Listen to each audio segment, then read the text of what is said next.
Well, we're going to go ahead and get started. Day one of the budget retreat meeting. It is 12:01. We're already a minute behind schedule. No big deal. It's better than we were last year. So, making progress. But just want to thank everyone for making the time. I know a lot of y'all have some busy schedules and have to take away work to do this, but it is important. Probably one of the most important things we do. And so, with that, just to not delay any further and jump right into it, I'll kick it over to Charles for his opening remarks and let Ben run with it. Excellent. Well, thank you once again. It seems like it's hard to believe it's been a whole year since we were last year, but we're glad everyone's here. The budget you have before you is, I think, an exciting budget. It positions us really well for a great year, and it's also for the potential for the tax cuts that will come into place the year after next.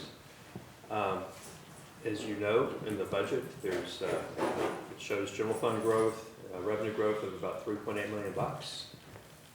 That's primarily property tax revenue growth. About a half of it's from new construction. Much of that new construction is on the west side. Property tax revenue is now about, it's almost half of our budget, 48%. It used to be really pretty common with other cities that a third was property tax, a third was sales tax, a third was kind of everything else. Property tax is playing a more important role in our budget. And that's not because the other revenues have declined, it's just that it's accelerated beyond some of the other revenues recently.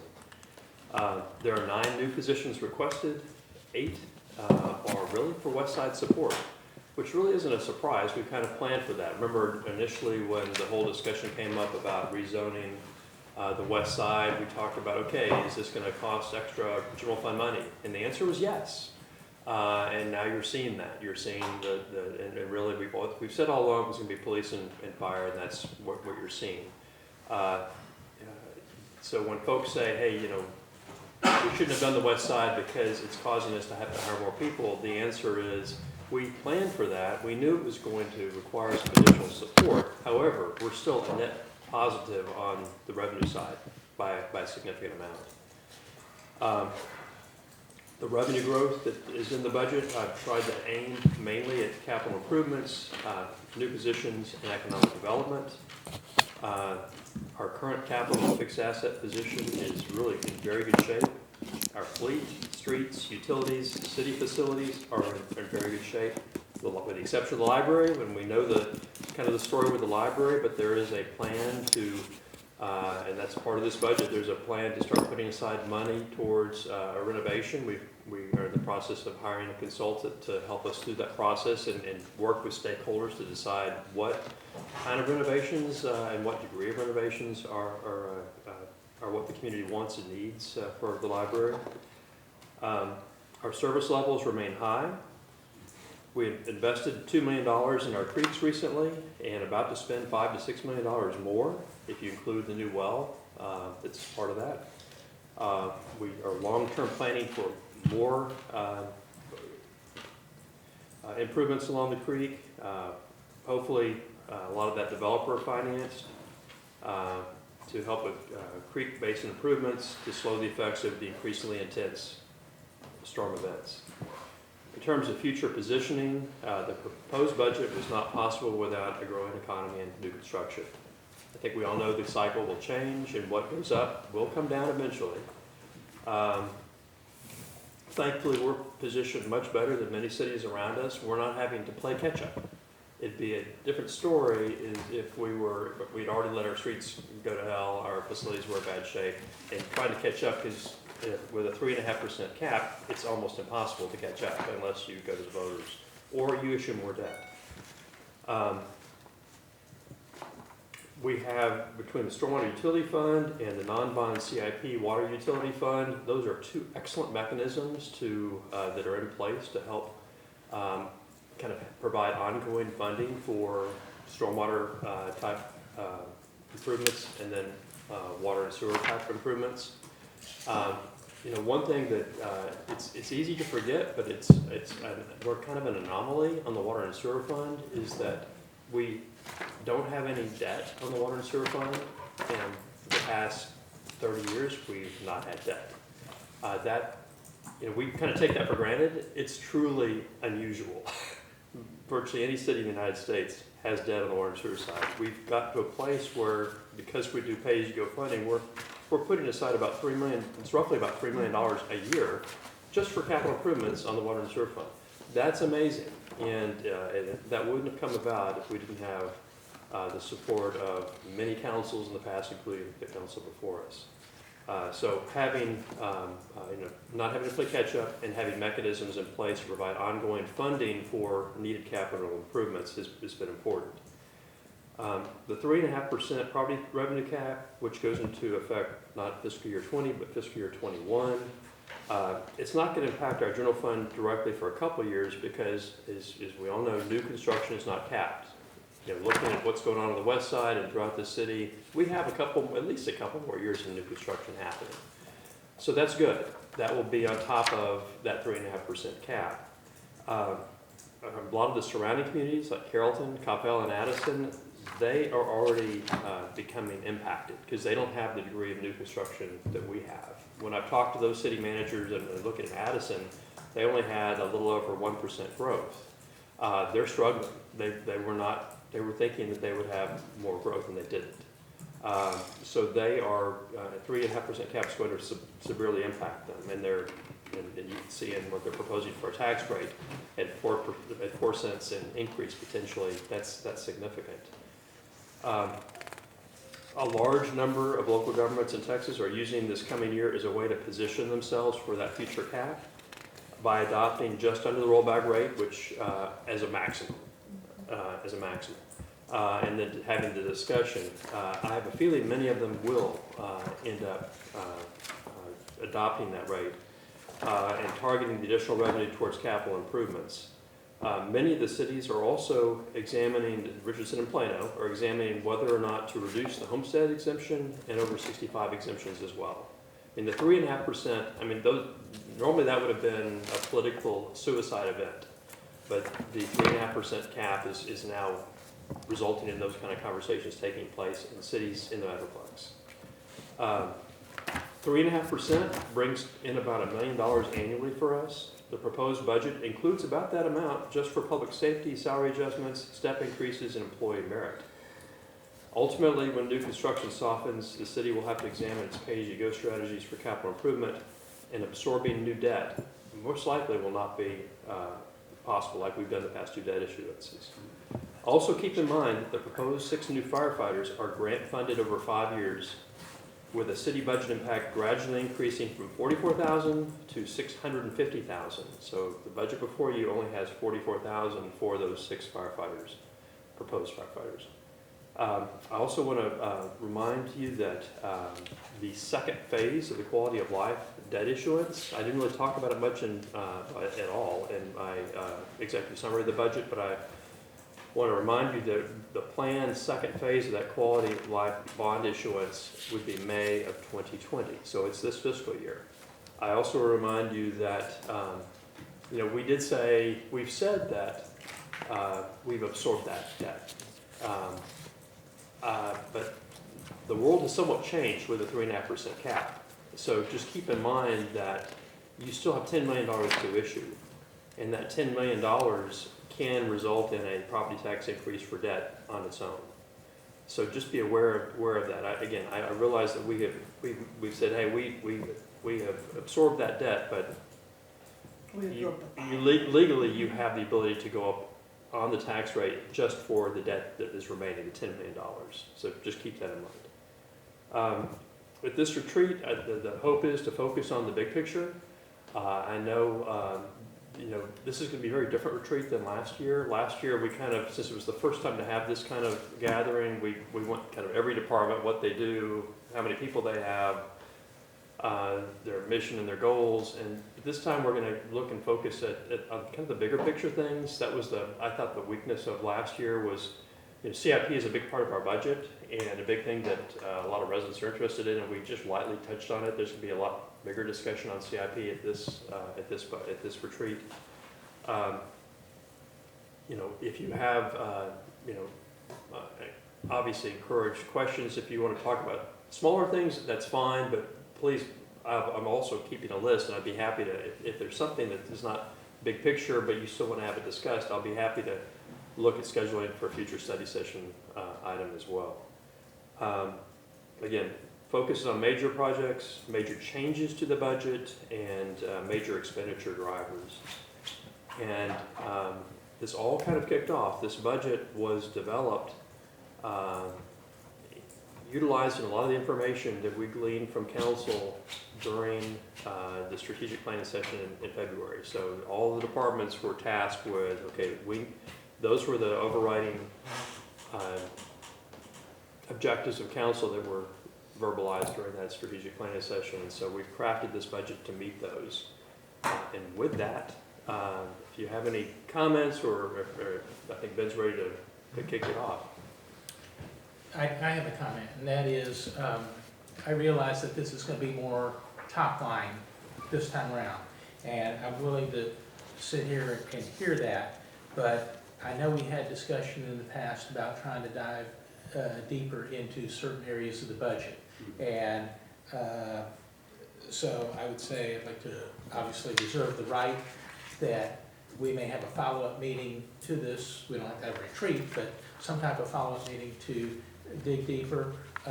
You talk about major changes to the budget. Adding 9 positions is a major change to the budget,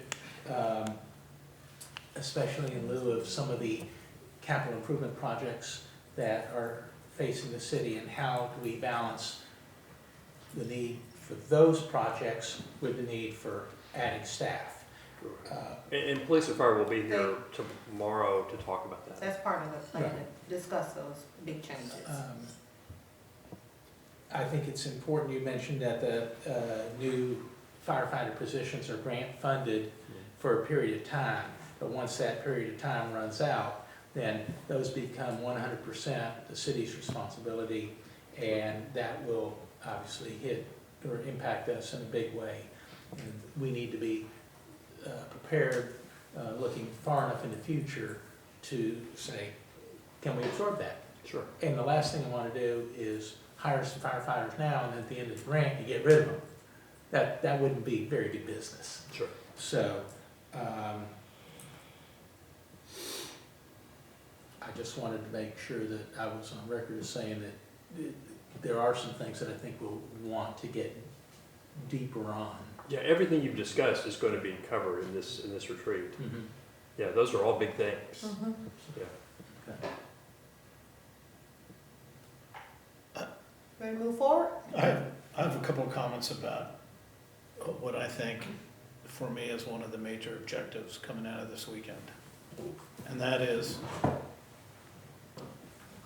the creek issues, you know, are, if we think we can address all of our creek challenges with 15% gain in the runoff water fund,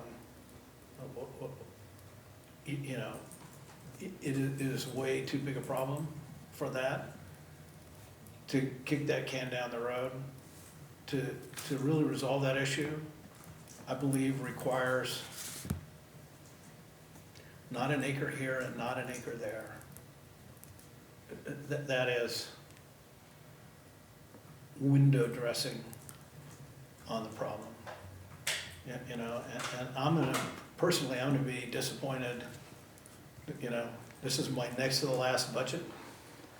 And if we don't have a resolution that is long-term, that's going to, you know, I'm gonna feel like a failure coming out of here. I don't wanna push this down to the next councils that come in.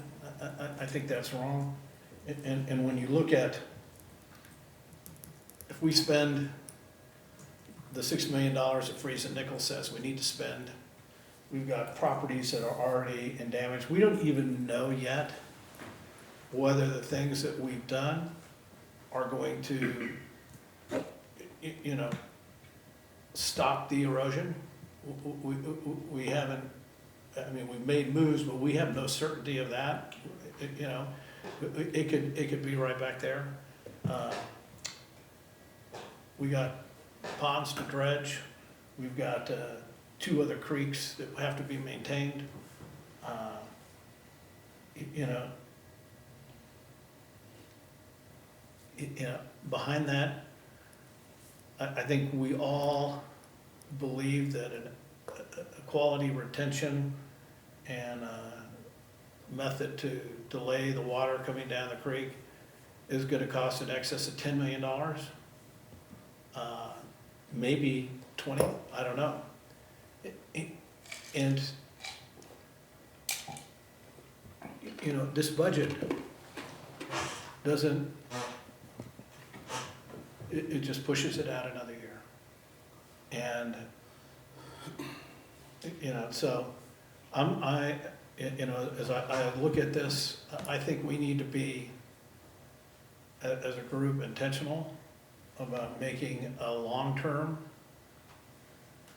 plan to secure the finances, you know, to get down this road instead of just pushing it out. And so as we go through, I'm gonna look for places to cut. You know, I'm very interested, the bond, you said that could potentially come back into play. And that's, if my memory, that's about $900,000 a year. The debt The bond, the debt service for the the The second debt service issue. for the second issue of the bond, maybe a we little less than. haven't fully scheduled it out, but it'll be about a $10 million issuance if we go Yeah. forward with Yeah, the it's gonna be full something. plan. So the point is that potentially creates, you know, the finances for $10 million towards, you know, we need to be creative. It's not going to be easy.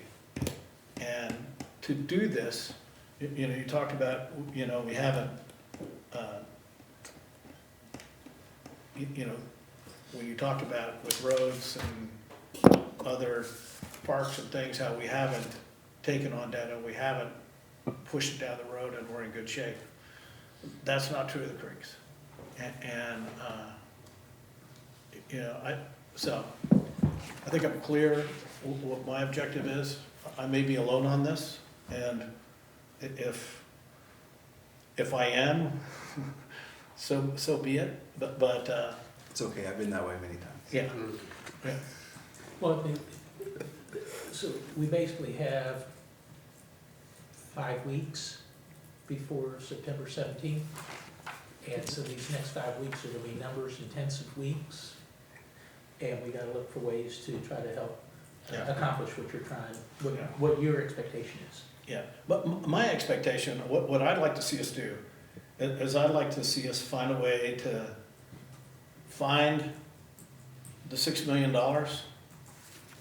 that it takes to do the repairs that Freeze and Nichols does, as recommended, and take care of a few of the houses that have lost significant land along the creek. We could talk about whether it's 4 feet or 5 feet or 6 feet, or, you know, so we gotta draw a line somewhere, but to take care of those residents and put that behind us, and at the same time, find a professional company to come in and tell us what's gonna work.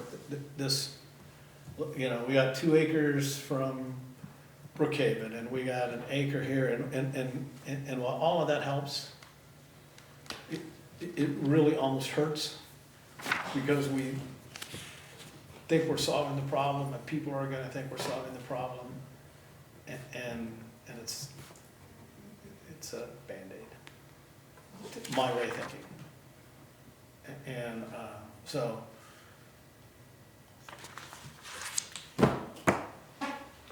Mark will be talking about creeks during his presentation, so we can discuss that there. yeah, and I will say, I know Mark is a smart guy, and you know, based on the last 8 months of, you know, maybe it's 10 months now, 12 months of watching the process, and, you know, and I know, or at least I believe, there's a water engineer in this budget somewhere? There's not? We have an alternative to that that's in the Yeah. budget that I'll be talking about. Yeah, you know, but I personally have serious doubts that he is the right guy to lead that project. And I know it's not my job to talk about your employees, but we've had 5, at least 4, and I'm trying to count them back in my head, short-term plans led by Mark and Friesen Nichols. And the fact is, you know, as it was going through, we've had citizens that have told us why and how it wasn't gonna work, and the citizens were right in hindsight. Anyway,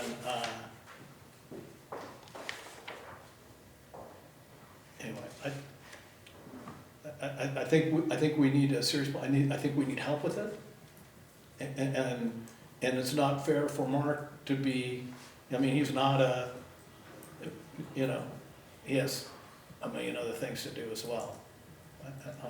On top of this, I'm not trying to throw him under the bus, I just don't, you know, we all have different skills. I don't think, I have questions about whether he's the right guy to lead that project. Well, and I mentioned, you know, a while back that I thought we need to hire a second engineer who's versed in water. And because we do have these issues with the creeks that are not going away, they're not gonna be easily solved. And of course, this is open for discussion, and if we end up contracting with an outside firm that's equally responsible to our needs, that's certainly worth consideration. But I think, in a way, I think Mark's been overwhelmed. He's been overwhelmed by the number of projects going on, and then with the deluge of water events that we've had. And, you know, he's a hamster on a wheel Well, you know, right now, running as fast as he can. I take a little bit, you know, I have a little bit of concern here that, you know, when you're forced into a reactive situation where you have two dams that were both 50 years old, were not maintained properly, and you have storm intensities that are dramatically increased, that blew out the dams, and we have to be reactive during the rainy season trying to put in repairs, sometimes you do things that are not, you try and stop the bleed. The correct thing would have been, I guess the technical accurate thing would be, okay, we need 2 or 3 months to properly design this and wait till it dries up to put in a solution. That wouldn't have worked because you had property owners that were demanding something be done. And so you're reactive and you try and put stuff in to stop. It's almost impossible to put in a great solution when you're having as much rain and flooding as we had. So I don't know that and that was Mark and Friesen Nichols were trying to come up with things on the fly. That's unusual. We don't normally work that way. Yeah, but 4.5 years ago, when I came onto the council, I was told early on, and it may have been while I was running, that the dam was gonna go.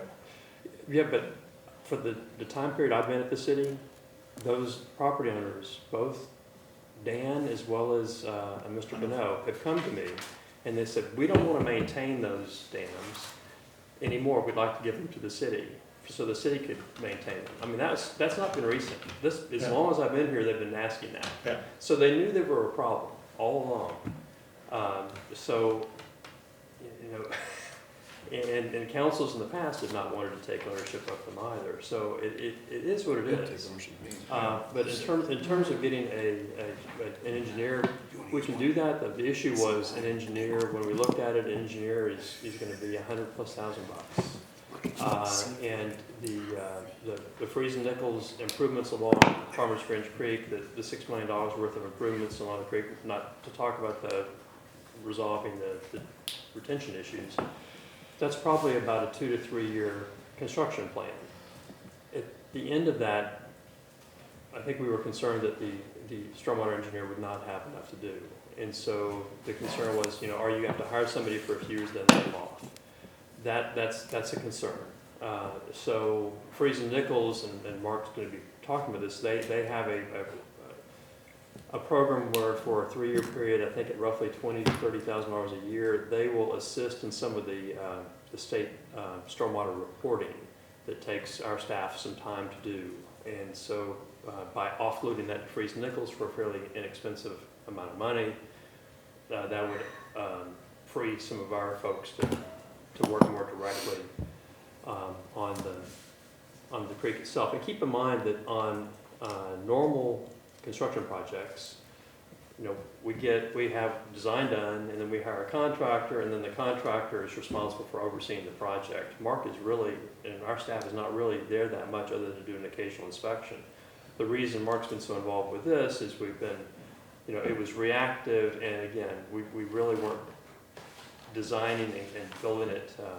It was totally different than any other construction project we've ever done because we're reacting to it. So, you know, talking to Mark, he doesn't believe that the other projects, because they'll be designed and then built, will require as much of his time. But if council, you know, if you want us to have a stormwater utility engineer, then you know, we'll move down that road. But I just want to kind of tell you some of the thoughts on that process. I think we should, you know, dive into this stuff tomorrow morning when Mark's here and have more in-depth conversation about those at those times. I mean, we have a lot of individual segments broken out to not basically do what we did last year, which was get the high level of how everything works, but this year dive into these issues that we want to discuss in these individual categories and get started on the high level of where we're going, so that builds our framework for the next 2 days. Because, I mean, I think a lot of us kind of have a general idea of where we're going, but I'd love to hear a little bit more detail from Ben and Sherelle, so that as we frame the conversations for the next 2 days, we're a little bit more armed to go ahead.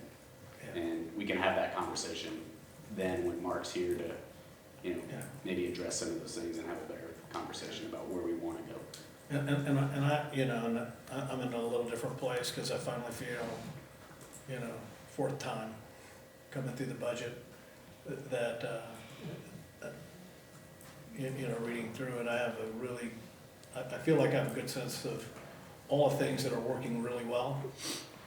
And you know, maybe don't need a lot of attention, but have experienced budgets where we get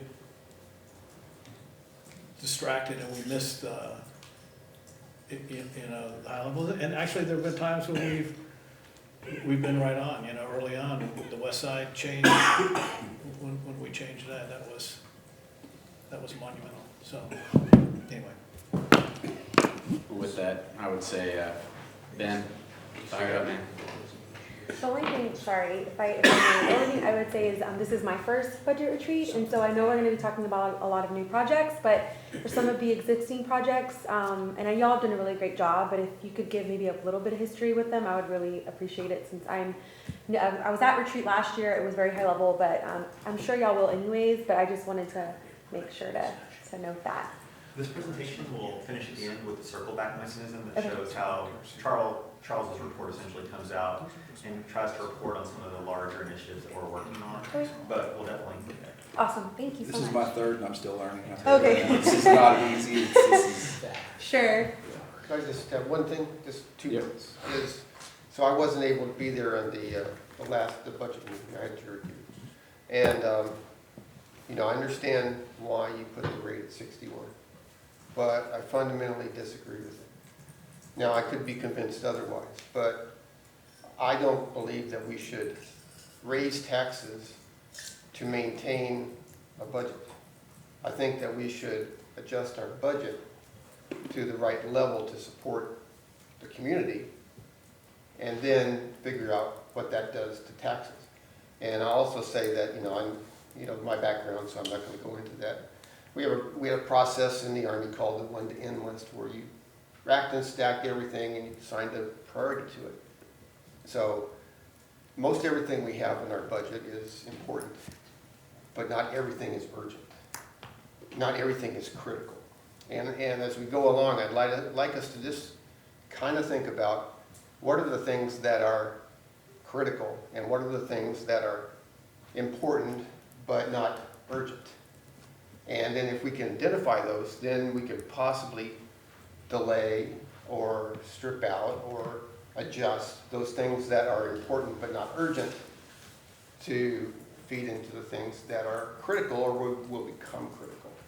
And I think that would give us a good framework to then say, what does that mean as far as tax rates? Because I don't like what the Texas legislature did to this thing, but we're faced with it. And I really hate the idea of gaming our tax rate that gets fed down to our citizens so that we can maintain a certain level of budget.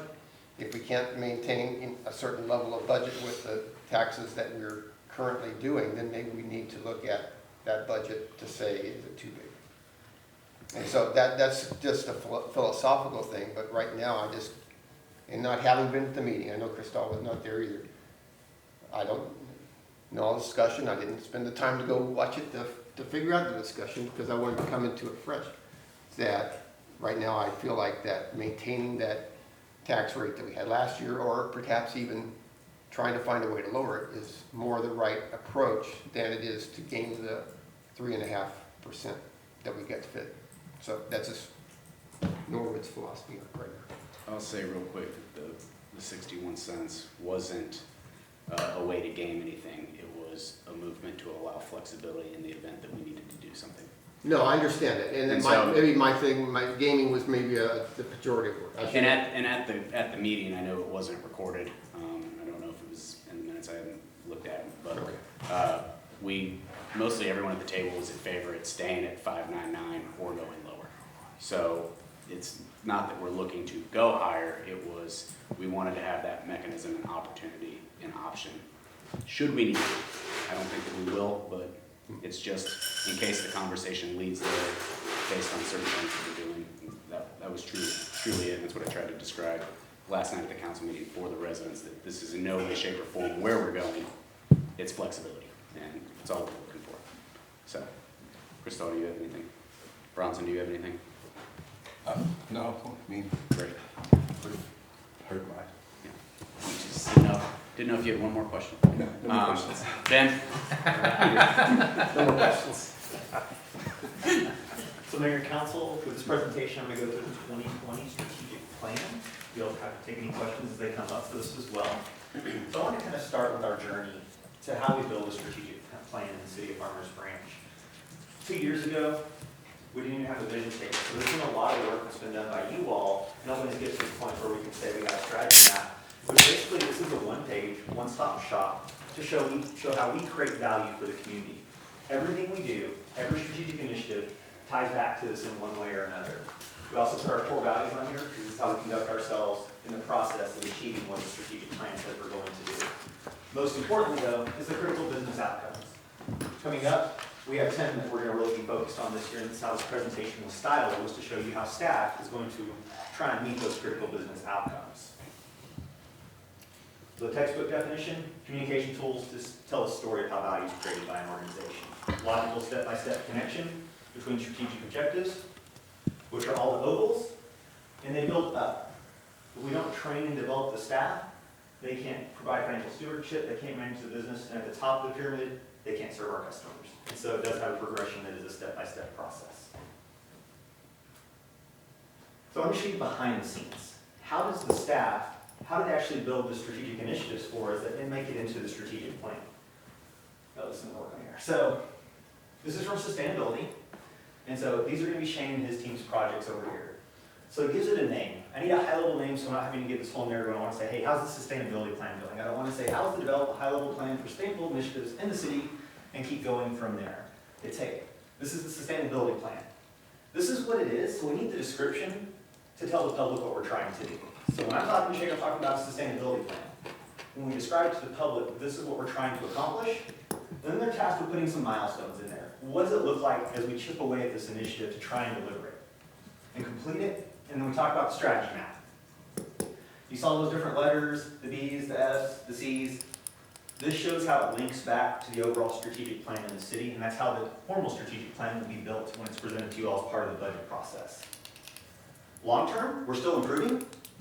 These initiatives will start to see budget numbers assigned to them to where they can show how much budget they've utilized in coordination with the project. We're still building, so it gets better every year. And then they have a start and finish. Some of the larger projects are gonna go out multiple years, so they make it from strategic plan to strategic plan, because it's not something that fits nicely into an October 1 to September 30th stop date. We try not to force initiatives to do that, because that's not the logical way they're actually going to play out. Say, how long is this going to take? Like 5 years, year and a half? Tell the true story of how it's going. And in this case, he actually assigned it to his different team members, so he knows who has these initiatives as well. So this is our internal building block. This is our foundation for the strategic plan that you'll see. So, 2020 strategic plan. That says 2019 because 2020 has not been built yet. It's in the process of being built as we speak. So, putting all these together, making sure when I say an initiative, it's not in the lingo of the department or the city, it's where it actually talks to our residents so they know what we're talking about. As you look in the booklet that Cheryl provided earlier in the month, you will see the narratives for all the departments. This is the general government narrative, so the city council, and your big policy items, which are the critical business outcomes. Those get folded into every department, and they'll make it into the strategic plan 2020, which will be adopted as part of the budget process as well. And this is important. The reason it goes with the budget, the strategic plan drives the budget. If they don't have a plan for the money, how can they ask for the money? Oh, and with that, there's 114 initiatives. There'll probably be a couple more that are fine-tuned and added to this as well, as we finalize some of the different conversations. And there's the 10 critical business outcomes they'll be focusing on. I'm going to go through each of these individually. That's why I'm not stopping and reading each one, but we will go through each one of these. So number one, they're not in a priority order. This is just the order they ended up in as we organized and cleaned up the initiatives as we worked on them from last year. So this is the vision for the central corridor and redeveloping the east side. Most of this, and so I tried to show you which departments are working on that. So in the parentheses out to the side, you'll see the first one's from planning, then you'll see economic development, tourism, showing the initiatives that they're going to work on. They're aligning to this critical business outcome. So for planning, it's the long-range planning vision for the corridor. And she talks about her funding and a little bit more of the story. Economic development's talking about the business retention plan, which is a neat program that Allison's team is working on, and they've got performance metrics tied to that as well. And then acquiring properties and make a plan for the RFQ of existing parcels. So you're starting to see economic development and planning naturally move towards this initiative for now. And let me know if you have any questions as we go. Can you go back, what does that really mean? Achieve best-in-class status in all city disciplines? And then economic development is the lead on that. What does that really mean? So when I come back here to the strategy map, so she tied it to manage the business. What's great about a really strong strategic initiative is it can fit in several of these boxes. They should almost be practicing, they should all be practicing some type of financial stewardship, correct? But most of those true initiatives align to Sherelle's department because they deal with the budget and the financial aspects of the city. And so when you have certain ones like that, best in class status in all city disciplines, I let the directors determine how they are trying to link that back to the strategy map to show where they see it as the best alignment to what they're trying to accomplish. And so for a lot of police and fire, achieve the highest standards of safety and security. But several of theirs, like they're going for a grant, they're going to find alternative funding mechanisms, which would be down here in that too. So they're conscientiously looking at what they're saying they're going to do and figuring out how does it fit the city's overall strategy. So, okay, I still, give me one task that Allison's gonna accomplish to achieve that goal on the next page. No, keep going. Keep going. Right there, B1, give me one idea of what that means. What's a, I would want to over strategic plan on that side of those that's in here on that one. okay. But So, I know but Shane in has, reading what she said, reading the description, go back to, she's gonna, I guess, go back one more, no, other direction, one more, other way. No, the other. Yeah, you're stay on that one chart there. Stay on the That's one what chart, we're yeah. talking about. That, The one in Allison's deal. yeah. okay, sorry. We're going back. I'm just trying to make sure I understand what it So if I means. was to assume that she's gonna try to acquire new properties and plan and look around the city to find new properties. So is this where we're trying to, like the Four Corners, we're trying to get the Right. Clausen buildings and that kind of, This is actually the station here. Yeah. stationary, Yeah, okay, all right. But that's what I would assume, that for her to achieve that, she needs to do what's, I guess, kind of. Okay, well, see, that saying stationary, that made it all clear to me. Yeah. And it was kind of amorphous until you said state, so now I know where she's focused. Yeah, that's stationary. All right. And she's got a narrative beside this that helps explain it, that'll get turned into the strategic plan. Okay, so when the strategic plan comes out, we'll be able to discern. It's gonna have a lot more detail as well, so Carl's giving some guidance on this, that when we talk about streets that are getting repaired, we're actually gonna put the street names on there. When trails come up, we're actually gonna list the trails that are out, instead of just saying more trails, more streets, Okay. we're gonna list those out. And so improve options for quality senior-centric housing. And so there's only one initiative tied to this, because this is one that's we brought back a couple times. And so again, it falls to economic development and tourism, and she's working on the Henry S. Miller potential senior living development. I believe that one is going to be next to the Branch Connection, is that Yeah, correct? that's that remnant piece by the branch connection. Will each of these have a description of location? Or can we have that? We can in most instances, yes. Okay. And so, with some critical business outcomes, there's one or two initiatives that get us there. With other ones, data-driven processes for making resource allocation decisions, there are several, and some that wouldn't even make it on the page. So on some of these, you're going to see a whole bunch of examples. And so, performance at BTX. And so we're gonna see this a little bit later in the presentation. This is talking about your performance management system that Roy was talking about, those dashboards, those graphs, those charts that show you the performance goals for the public-facing departments and how they're doing at achieving those performance goals. Other ones, with optimizing the use of technology. You've heard about ERP and Project Promise multiple times. You've got so many different departments working on this right now. Sherelle's team in finance has spent a lot of time on this. It's all supported by the Information Services Department. HR is currently working through it. Community Services, I believe, is next. And so it's starting to reach the whole city. So you're gonna see multiple departments that all have ERP or Project Promise on here, trying to move forward with it. They're seeing community service, human resources, information services. Remind me again of the full implementation date. The financial system has been I know, implemented, HR what's the is, end date for the entire, 2022? so we got, it's a Yeah. 4-year plan? it was overall a 4-year plan. So on information services strategic plan, it stretches to 4 years. On other departments, it's 12 months, 18 months, because that's when they close out their part of the overall program. And so on these ones, it's tough to get too descriptive on the public side because there's so much information. What is an ERP? What does it mean? And so we try and catch that in other areas. But the Project Promise, was not an efficiency plan, correct? Its goal was not to help us necessarily reduce staff or determine where we're overstaffed, et cetera, et cetera. In fact, since we've started, it's actually increased our staff needs, yes?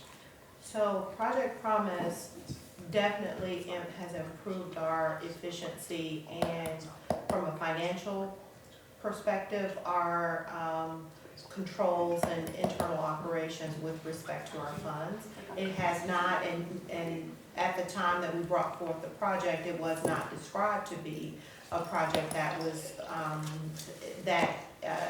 would result in reduction of personnel. It does help us absolutely work a lot smarter to be able to remove silos and work better across departments from a financial funding perspective.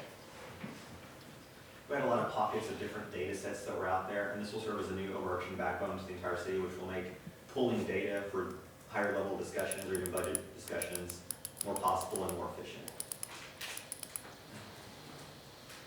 And so Project Promise is the lead on this one for most of the initiatives supporting the data analysis to make budget allocations and resource allocations. Exceptional service to our residents, businesses, and other stakeholders.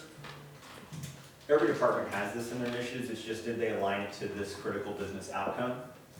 And at the beginning part, we like to encourage our different departments to go for third-party validation of what they're doing and to what level it resonates with the rest of the international community or national community. And so you see some departments already aligning saying, we're going to go for awards. Parks is aligning to go for some awards because they do some exceptional things. Communications is aligning to some awards because they do exceptional things. And you've seen the emails from Tom celebrating the nominations that are coming for the City of Farmers Branch. When you go to these national conferences, regional conferences, it's like, oh wow, Farmers Branch is doing this, and part of this is because the team is starting to celebrate some of the successes they're having and some things that make Farmers Branch an excellent place to live.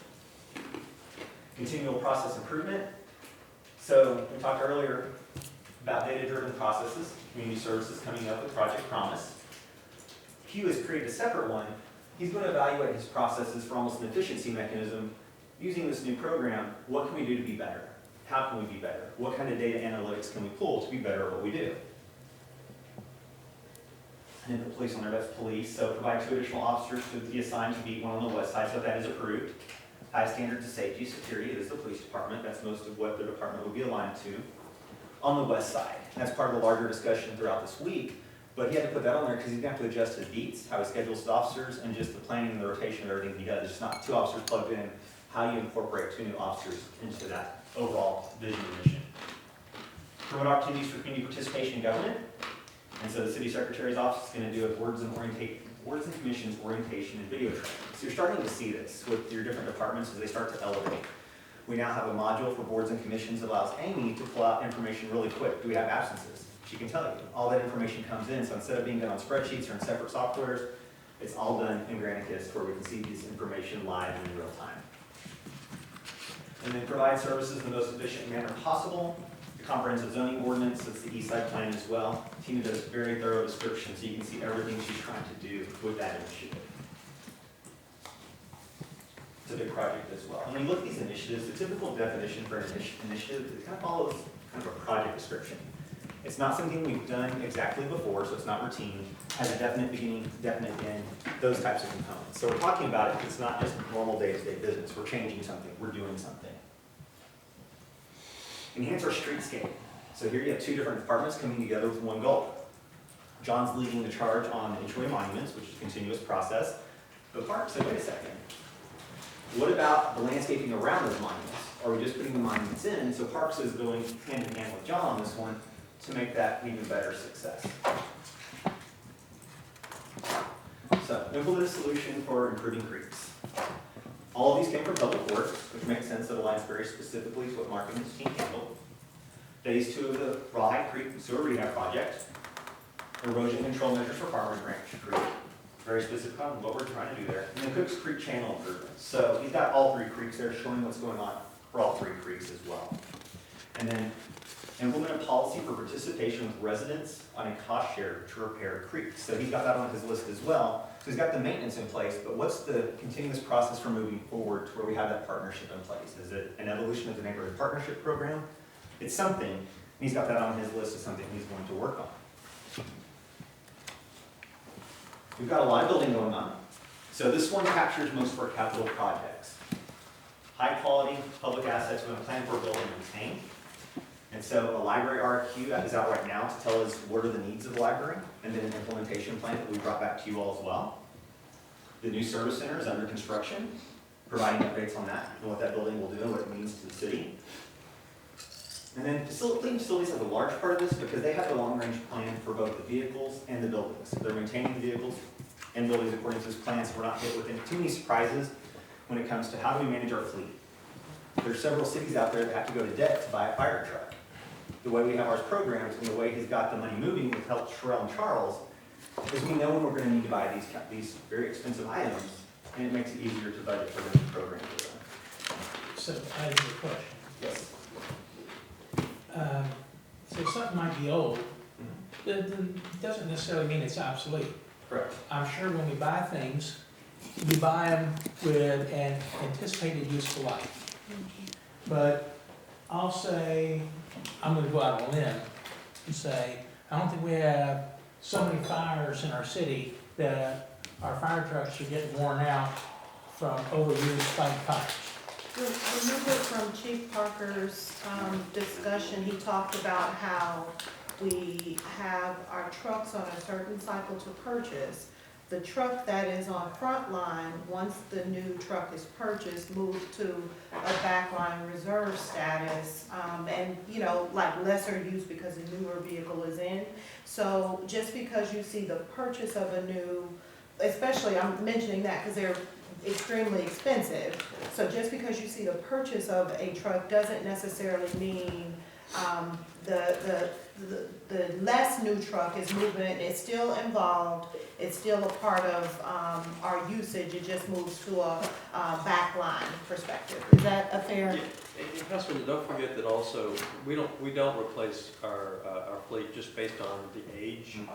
That's something that Kevin looks at. He looks at kind of he looks at a life cycle approach, and he looks at, where is that line where the cost of repairs and maintenance exceed by 70% the cost of a new truck. He has kind of a algorithm he goes through to make that determination. So it's not just based on age.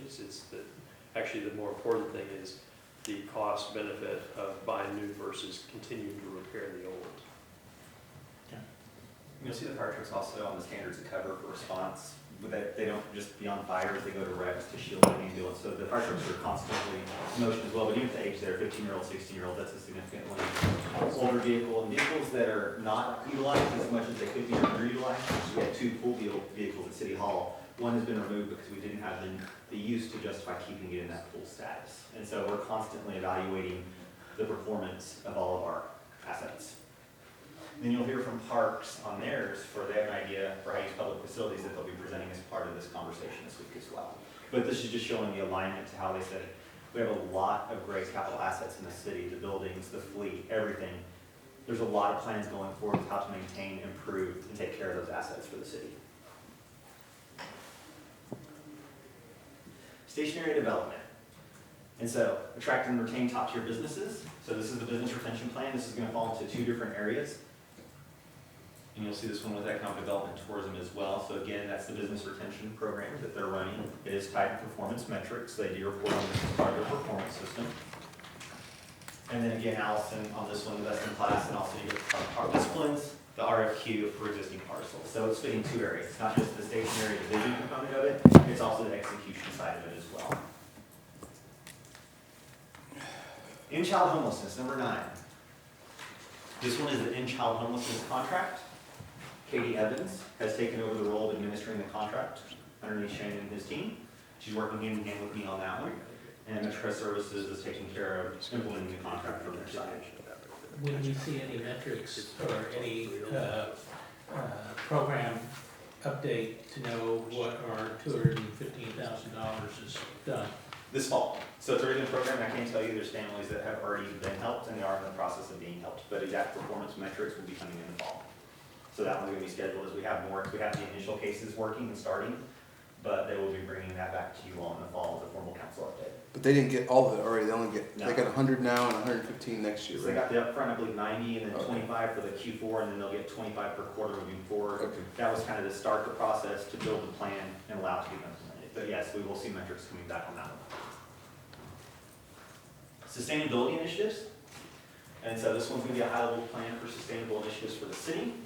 And this is coming out of Shane's department as well, sustainability and public health, where they're going to work to see what it would cost to get that plan from a third-party consultant to come and help guide us on this process. There's a lot of ideas out there, but it's how do you navigate the landscape we're in, especially with the state of Texas, because you had some cities that had bans on one-time use bags, and that was challenged and then overturned. So it's how do we navigate the context of the environment we're in to achieve sustainability initiatives. And so that's one of the processes they'll be working on as well. So that's the top 10 list. And what your staff will be dedicating a large portion of their time and budget resources to in the upcoming year. There's a lot more that you'll see in the departmental narratives going through. They're all aligned in a similar fashion by the strategic objectives. And so that is the alignment back. And then, how do you report on this? And so this is what Crystal is talking about. This is Charles, the city manager update. It always follows right after the financial update. So now that Cheryl has the financial update, because I used her information to complete the financial section of this. So next week, you'll see this moving from draft form to Charles, and hopefully it'll make it to you all for review. The biggest thing with this is our tool for you all. So if you ever want any more information here, different information, or you're looking for something else, please let us know. We will style it to meet your needs.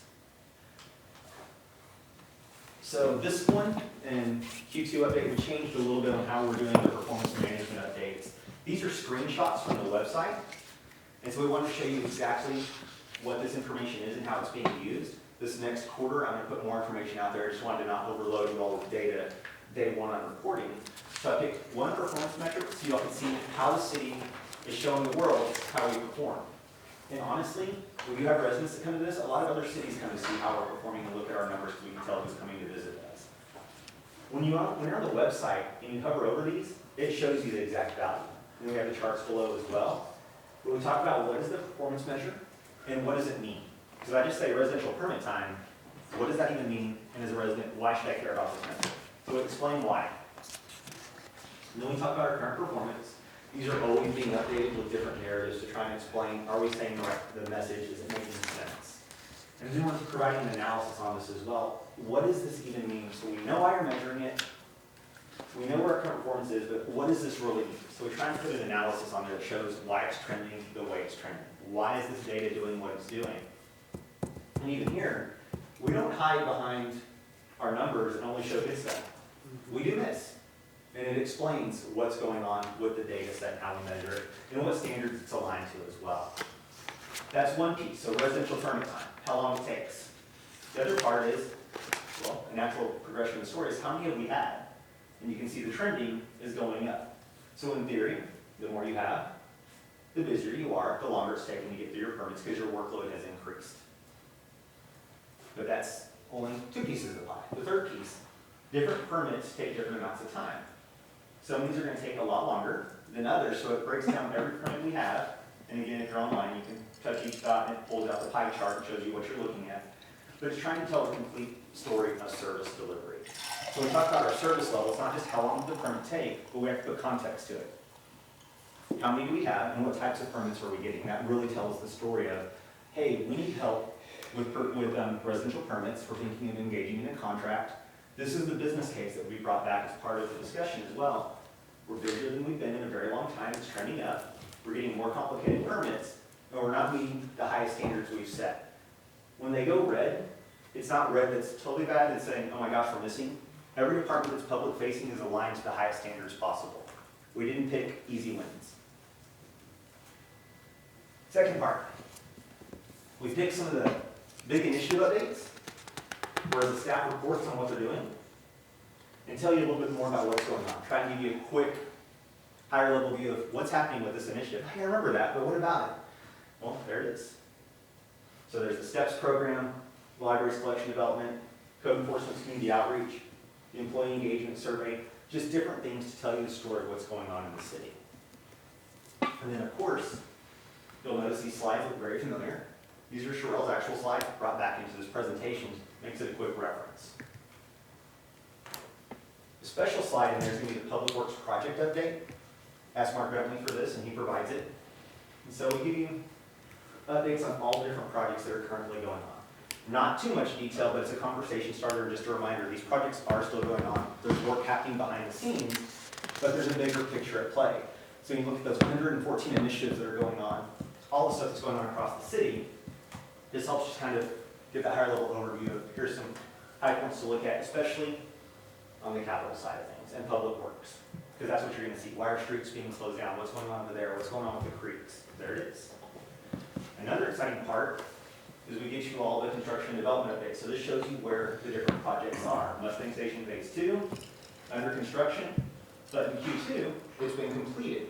So what we do is on Q3, we like to keep all these quarters here so you can watch the progress as the different projects are moving across. So you can see the development as it goes live. Yes? So I know other cities have a GIS component to a lot of their updates where you can hover over or have direct links to a GIS map that has direct locations. For the most part, I mean, you can figure it out. It's just easier, especially when you don't know what's going on and, you know, people aren't as familiar. And I understand that there is a GIS, you know, development going on based on what we looked at in some of the other earlier slides, and I saw it said it was, you know, coming soon or pending. Is that something that's being discussed? Absolutely. It's a really neat feature that I've seen other cities. So there's two sides of the GIS discussion happening. There's one internally to make sure as staff we're utilizing it to manage the day-to-day business of the city. The other side of that is how can we use this as a tool to communicate with the public, just like you said. We've talked about a lot of different options. One would be, can I type in my address and see everything associated with my property? So where's my trash and bulk day? What council district am I in? Are there any open permits on this house? Because it's all public information. How do we aggregate that information together to make it a better tool for our residents? We also have to make sure our website is aligned appropriately as well, because a true GIS interface is not the friendliest, and so we're looking at how we make that better. but it would be extremely valuable, especially with our capital projects and public works, telling the story of these, hey, guess what's going on in your city today? They can go look and say, I saw trucks out there, what's going on? We're looking at avenues to be better in that area. And that's gonna be a partnership between communications, GIS, IS, and of course, public works and different departments, even planning as well, just what's going on or what's planned to be going on. And you can use it for real day-to-day events. Dog park's open, guess what? Here's the traffic flow that day, and special events. So there's a lot of opportunity, and our GIS and IS team are working really hard to make sure we can realize that. Yeah, that's They have a exciting. meeting in 2 weeks for all the department heads they're pulling in to Yeah, discuss this very topic. That's great, thank you. But that finishes, this is the quarterly update. You'll see it hopefully next week. I'm working on it right now. And so that's the tool that kind of closes the loop on the process where we're constantly saying, hey, here's what we've done with these initiatives that you all approved as part of the budget process. We want to report back on them. Sometimes initiatives don't move forward. We have certain processes to where if an initiative is a bad fit or it doesn't work anymore, the initiative will die and it ends. And so we won't accomplish all of them because it doesn't make sense to move forward with it because some are dependent on each other. That if one stops, others will stop as well. But we keep the list, we don't change the list, we constantly update on the list. But we try and keep the focus on the ones that have major implications for the residents and the budget. One thing I'm interested in, and maybe I don't know if everybody else is that, we've had a lot of discussion over the years about the number of multifamily units we have in the city and how many are projected. It'd be interesting to see how many we have now and as they come online to kind of keep that updated. I don't know if it's quarterly is probably about the right, maybe it's even a semi-annual thing, but I've got numbers in my head. At one point we're gonna have 13,000, I think we went to 19,000. I'd like to know what's our current inventory and what's the plan, how many of those are coming on. In So the where future. we're at, what we're building towards? Yeah, and break that into west side and I'm trying to think of it, I guess Blue Lake's in the central and then east side. We can make that happen. I can find a way to see what we can do. Is anybody else interested in that? Oh, yes. So if there's, yeah, and that's part of the quarterly report. If there's any data sets you want, we'll make it. We had that Where they are. from a previous report. We got that. We're going to like 19,000. Any questions? We regularly got that number in P and Z, they have it. Yeah. It's a regular something we would ask constantly, because there was a time when we had like 10 or 12,000 in a matter of 18 months, and that became a big deal. Right. I know there's the data's Yeah, there, the that's why data's it's just there. not convenient to reach out and grab. This is designed to, honestly, for a great conversation with the residents. What are the residents asking you for on a consistent basis that you would love a quick reference tool? And we can post these online. It's just whatever works for you all to make this an efficient tool to talk about the performance level of the city and the big projects. Anybody have any other questions for me?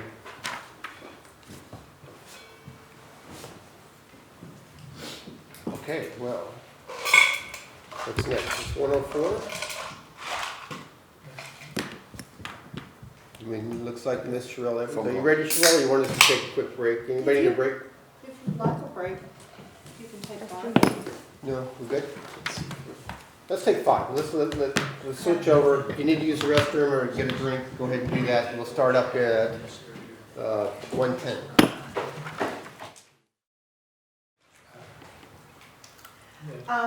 Let's talk budget. So,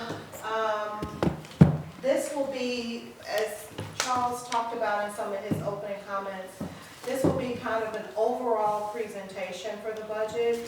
You'll notice in the agenda for our remaining time here that we have carved out some specific times to talk about some of these areas more in particular, because we think that it warrants more of a deeper dive discussion, and I have some of those denoted in some of my slides upcoming. So we've seen this graphic before.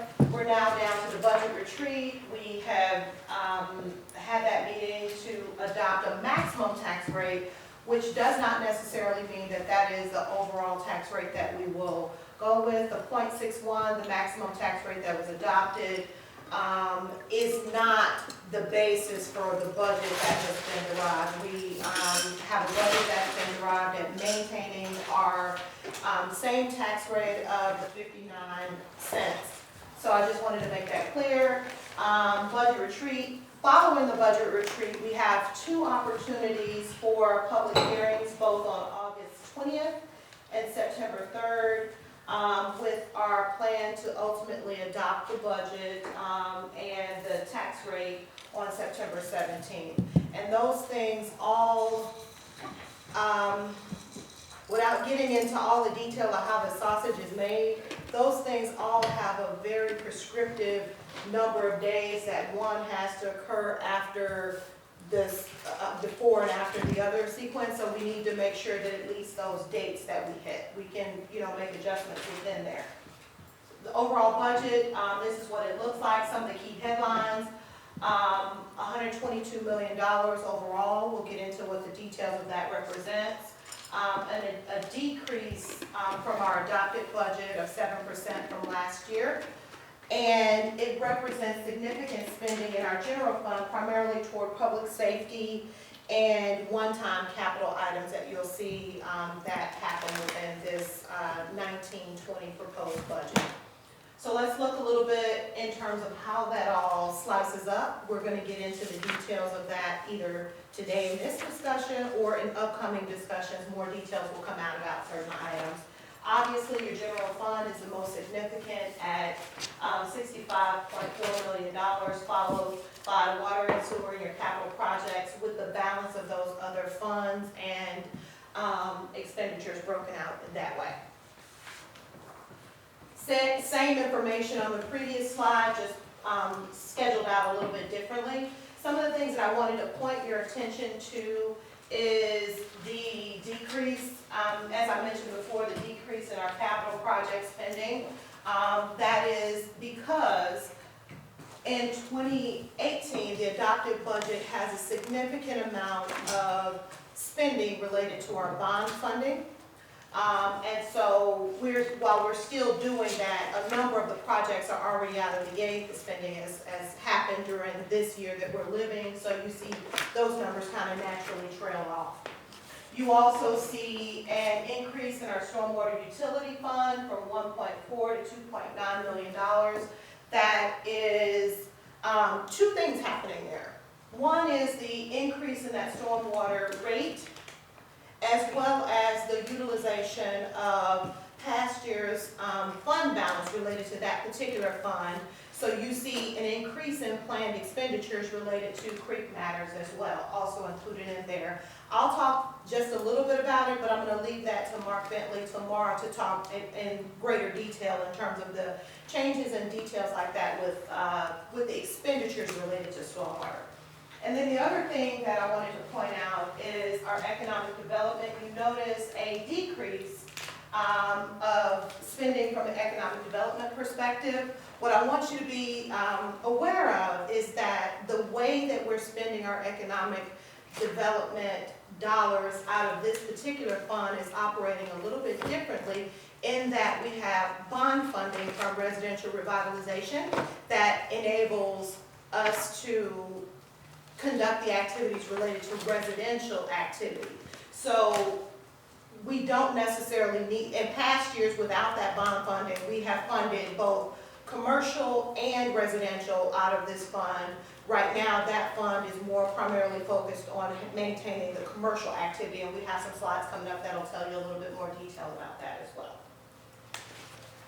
So that was the overall look at how we got to 122 million. Let's get into general fund now. Let's focus on the big fish of $65 million.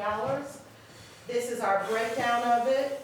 Our revenues of 65.4, split between property tax, sales, and use tax, and we're going to get into the details of many of those items, with my focus being on making sure that we come out of here with a good understanding of what's happening with the material piece of those numbers and those activities. And then you can see that we're projecting for general fund a balanced budget with revenues equaling expenditures, and we'll talk some about some of the expenditures as well in upcoming slides. Okay, so the next few slides, you've seen some of these items in our meeting from the 6th. I'm going to review some of these quickly just to kind of walk us through. Our property tax is based on a 31.5 million, our property tax revenue at $31.5 million is based on a $6.1 billion valuation. as I stated before, at the top of my comments, our budget is based on maintaining the tax rate as we have it. The budget balances with maintaining our existing tax rate as we have it. We have experienced, yes. So if we have a rash of, or a rush of people that go and protest their property values, that would have an adverse effect on that 6.1. That No, time is passed. it's locked, yeah. That time period is passed, they can't protest. No, I know that, but anytime, every year, when people have that window, if that happens, that has a direct effect on that total number for the city. Correct, and the way the appraisal district handles that is they have to have it by law, they have to have the roll certified by July 25th. And so at that point in time, they certify our roll, and then they have the amount still under protest. Right, They show us an amount, okay.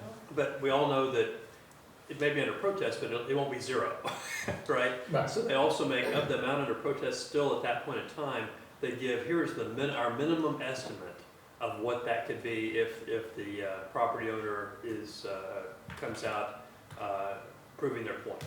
And so what we do is when we calculate the revenue, we use that minimum value plus the certified roll. And then the remaining, over the remaining couple months, folks continue to the protest process. It can be a court, like the commercial properties, they actually will take the appraisal district to court. So that's the bulk of those still under protest as of July 25th are commercial properties. Okay. Some other key things from this slide, based on that valuation, which was certified on July 25th, 1 cent of property tax is roughly about $620,000. There's a little bit more math than just applying the 1 cent to it, but roughly it's about that amount. And I wanted you to understand from this slide as well that our average home price is up by about $12,000 this year. And we have calculated that increase to work out on that average value with a home that has a homestead to about a $60 annual increase is what that difference works out to be. Same thing with a property that has a homestead and a senior exemption. We're looking at about a $60 annualized increase as a result of these increases in values. In terms of some of the commentary that we have about our debt structure and debt compared to the underlying property taxes in which they leverage, I wanted to give you a good depiction of what that looks like. Relatively stable debt situation from a debt to property tax perspective, and then some of the details as well we talked about before, with our overall rollback rate being 61.5 cents under this current environment, and our effective tax rate is 58.3. So we have those two numbers that are at play as well, and you kind of see all of those key things, all of those key potential rates scheduled out as such. This is the rate that the budget is based on. That's the new number that we set at the meeting for on August 6th. That is the maximum tax rate that we could possibly adopt during this process. Again, we're within a balanced budget on 59 cents. And then the effective rate, and what we also presented in a previous discussion was under SB2, which in Charles's comments we talked about is effective now, but it's based on the valuations that happened in 2020. Okay, so we just did some math and looking at what that estimated rollback rate would be under that environment, and you can see quite a bit of a delta. This is real life now. If we were under that rollback rate, the difference between our effective rate and the rollback rate becomes significantly tighter. The compression happens there.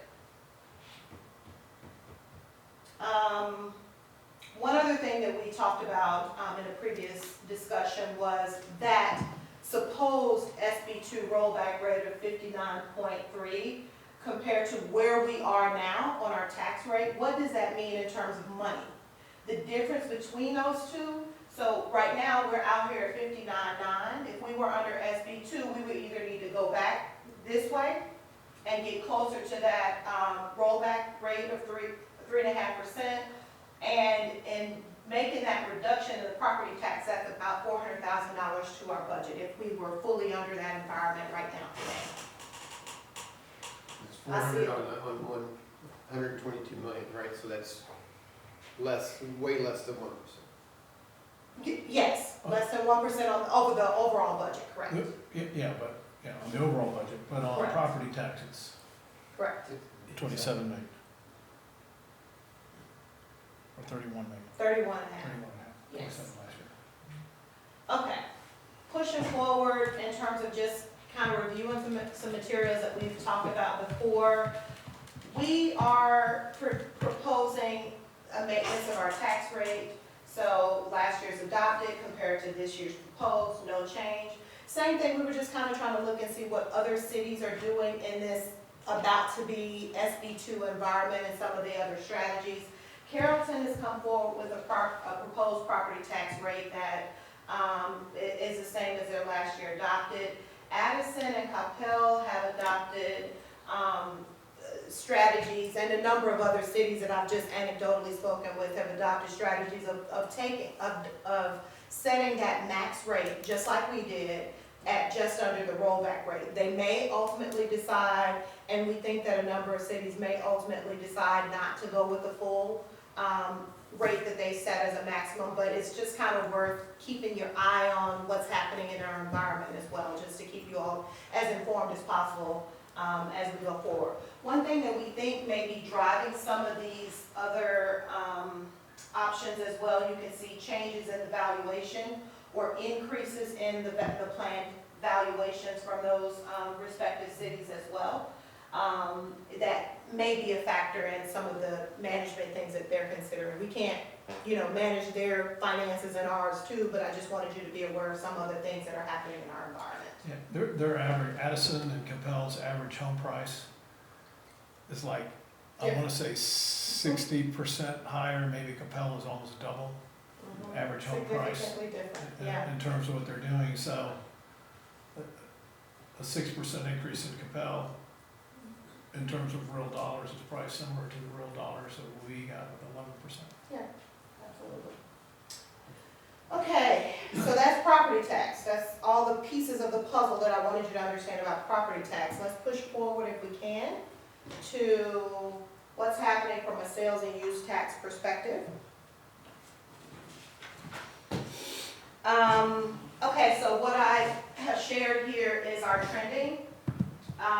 One of the questions I either heard or maybe it was embedded in some discussion from yesterday is like, how do we go from, the 2018-19 budget sales tax amount to all the way up to 17.5 million. What I'm showing you are actuals and what we estimate that number to come down in terms of 2018-19 sales tax. And we are trending to, in this year, hit 16.7 million on sales tax. So what this is one of those numbers that, of all the revenue numbers that we project, is the one that I least like to project because it's the one that's most volatile. People can change their spending patterns and their habits, really quickly, and things beyond our control impact that number, economically. So what we have done is come forward with a $17.5 million estimate. So we do project some increase in that number, but maybe not as phenomenally different as the prior 2 years. So just wanted to share some details about that. Well, it also says that our economic development department should be looking to attract more retail sales tax-driven businesses rather than wholesale type operations that are. Well, things that help with the, Actually, the driver there is not the retail. It's, the driver is gonna be the business to business or the provider of services. And Okay. it's Okay, well, no, that too. it's no mystery, I won't say the exact amount, but Monotronics is a significant player. And they provide monitoring services which are subject to sales tax. Okay. So they're one of our top 10. They're So, by far the top.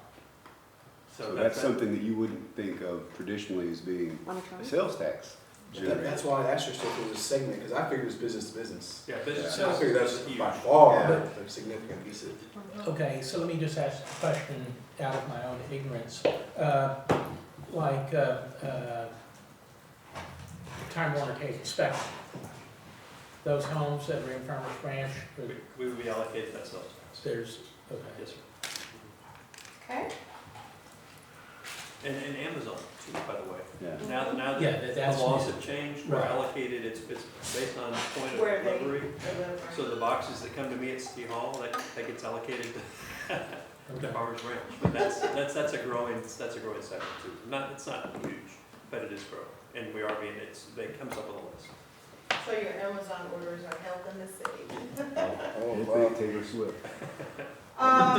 Charges for services.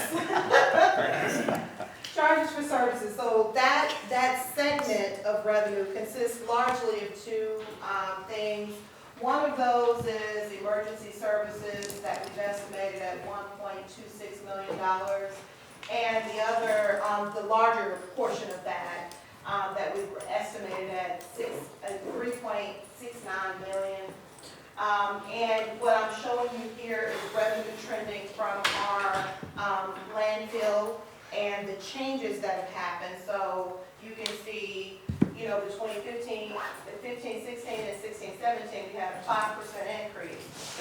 And then boom, and right in here, that's when the expansion happened. And you can kind of see those numbers trend upward more sharply. So we are definitely anticipating an increase in revenue related to our landfill activities. When does the other landfill close? I think it's one more year. One more year? And just as a brief aside here, I want to mention that, remember we did a short kind of a CO's, certificates of obligation, for 5 years to pay for the gatehouse and the road. And we agreed with our hauler that we would take, they were closing their landfill early, and we were going to take the construction debris to kind of bring in an additional $1 million a year to pay for the COs we issued, to pay for the gatehouse. And that's not included in these numbers. That $1 million goes right into the debt service fund, so that's on top of this. So that's still, those are self-supported debt for those 5 years. That's still working perfectly. Okay.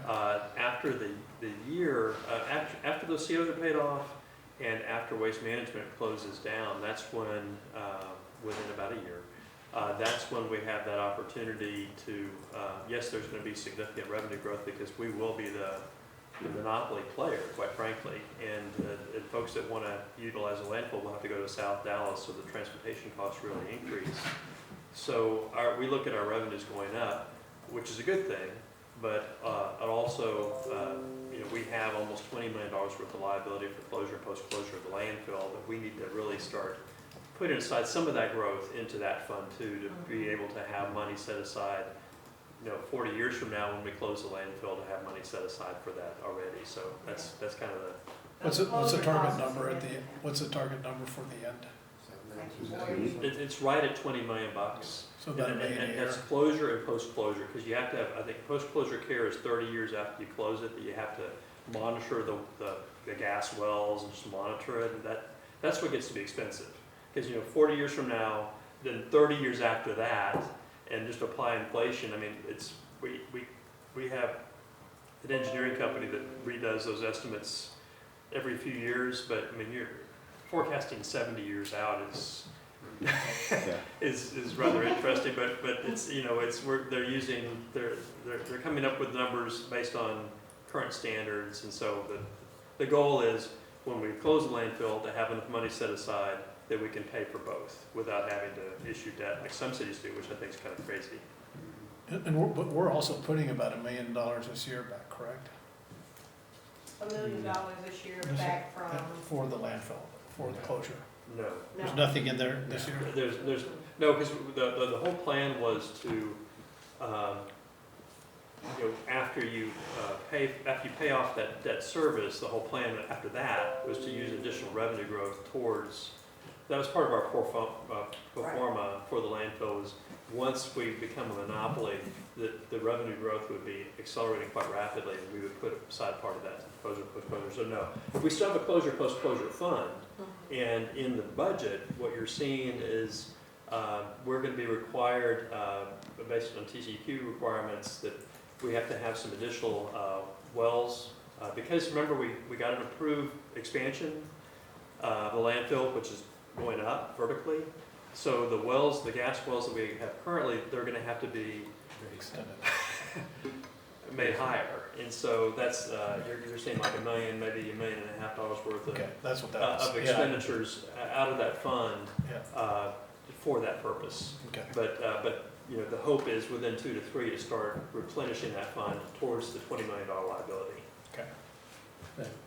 This will, just looking forward, this is something that I had already initiated conversation with Shane about, and I think that we as a group should have it, because we have the opportunity to set what I believe will be new ground rules. Currently, we are trying to encourage separation of brush and bulk so we can divert brush from landfill, but the customers that are using the landfill are not doing that. Whoever Republic allows to dump at the landfill are not doing that, and I think we need to look at possibly either requiring anybody who dumps from a city standpoint to either implement a similar type policy in their city, and in conjunction with that, we look at placing a mulching operation on site up there, similar to what Arlington does with, say, Living Earth Technology, where they're actually doing separation up there and mulching on site. That's something that I would definitely like to see, but at zero cost to the city, where that's between, say, Living Earth and Republic. And between the two of them, they pay for the equipment that goes in up there to mulch on site and divert from on site. So, Yeah. I just want you to know, Sure. I've initiated these discussions with Shane, and I'm gonna, Yeah, we've had a long-term, as part of our long-term plan, and we've had discussions about having a mulching operation there. And I think if we had one there, that many of the customers, because right now we have no control over the customers, and our contract doesn't provide us any avenue to have control over the customers that Republic brings in. But if we had an active mulching operation, I think that the customers would self-select, because that would be it'd be cheaper to go that route than to pay the tipping fee to go into the landfill. So that would be very useful to have, and that is in our long-term plan to look at. Yes, absolutely. That's something I'd also support, and not to add on to that, not to sound too mercenary, but we might want to look at opening discussions with Republic about 10 or 15% increase in tip fees. Once the DFW closes, Dallas Land closes. Well, I think the market's gonna say it goes higher than that, it's Well, supply and demand. Remember, we just went from 10 to 16% royalty. Oh, yeah, I'm not talking about royalties, I'm talking You're talking about typical. Republic getting yeah, more money, which gives us more. Yeah, the market will dictate that, but market's gonna on dictate the, it's gonna go way on the higher. long-term pro forma that they provided to us, it showed their estimated increase. It's like staggering. Yeah, And so, yeah, 40%. there's definitely an increase. the waste companies don't do anything for free. Yeah. But I think the way that Terry just proposed that is a good idea. We could even charge them a tip fee for their brush and stuff, but it's less than the tip fee to put in the landfill, so really encourage them to do it. forward, ready for forward? Okay, other revenues. So we talked about in all those previous slides, how we made some of the more material revenues, and some of the considerations for some of the more material revenues, with general fund. These are kind of some other areas, and what we're doing is comparing those against, where we project that amended budget to be. So franchise, I'm thinking about the reason why. So franchise fees is one of the areas where in our proposed budget, we're taking that number down a little bit, just because of what we're seeing in, funding coming in, changes in legislation, and the fact that, not as many people are using landlines and other things that generate that type of revenue for the city. So we're taking, a little bit of a decrease on that. Another area that we talked about in the third quarter presentation, and you've kind of been seeing this over the last couple of quarters, is related to our licensing and permitting. We had a boom that happened with our permit revenues as the west side built out. We have a number of projects that are entitled and waiting on the developer to take the next step to trigger revenue recognition, but we also recognize that that is one of those areas that is gonna slow down. So we are projecting year-end revenue for this current year at 3.27. And our proposed budget, we're taking a little bit of the air out of the tire, so to speak, and recognizing what's happening in the market around us, with that number being $2.8 million in our proposed budget.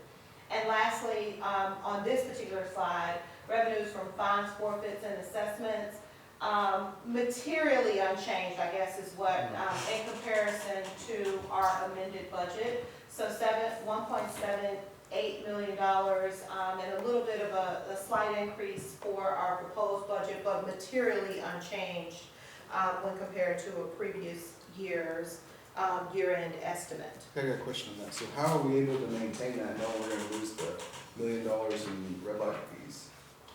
Red light fees help to fund some of our safety activities, and we do have some fund balance that has been built up, and Was that not recorded under the fines for? No, it wasn't recorded under there. Was it a No. special fund? Is this where we talk about the Marshall program and You whether, can? This whether it's actually playing out like we thought it would 4 years ago? You can? Wanna talk about it? I do. I'd be interested in knowing what they're bringing in now, what overall expenses versus the amount of forfeitures and outstanding warrants collected. Okay. So, question while you're looking that up, fines would include the warrant fees, right? Correct, yeah. Okay, but what is a forfeiture and an assessment? Like forfeitures, red light camera money went into the red light fund. It Right. can only be used for certain things. Same Right. thing with police forfeitures. If there's like a drug bust, or there's certain categories of arrest where the defendant has to give up their property and we can sell it and use that money, but it can only be used for certain type of police stuff. Sure, And so that's a special fund all by itself. That's not in the general correct, fund. okay. Okay, so let's talk a little bit about court and court revenue. I think you've seen this look already. So, of an overall $65 million worth of revenue, let's hone in on this 3% at $1.7 million. Some trending on the revenue that we have with respect to municipal court. $2 million in 15-16, $2.2 million on 16-17, and then stabilizing out at about $1.7 million for 17-18 and thereafter. So let's talk about why and some of the things that are happening with respect to municipal court. You see that date? September 1st, 2017, which hits right there. So what happened September 1st, 2017 is we had two new rules to come into play. SB 1913 and House Bill 351. What did they do? They changed a lot of things in terms of what indigent people, people without means are able to do in terms of claiming rights. And it changed a lot of things in terms of people with funds being able to do things other than provide money. Okay? So some of those things include alternatives for community service, extensive payment plans. So that more so manifests itself within our court area where we have to allow a good number of accommodations by law for payment plans and waiver in full or in part. Do we know if we are waiving in full or in part? We are following the laws of SB, yeah. But is our municipal judge, is he just blanket waiving people when they say I can't pay? And do we track that?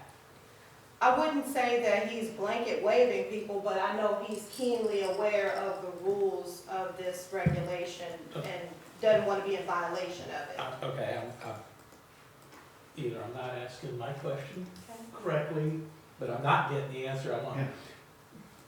Yeah. Is there a mechanism to know how much he has waived since this went into effect? Because, is there a mechanism to know how much he's waived? We can gather that. We can check on that, because one time, Because the reason I asked that, granted, we have to be in compliance with the law, yeah. but if we have a judge who's so sympathetic to whatever, That's not that just he's Marks. just, That's not our judge. That's not just Marks. that would be a performance evaluation of that judge who works for us. That's not the Let me tell you, one thing big that I've asked in the past, a couple of years ago, is, okay, because there was an example of somebody was in court, they were being found guilty, and they told the judge they couldn't pay the fine. Because they said they were indigent. But then, and so their fine was either waived or really reduced, and then they went out and jumped in a Mercedes and took off.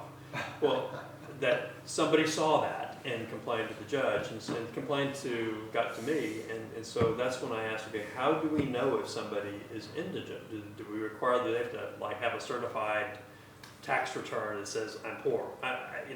And it's really, that's where it's kind of hairy, because there's not really a good way of doing that. Some places say show us a SNAP card, which is kind of your food stamp card.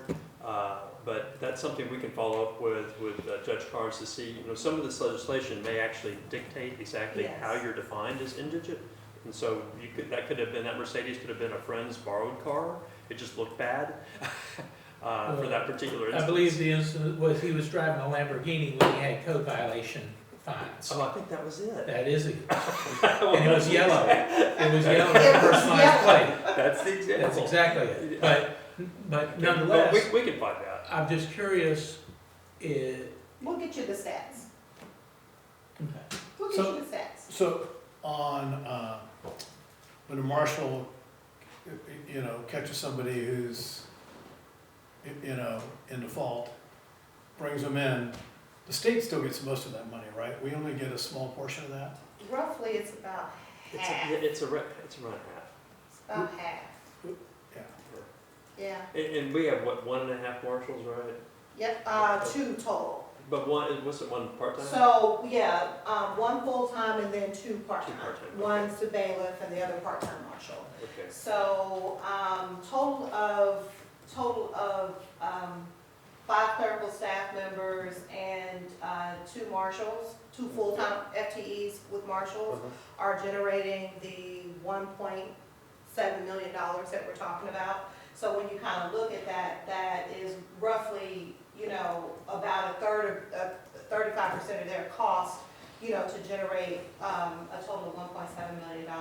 We did complete the hire. 1.7 isn't all that the marshals do, that's all the 1.7 fines. for court revenue, so I'm capturing the That's total what cost the of court in comparison of the total cost of managing and running our municipal court in comparison to the total revenue that is generated. So, You always have to have one bailiff. So Yeah. the question is the 2 part-time. So some courts have taken get rid of the collection, just hire a collection, we already have a collection company, they just say, let the collection company take care of it.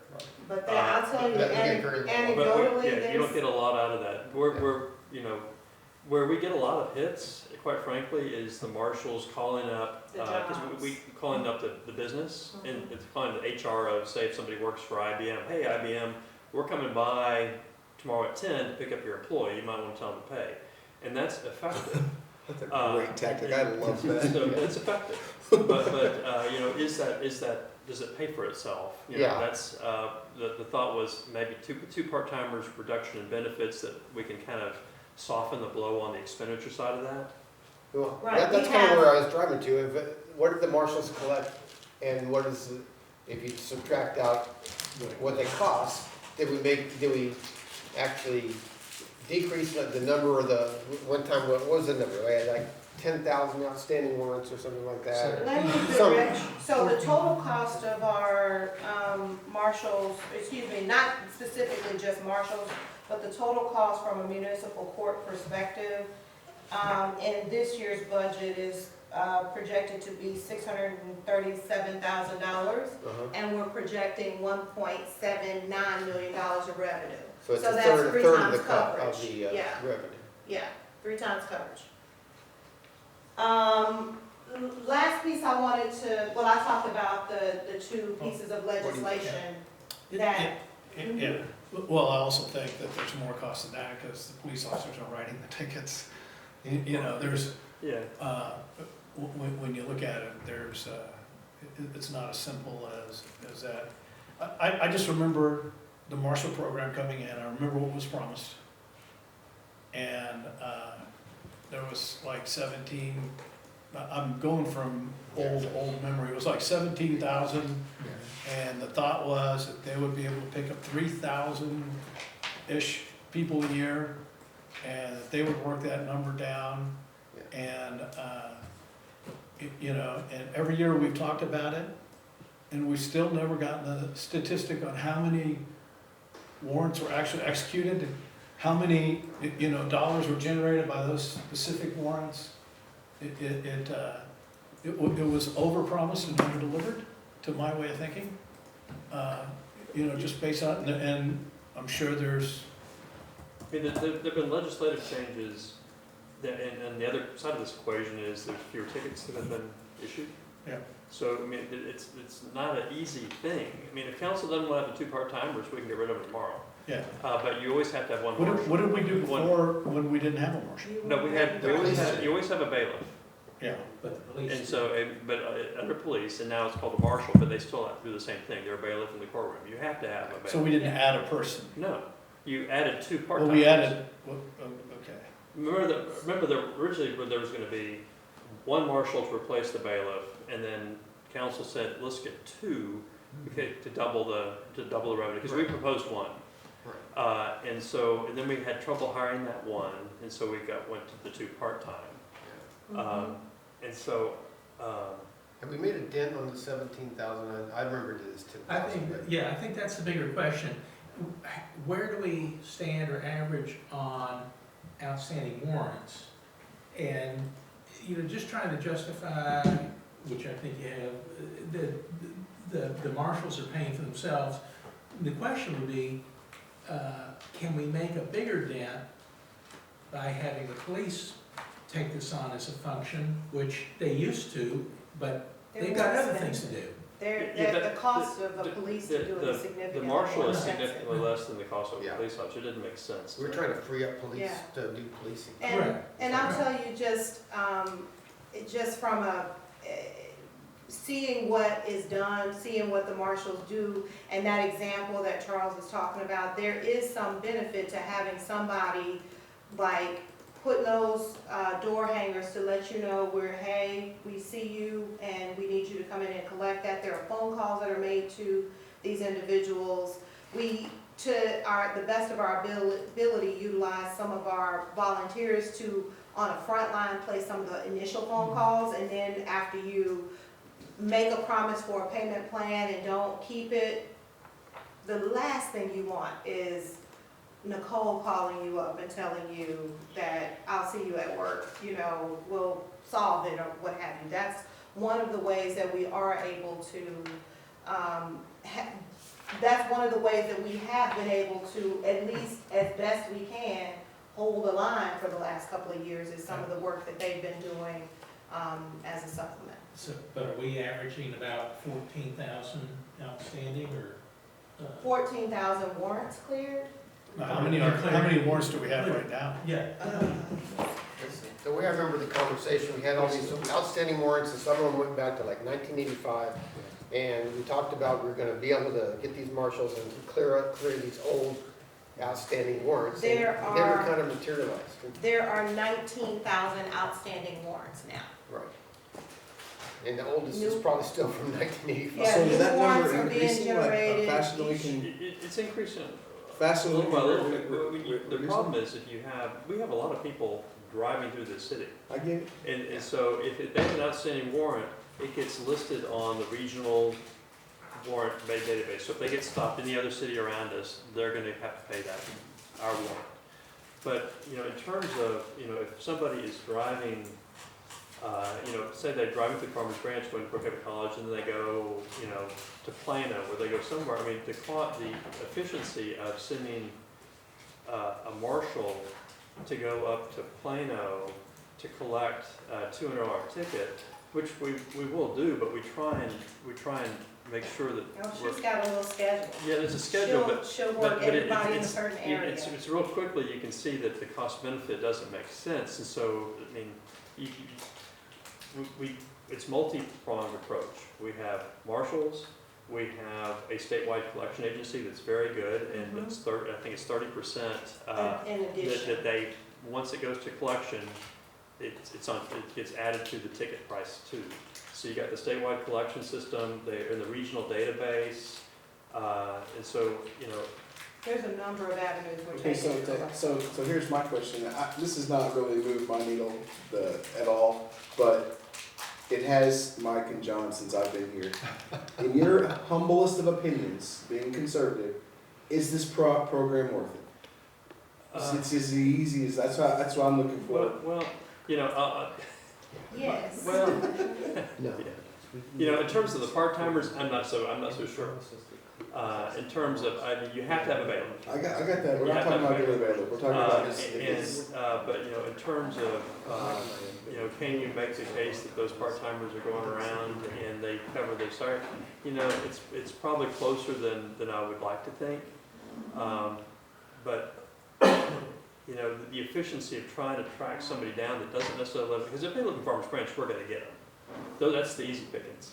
But, well, people live in Farmers know better. but if they live elsewhere, I mean, you can crack the whip over us as much as you want. So but what's the there's- alternative to, let's say, eliminating the two?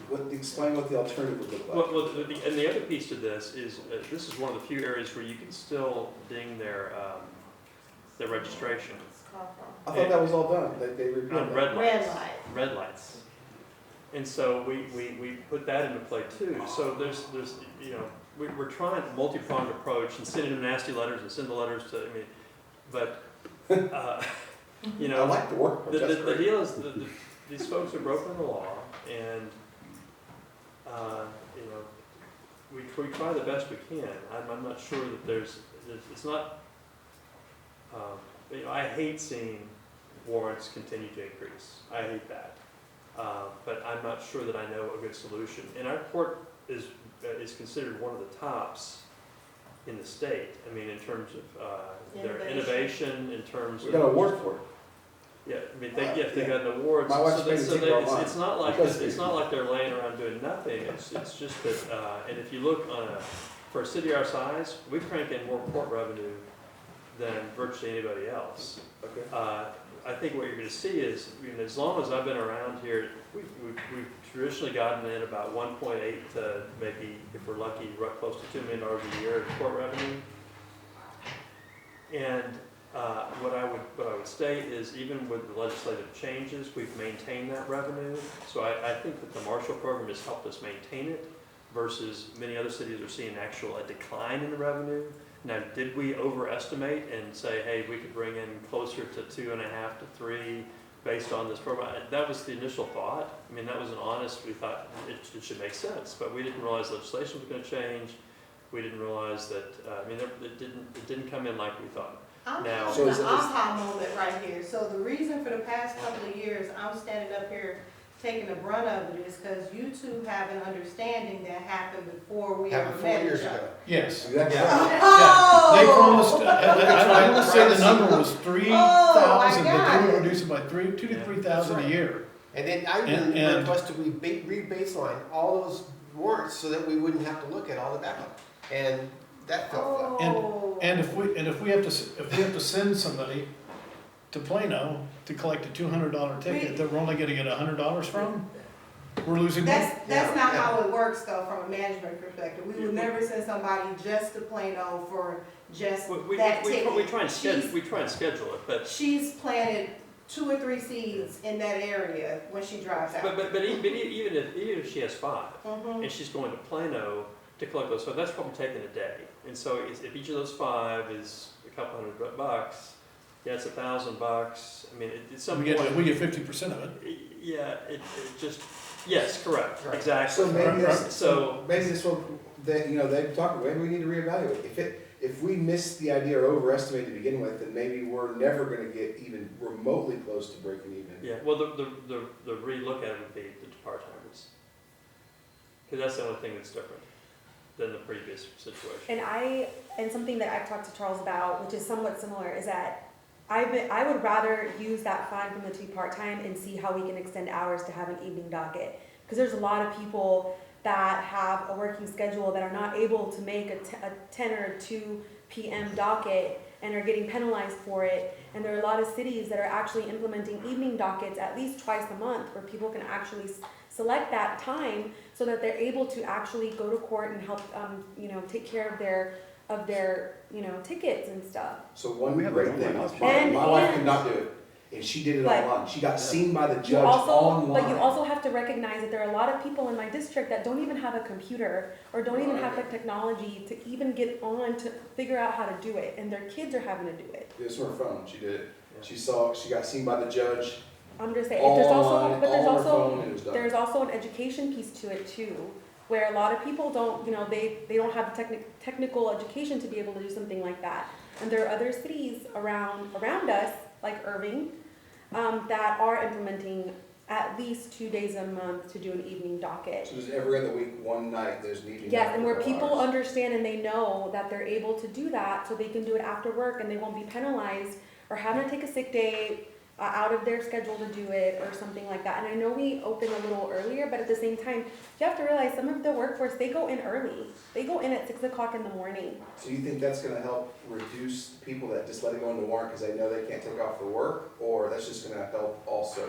I'm just bringing it up because if we're gonna reevaluate, I would like to also see how much, how much it would cost to just add a couple of more hours to our current FTEs for court, or if it's changing the times that we have court that day, instead of a 10 or a 2 to do a 2 and a 6, but kind of shifting those funds from those 2 part-times into maybe paying overtime for some of our clerks those 2 days a month. That's why I'm bringing it up. I'm not sure if it's going to affect our, things going into warrant for some of our tickets, but it's along the same conversation, which is why I was bringing it up. Yeah, because by the time that, dealing with it from a court perspective is probably not the least expensive method of disposing of a violation. It kind of, by the time you get there, it gradually increases from fines, et cetera. So the most cost-effective thing to do from a fine perspective would be to just handle it, like you were mentioning, Councilman, to handle it electronically or by some of those other means, mailing in, et cetera. There's a number of options available to people before we get to the court perspective. Okay, so we'll take that under One advisement. other thing that the police chief is adding in his proposed budget, not adding an FTE, but adding a traffic unit. So there'll be 2 official traffic units as opposed to 1. So that will help on the revenues because more tickets are going to be.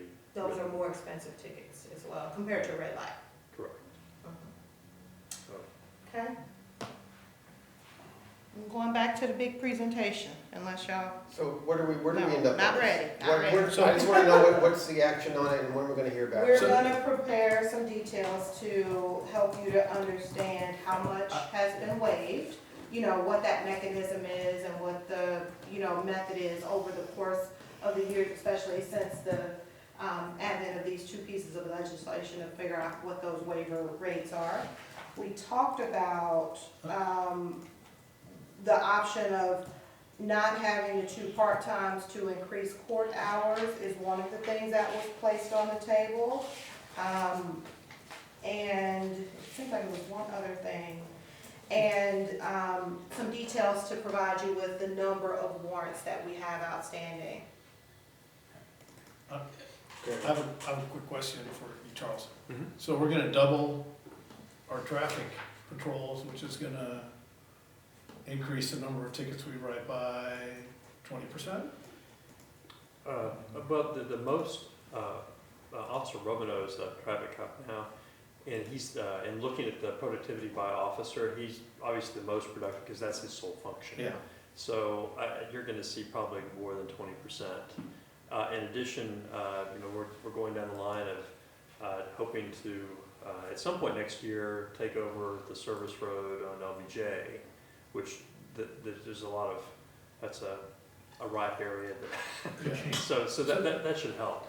So if we're doing that, should we not plan, if it's a 20% increase, should we not plan that into the budget? Well, Right? We're planning the expense, but we're not planning the revenue. Yeah, I will tell you, Sherelle and I talked about, you know, the issue is, there's been a number of years now that we've not met the revenue expectations.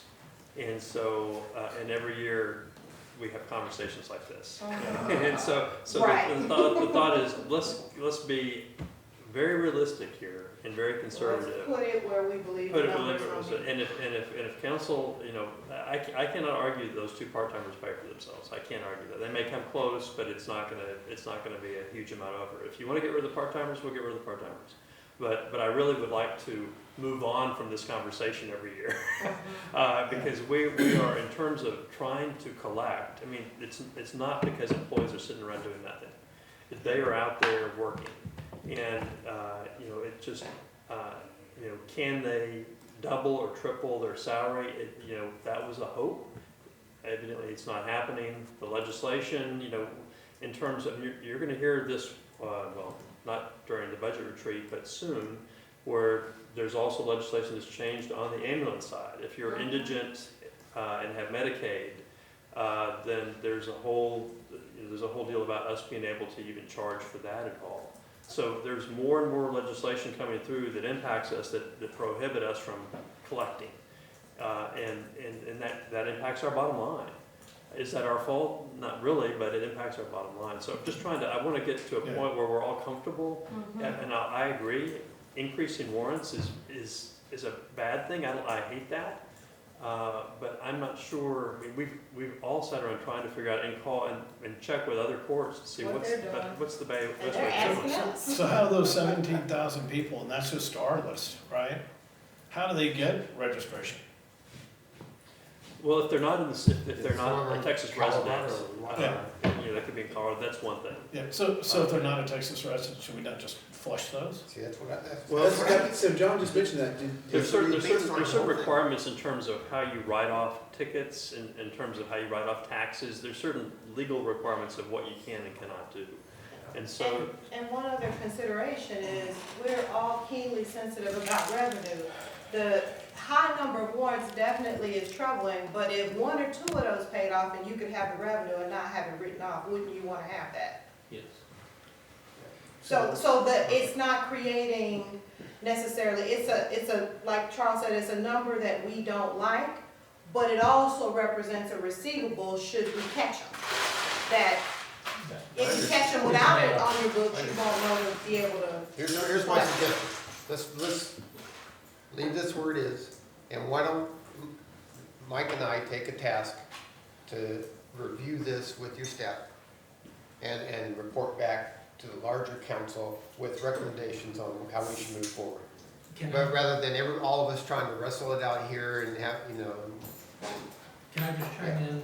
Because I'm sitting here listening to this, and I've already noted, I sit on the DA's advisory board, and so I want to ask them what they do, but I think Crystal brought up an excellent point, and that is having some alternative hours, possibly. Know that if we add evening court, that will increase the cost, because we may end up having to pay for the judge longer. He makes a lot of money off of us. I'm thinking that we should require him to do this at no additional.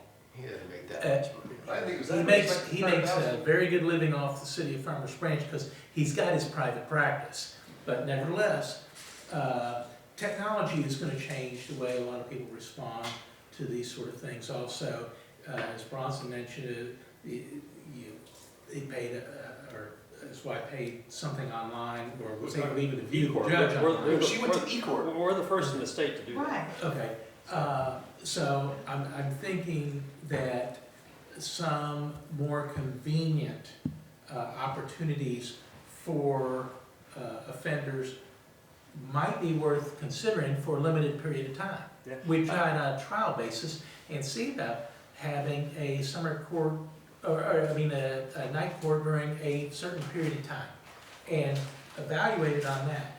But I do think we need to have marshals doing this. I don't want this to become a police function, because the cost of personnel is gonna be so much higher, and they really need to be spending their time doing other things that ensure the safety of the community, and not just essentially bill collectors.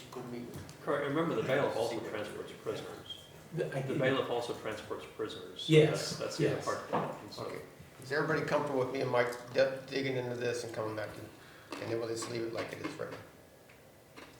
And you had the exploring the hours. We will explore that. Yeah. Thank you. Mhm. Okay.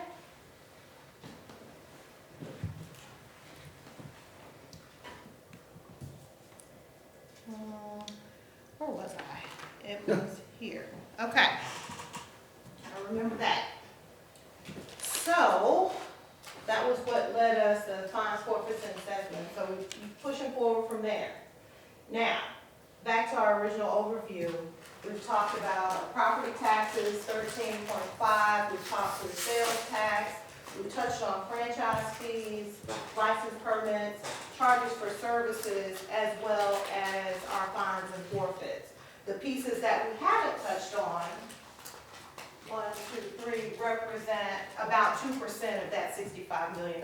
So when I talk about materiality, I'm feeling comfortable that we've covered a good bit of what we're trying to accomplish from a revenue perspective. Ready to talk about expenditures, general fund expenditures? So this is not your full presentation on expenditures, because $65 million of expenditures is a lot to cover in one slide. Please don't accept this as just, this is the whole thing. I want to give you a high-level overview of what is happening with the expenses.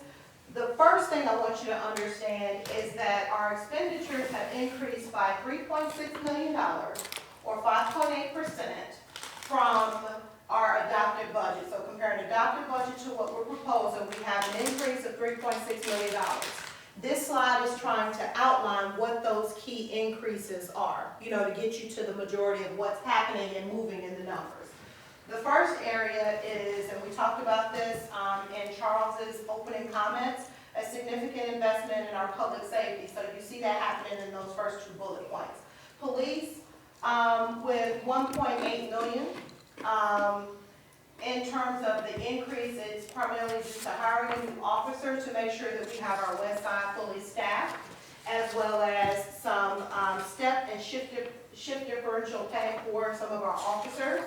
And the other thing that's included in that increase is Intech and some significant investments that they have in their current year budget for capital items, one-time capital items to upgrade the communication system to make sure that we're safely handling those calls and handling them in the most efficient way possible.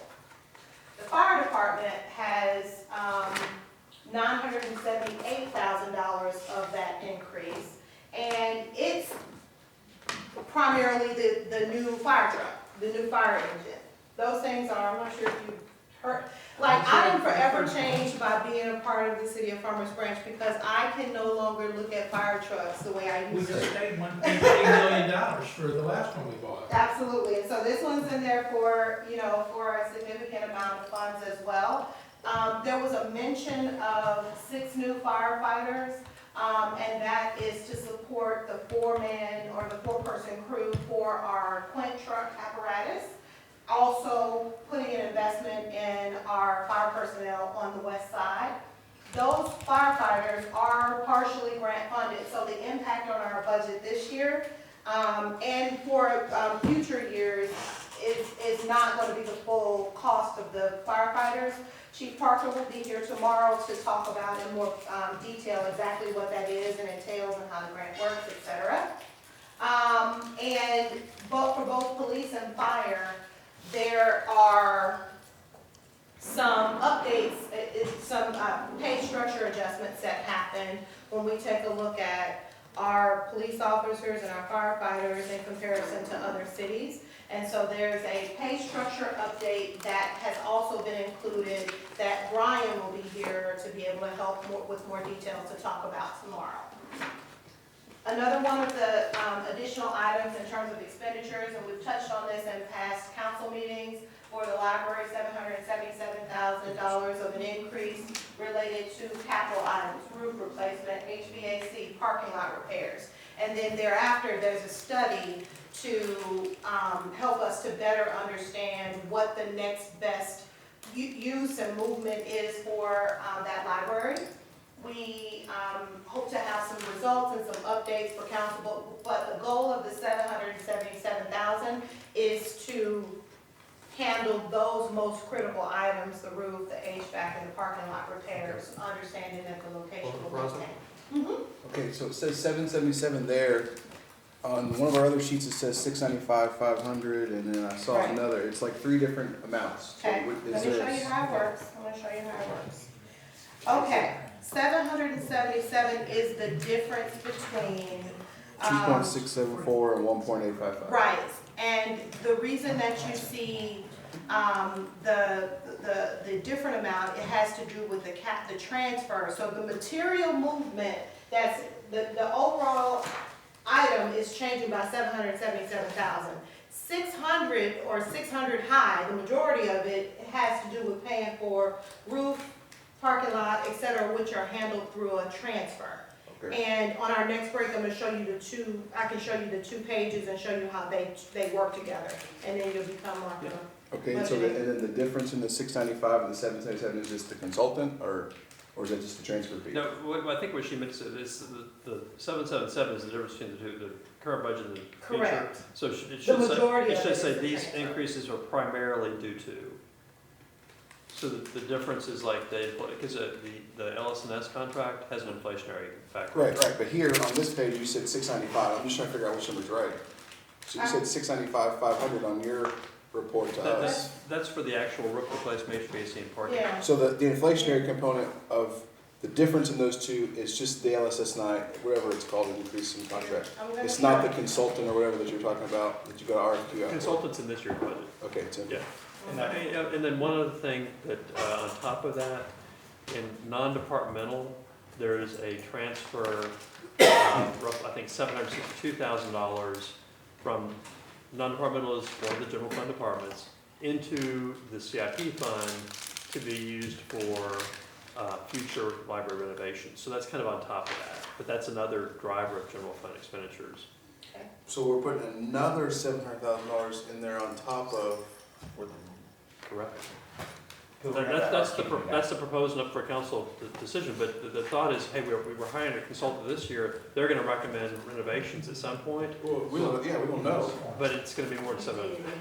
Well, we darn well know that, but that's one of those, I have it highlighted in here. There's money that we could use if we didn't agree that needs to go there, or Absolutely, that's we what, could just cut the budget by that much, right? I mean, I'm just saying, yeah, theoretically. that's what we're here today to talk about. Right, well, I'm just making sure, because there's a couple instances where I thought I saw a transfer back in on top of it. It was either I didn't understand it, or it was just like, well, we're just putting another scoop of ice cream on top, you know? We only ordered a single scoop, but That's the purpose of this slide, is to show the main drivers. Right. So, I'm trying to give you the mix Yeah. of what the big movements are that's causing that 3.6. And then, here, a lot of these things are happening on day 2. yeah, because library alone, if you took out all the replacements and the amount of money set aside for renovations, that's $1.4 million right there. I completely agree with this, and that's where it's almost, not, I don't wanna say deceptive, but it's confusing, because it doesn't even mention the other number. But that's day 2, I guess. It doesn't even mention the other transfer into the CIP for future, maybe renovations or future costs. Because it's But- CIP fund. No, it should have been on there. That was our goof. Okay, well, I'm just trying to, I'm 'Cause trying to it- just Yeah, understand. because that is, 700,000 is a big driver, and it's non-departmental expenditure. It should have been on that slide, it's not. Okay. That's why I wanted to point it out now, to make sure you're aware of that. Okay, so I can't do this right this second. I'm gonna come grab you. Okay? I have 3:30 for the snacks, is that okay? Amy will be a real good resource to Okay, help sorry, you. I Okay. didn't hear you talk to you. Okay. She stepped out of the room. Okay, I'm sorry, somebody came and asked us and I was trying to figure out what we're doing. They don't want us to charge you that. Poor thing. $3.8 million, disgusting. Okay, the other piece of this is that there's been some, I'm just so thrown by that, I'm like, snacks. Don't get in the way of Bronson. I Don't get in the way of Bronson stuff. We eat snacks, do not stop on snacks. Let me thought get that back was to a my Thanksgiving mode, back to the mode, back to the Sherelle, I thought mode. that was an autograph seeker. I thought she was coming up and saying, are you Sherelle? Okay, also included in that, increase is $494,000 in our sustainability area. It has to do with the planned purchase of a roll-off truck and an increased host fee to City of Louisville. Okay, I got a question. Here we go again. My questions come out. So at some point, there was a request, they put the request together, and then Charles and staff and all says, well, we like your request, we like who you are, but we're not gonna give you all your requests. Instead of getting 6 people, you only got 4, instead of getting. So my question Very is, much so. there was not even a request from Shane's group for a roll-off, but we're giving him a roll-off. Did I miss that? No, the roll-off truck is kind of one of those items that is embedded in our management of fleet and facilities. So this is something that Within- Kevin and his group, he maintains a listing of all of our assets and which items are needing replacement. Right.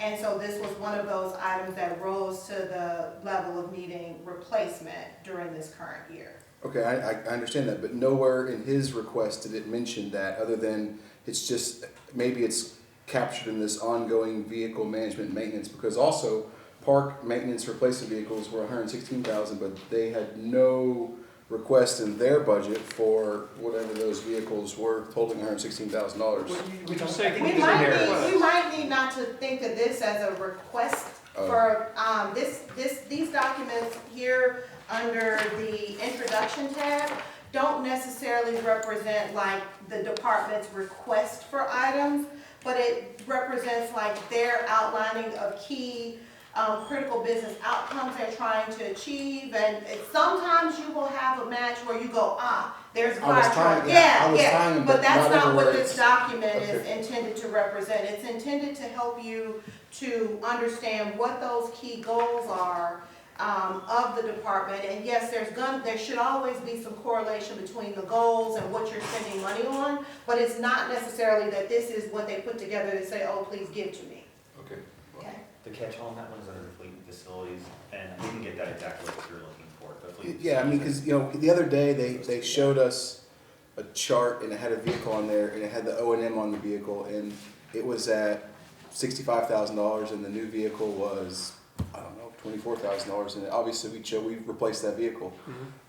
and I don't wanna get into the nuts and bolts of that, but some of these vehicles are like expensive vehicles.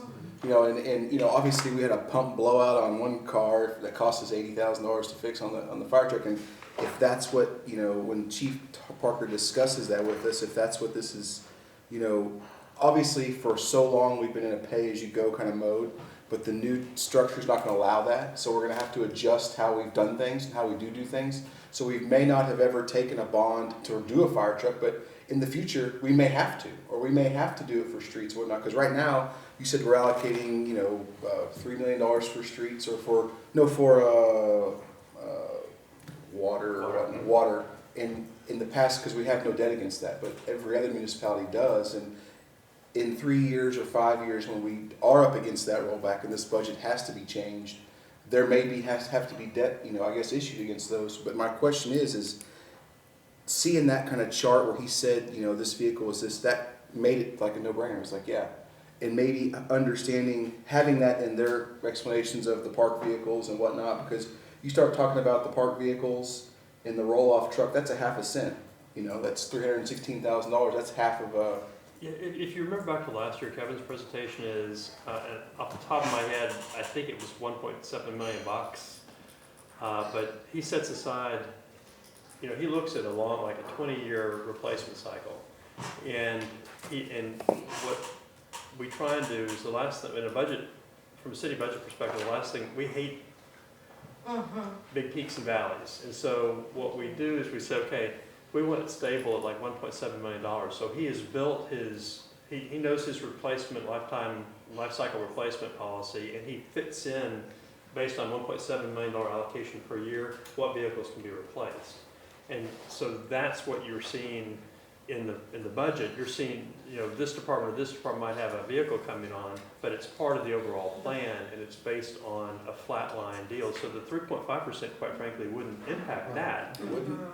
It's just if you had Because he's something, baked in that it's 1 where you month. had an addition to the fleet, that's when that would be outside of the 1.7 million. But right now, everything is pretty much. But previously, council's established policy that said 1.7 was the right number to do it. We recommended that, and council said that was fine. So at some point, we may not, but we could evaluate if that's the right number, or if that's too high or too low. Well, if you say what will happen is if you say it's too high, then we'll come back and say, okay, right now, Kevin is not here, we can schedule him to be here, but Kevin could say that, hey, you know, right now, and I'll make up a number, if the repair cost is 60% of a new, that we'll recommend to get the new. So in order to lower the total amount we put aside, then we're going to change that algorithm to say, okay, we're more comfortable with paying 80% of repair before we recommend new. That's how that would.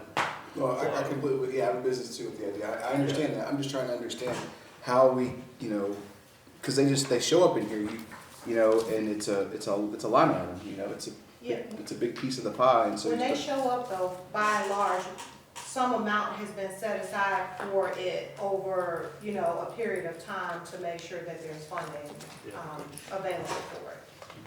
It's just, what you're seeing with roll-off truck is funding has been set aside for it. This year is the year to pull the trigger to get it. Can we talk about the Louisville host fee? I thought we negotiated that when we got the whole expansion thing and got them to pull back all their protests and all that kind of stuff. So that looks a lot like, hey, we need another minute on our farmers show, so let's charge Farmers Branch $100K. It's based on tonnage. That was the negotiation. They would not back off on that. So that's the tonnage coming in, they're increasing host fee. Yeah. Yes. Exactly. Okay. Yeah, and I hated that, but they stood steadfast on that, and that was the holdup on getting our expansion permit. Yeah, We had to have them buy off on it, and their deal is, hey, this is what all the other landfills pay, even though they're private landfills. We believe you should pay for it too, and so we could not negotiate that.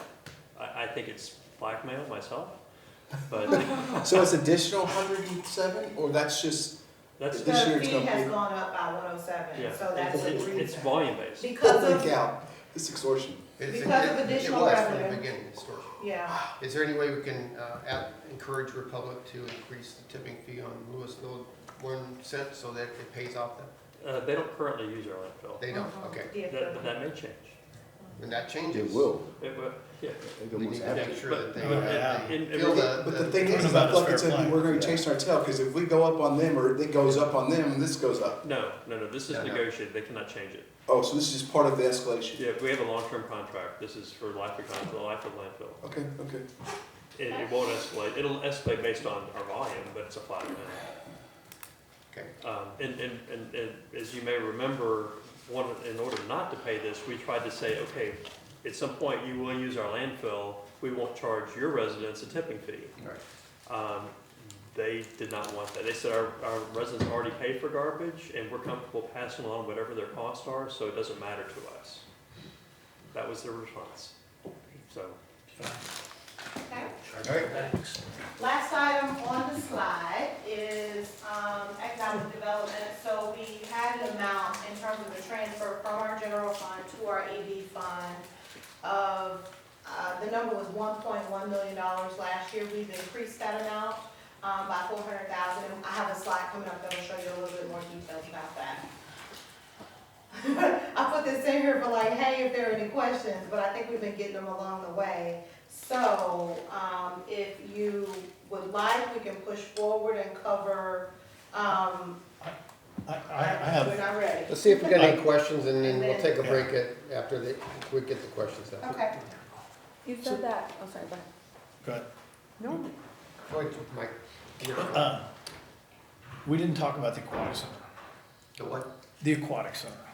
and Mike will be That's gonna talking come about up, that. Mike Okay, has a Mike, presentation okay, for you. good. Can we get I'll wait. Parks is gonna be here at some point? Tomorrow. Yeah. Okay. There's a whole cost benefit Yeah. presentation. and you said you're gonna, and you said. Yeah. And one of the numbers that I've never seen is how many people swim in the indoor pool every day? Okay? We probably have that number, don't we? Yeah. We know how many people Yep. show up Yeah. and actually Yeah, get in the water and swim. yeah. I would say the outdoor pool has been packed all summer. I've gone there. Yeah, yeah. It's packed. Oh, yeah. It's like- Yeah, there's but no the place indoor to sit. pool costs Yeah. significantly more Okay. to operate. Oh, yeah. And well, I take that back because there's Maybe more, not there's more lifeguards on the exterior, Yeah, a lot more because they have to be at every turn. yeah. But But it's, and it's But only, it- but it's only open 3 year- months a year. But it's 4 months a open year. year-round, that's the thing with the natatorium. Yeah. Well, You I'd be said interested you to were see gonna the go super over numbers, a because more it's been packed. itemized. Yeah. Multiple times my kids have said, hey, that place first up. yeah. Yes, I have a slide. Yeah. Okay. Hold on, we got too many conversations, one at a time. Yeah. So you We'll talk wanted about to that take a break before I'll we wait push for into? Stall to finish asking her question, then I'm gonna go to Bronson. Oh, no, that's No, I was just asking her, she mentioned that, that she was gonna go over details for the line item regarding the 400K for EcoDev, so I was just gonna, but she said she would, so I'm good. Anybody else, You had a questions? question? Oh, no. Okay. Questions? All right, let's take a 10-minute break at this point. I got 2:30, 2:40, let's be back. Anybody need longer than that? I'm ready to go now, I just went. Left the room on unauthorized fashion. I'm sorry. Oh, you didn't even understand? Because I We're know. gonna get you together, I okay. go through this book every time and I find it. Again. Thank you. Okay. Ready to push forward? So, we've covered general fund. Now we're moving into some of these other funds, okay? That actually was a well-placed break time, because we got through all of that stuff. That's the majority of the money. The rest of this hopefully will flow a little bit quicker. Water and sewer is our next stop.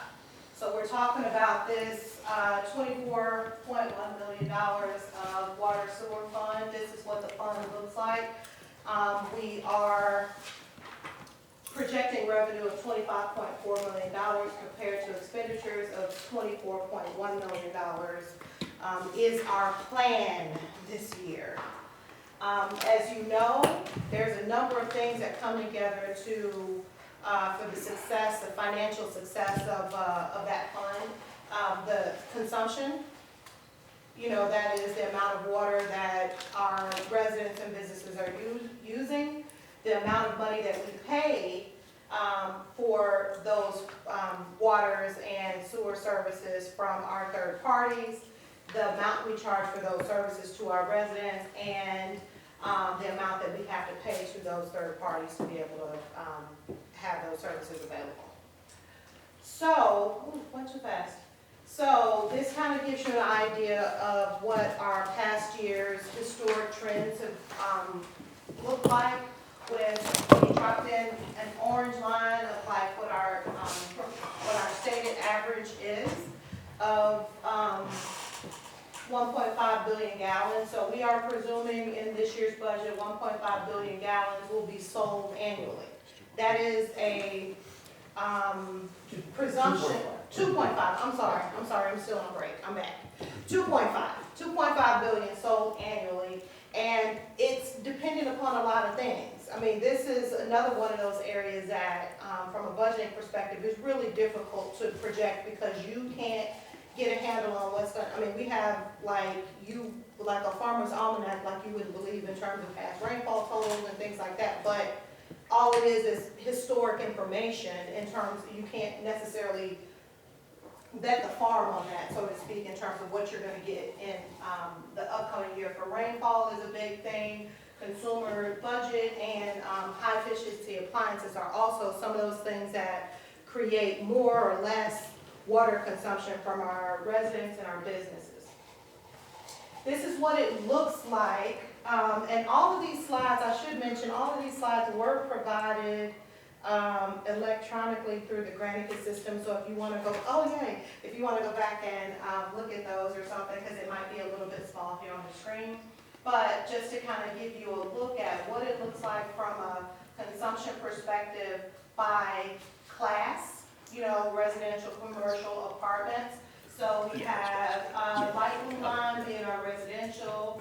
Commercial is definitely has more consumption than our residential, and you can see apartments is relatively stable. Now, one thing I do want to call your attention to is these lines all tend to pitch down here is we have provided just as much consumption as we can up through this current year, but it's not a full year. So you're going to see, like, draw like an imaginary line there to understand that this stuff beyond there is not a full year that we're being presented with. But we just wanted you to have the most updated information that we had. One thing that is of note is our other and unmetered water.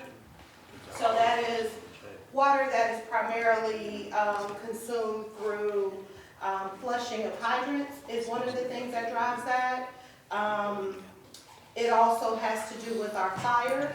But when I was looking at these numbers and going, okay, well, what is happening between here and here? You know, what is that jumping about, and why does it unmetered water jump up so much? We went back and looked at our West Side Tower. Our West Side Water Tower came on around that same time, and there's a requirement in terms of water safety and things like that. Chlorine evaporates over off of the water that's being stored in those towers, and so there is a requirement from a safety perspective to flush a certain amount of that water. So that is why you might see a jump there. That water going from Range Creek? I have a question about you know, kind of the budget. I think you showed it the first slide, or Yes. That? well, not there. When you look at our June 30th water and operations, we're at 15.9 million, almost 16 million. Mm-hmm. And I would think that July, August, September would be the highest usage of water. Mm-hmm. And we only go from 15.9 to a year-end target of 17.7, which is roughly $1.8 million. And I'm just wondering why it just seems like that number is odd. Well, one thing that you have to take into consideration is in the 630 number that you might be comparing the 15.903, is that the number you're Yeah, referring to? that's what I'm looking at. So that's gonna depend, if you may or may not have a full month's billing cycle captured in there. That's one thing. As of when we cut it off and grab the data, that, My point is we're averaging over $5 million a quarter at the end of June. And we're only projecting 1.9 million for the fourth quarter, which is July, August, September, when Right. people use the most water. right. So what I was trying to explain to you, is that when we pull the data for our June 30, you can't necessarily look at the comparison of those two numbers as 15.9 is 3/4, so therefore divide by 3, et cetera. Because what we did when we came up with the estimate of 17.7 is looked at how many billings do we have in our most current numbers. Might not have been these June 30 numbers. We might have pulled an even more current number to look at how many billings do we have in there for a given month, how many more do we have, what is the rainfall. It was a number of things that we considered in terms of coming up with a projection of 17.7. It's not necessarily just taking 15 divided by 3, therefore that must mean that it's $5 million a quarter. That's not the way that we would do that projection to come to it. Do we do all projections that way? It's not based on quarterly or just the water and sewer? Water and sewer, we have a number of different billing cycles that are gonna impact, our revenue estimates. So, you know, we're pulling all of those things in to come up with what we believe is the most, the best number that we can project in terms of our overall operations cost for the fund. Charles, you see what I'm saying? Well, I showed it, okay, you're looking at water, just water service? Water Just water and operations, sewer operations. on page 29. Well, I'm looking at revenue, I'm looking at the revenue side. He's talking about the expenditure, Expenditures. page 29. Because the revenue side works out really well. Right. Operations. Question is why 5.9 under 6/30/2019 is not tracking the same way as the 17.7 It just seems, in terms of the year-end amended. The implication is that 15.9 for 3/4 divided by 3 equals 5 quarters, $5 million a quarter, and that's not necessarily the way that we build that projection. We build it based on actual billings and data. if you're comfortable with the number, I just, Yeah, we'll look at the number again, like TRA, that's a fairly, that bill is the same all year long. Yeah. The water bill, those are the two big pieces, is Yeah. this wastewater treatment and water purchases.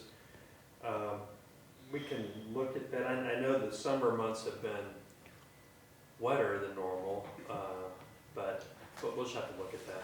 okay. Okay, so a budget is a plan. A budget is a plan, a budget is a plan. So when we make the plan, this time last year, our plan was to bring in $23.6 million of revenue compared to $23.1 million of expenditures and have net income somewhere in the $500,000 area.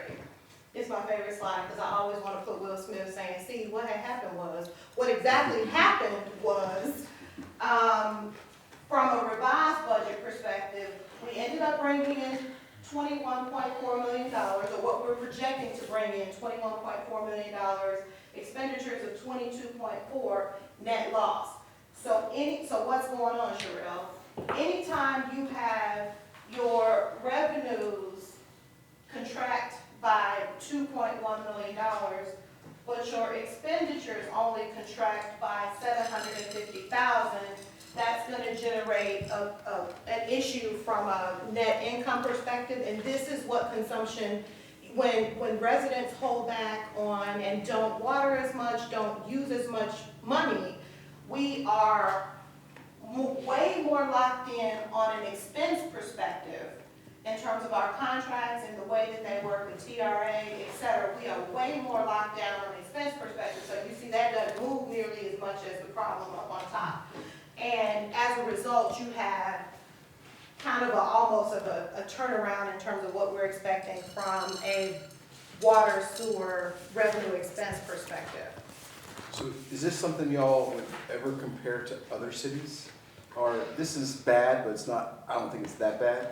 Are other cities the same, better off, or worse than we are in this situation? I attend a number of meetings with other cities and Dallas Water Utilities. We all are purchasing water from them under these same sorts of contracts. Some cities are better off than others because maybe they have some portion of a treatment facility or something that means that they don't have to buy all the components that we might have, which means that they may have, they still have the cost of running it and all of the TCEQ matters that go with that, but they have a little bit more control and flexibility on some aspects of it. But Dallas has the water game and TRA has the sewer game, and they have us locked in on rates. All of us. And from my meetings with other city managers, it's impacting everybody, that it's. So they're all in the same kind of boat. There's not, I don't wanna think that Carrollton or Richardson is like $1 million in the positive because they did something differently than we did. No, I mean, virtually all the cities around us are members of the Dallas Water. They buy their water from either Dallas Water Utilities or the northern cities buy it from the North Texas Water District, which is a lot more expensive. But both entities, the Water District up north or Dallas Water Utilities, the vast majority of their costs, roughly about 75% for Dallas Water Utilities, a little bit more for the Water District, is fixed costs because they have to collect money to operate their plant, which they've already built and issued debt service for.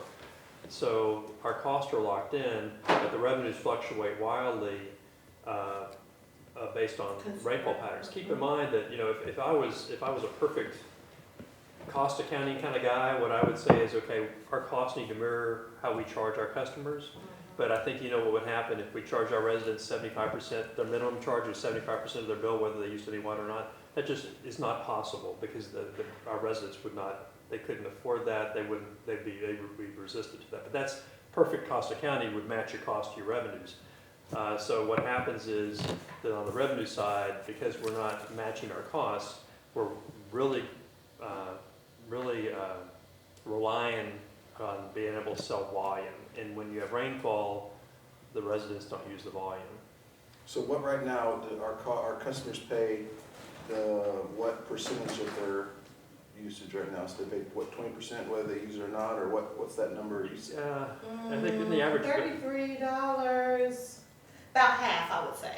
Because it's about, the base rate is about $30, and my average bill that I'm showing on the upcoming slide is about $77, so. And is that normal? Are we in line? Is Yeah. everyone there, Yeah, that 50% range? In terms, yes, we are in line. Okay.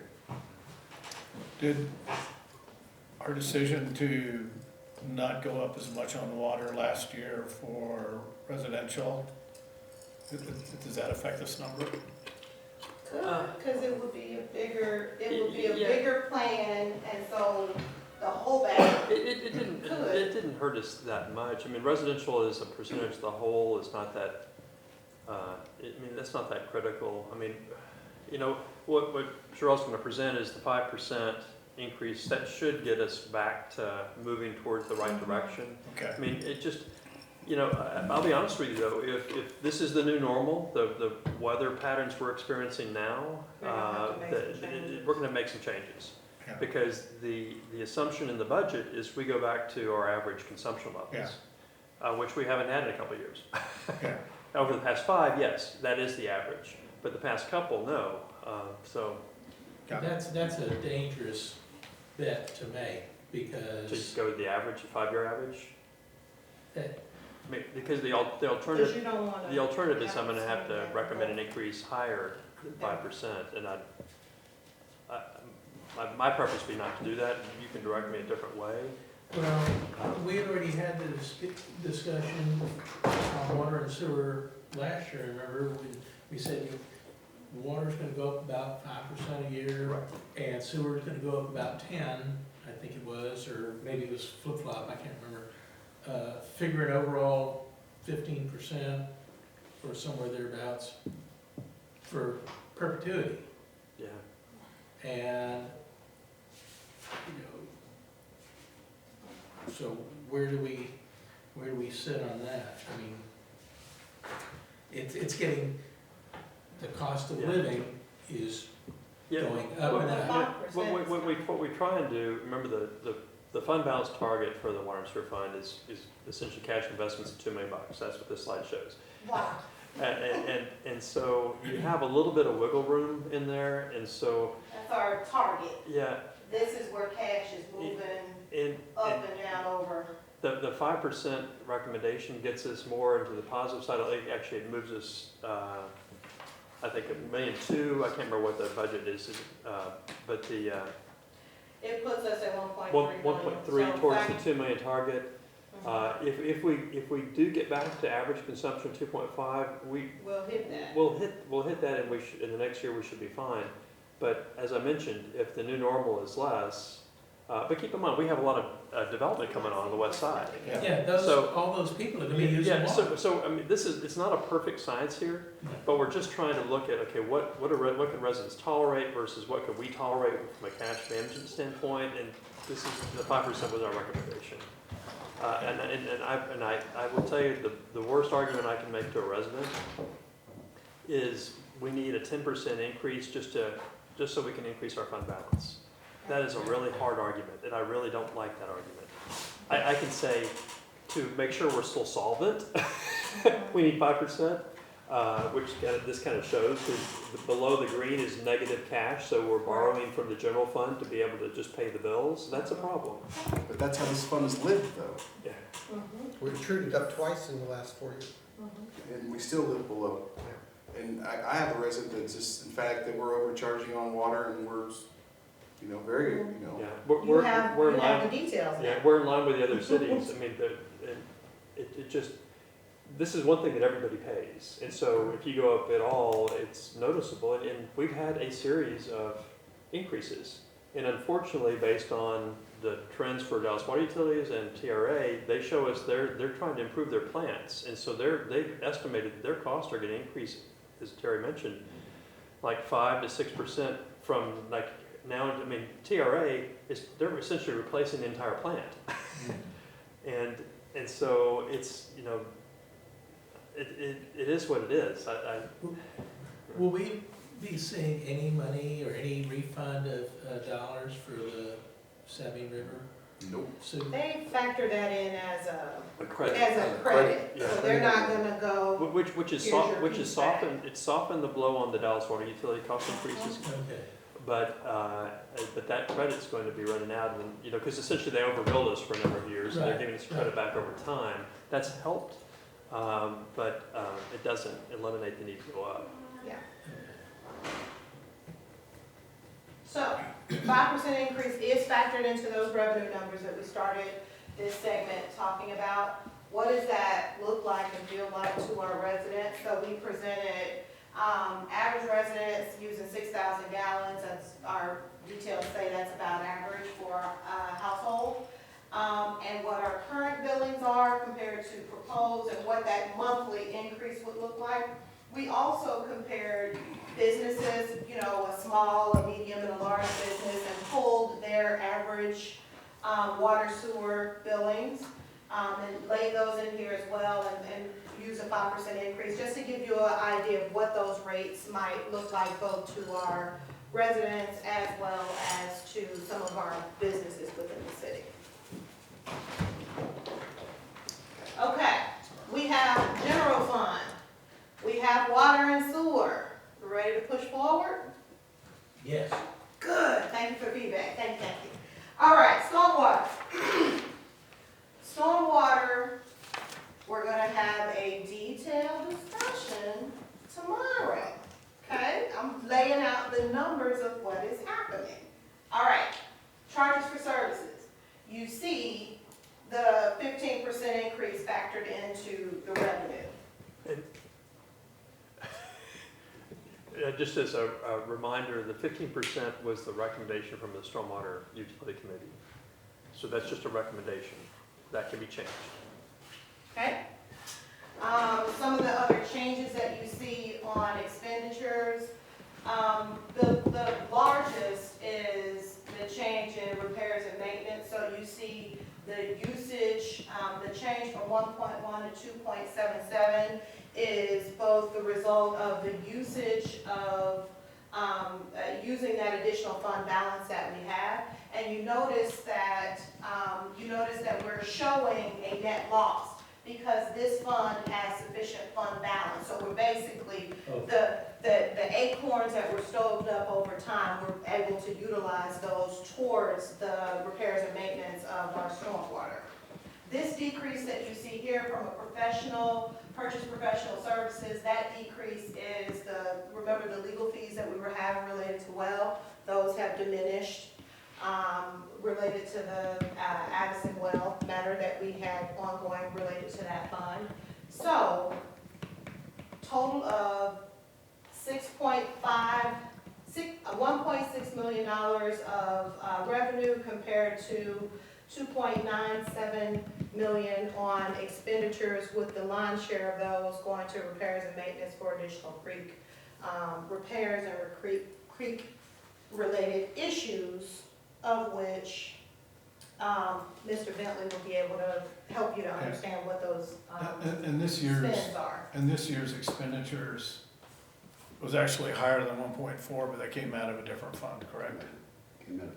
It came out of fund balance. But remember, the council authorized $1 million from the general fund Yeah. to utilize for the repayment over Yeah, 5 years. so we spent $2.5 million this year. Yes, sir. Right. It just, Yeah, it doesn't show here because it shows actually both places. Yeah. It will when the expenditure is made. Okay. I wanted to present a similar kind of comparison of what it means to our residents. So the first 3 lines are our rates, our current rates for the different tiers of residential stormwater monthly amounts. And it's kind of based on the amount of impervious surfaces that you have within your dwelling. And we also kind of laid in small, medium, large business to show, what that total, what the current monthly amounts are, what a change would be. So we're looking at, on a low end, 48 cents additional to a resident, on a high end, possibly $30 a month additional to businesses. I have a question. So we talked about putting together a comprehensive drainage plan. Is that cost incorporated, or where is that line item?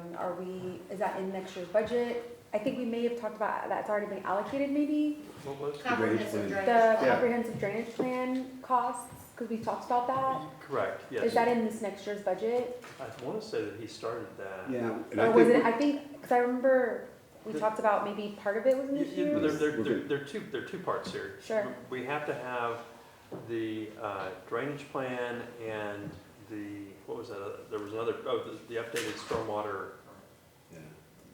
Statutorily, we had to have. It has to have by September 1st. Yes. And so we've engaged Freeze and Nichols to have that for us, because they have kind of a model. Yes, and I ordinance. remember that. It was very Yeah, general, and- but and general, but it's still a step forward. Yes. That'll be in place by September 1st. We're using current dollars for that. Then about 3 months after that, we're going to fine tune it down to be exactly what we need here in Farmers Branch. And Got then it. come back and amend the ordinance that we passed as of September 1st. Got That's it. the plan. okay, but there's not like going to be an allocation from this year's budget for that?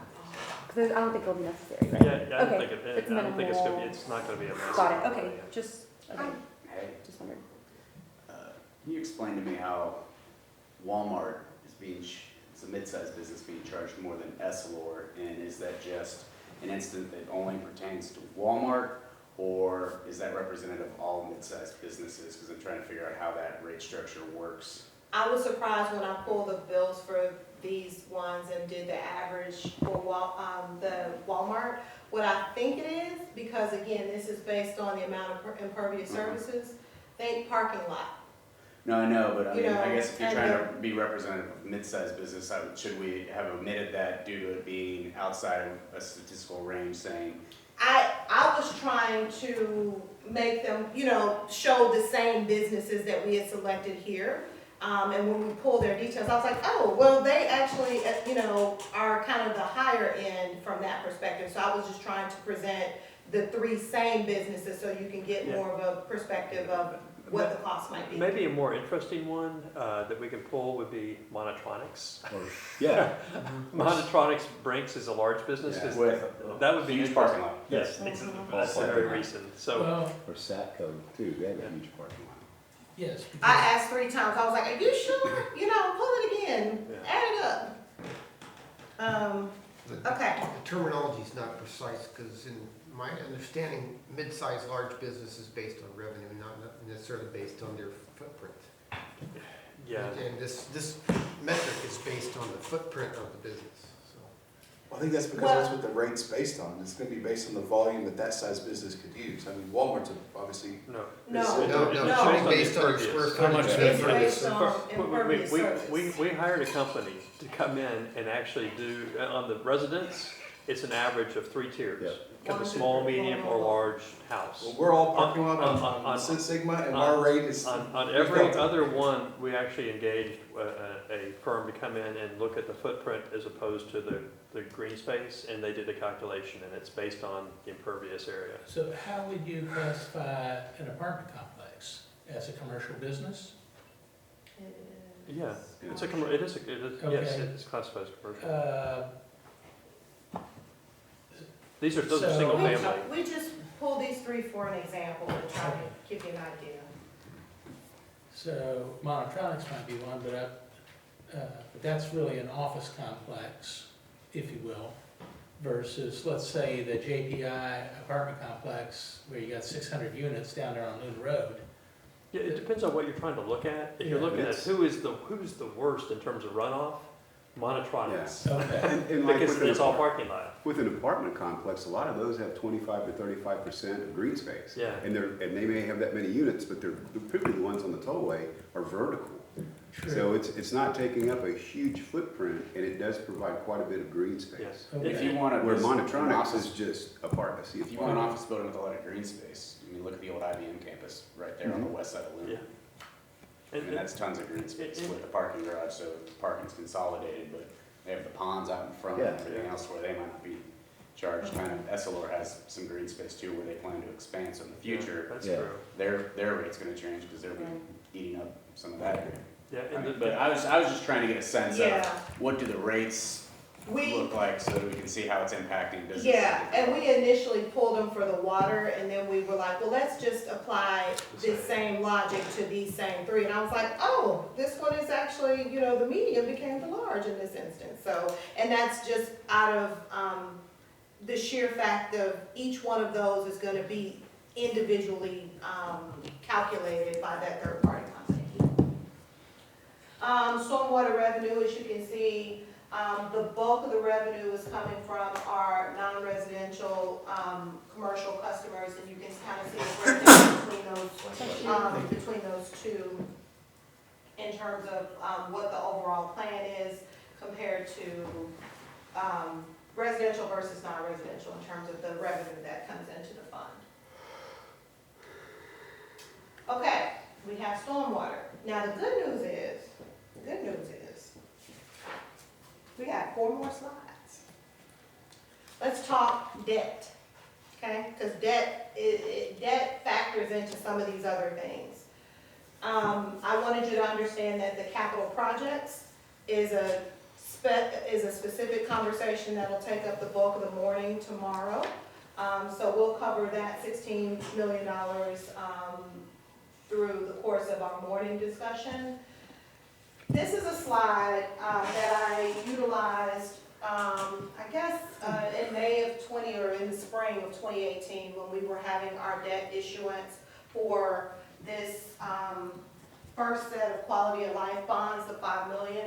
And we kind of presented a total of 15, just to refresh everyone, a total of 15 was approved in the vote. And this is the issuance that we're talking about for May of 2020. I want you to understand a couple of things about it. It is currently not budgeted. And the reason is because some of these issuance amounts could change.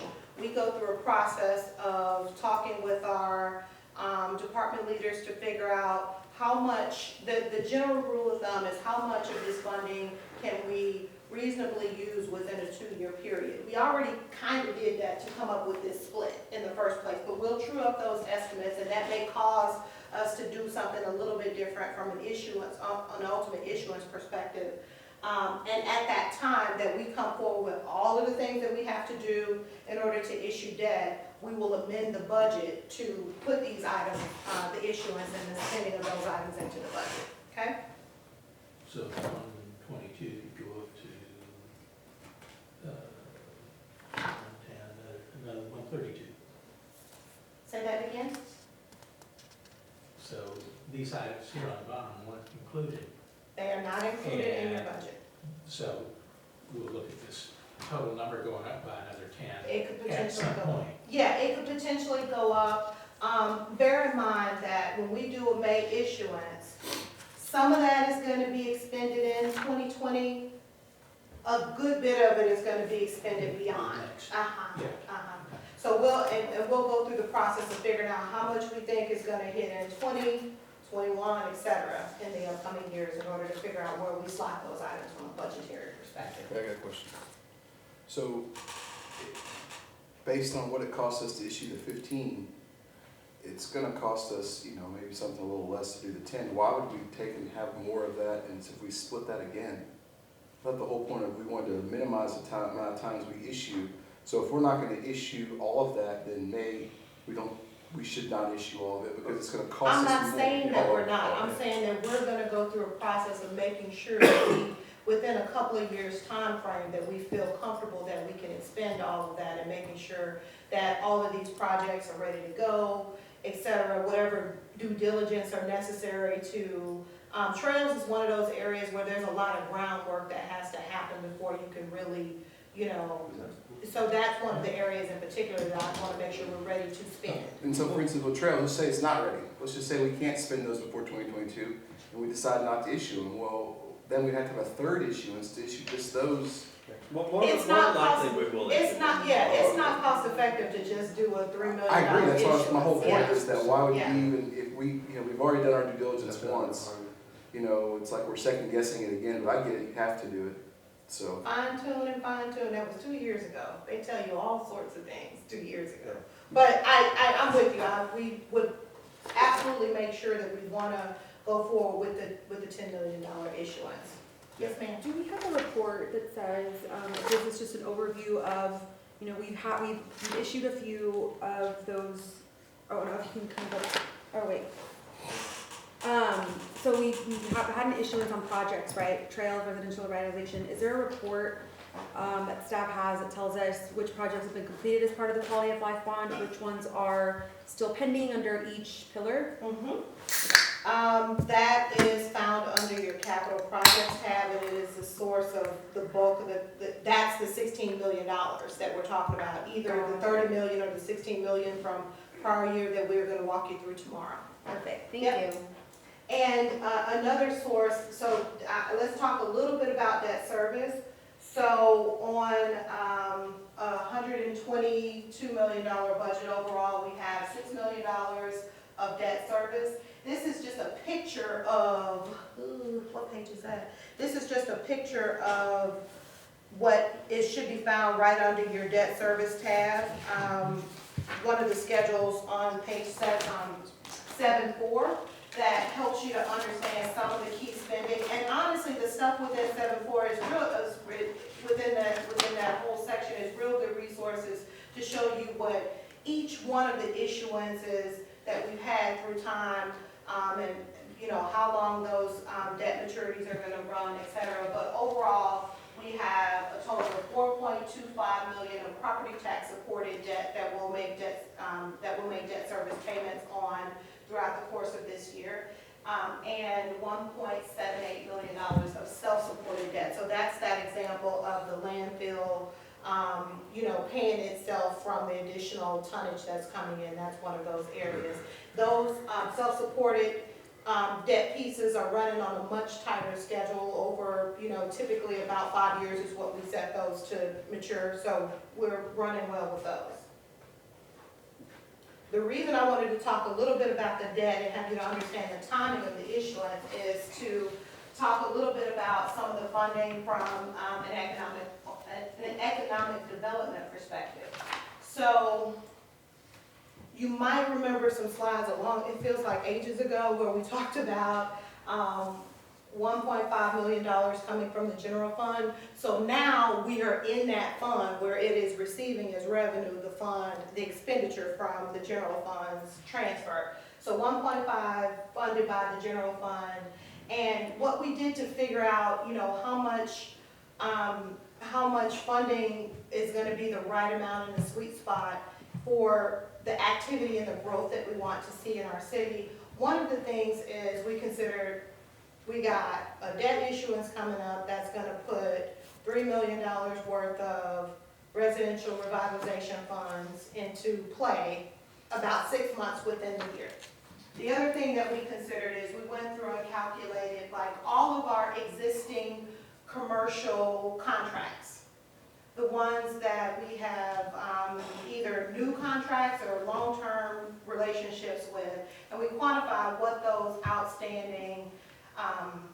upcoming payments would be related to our existing contracts.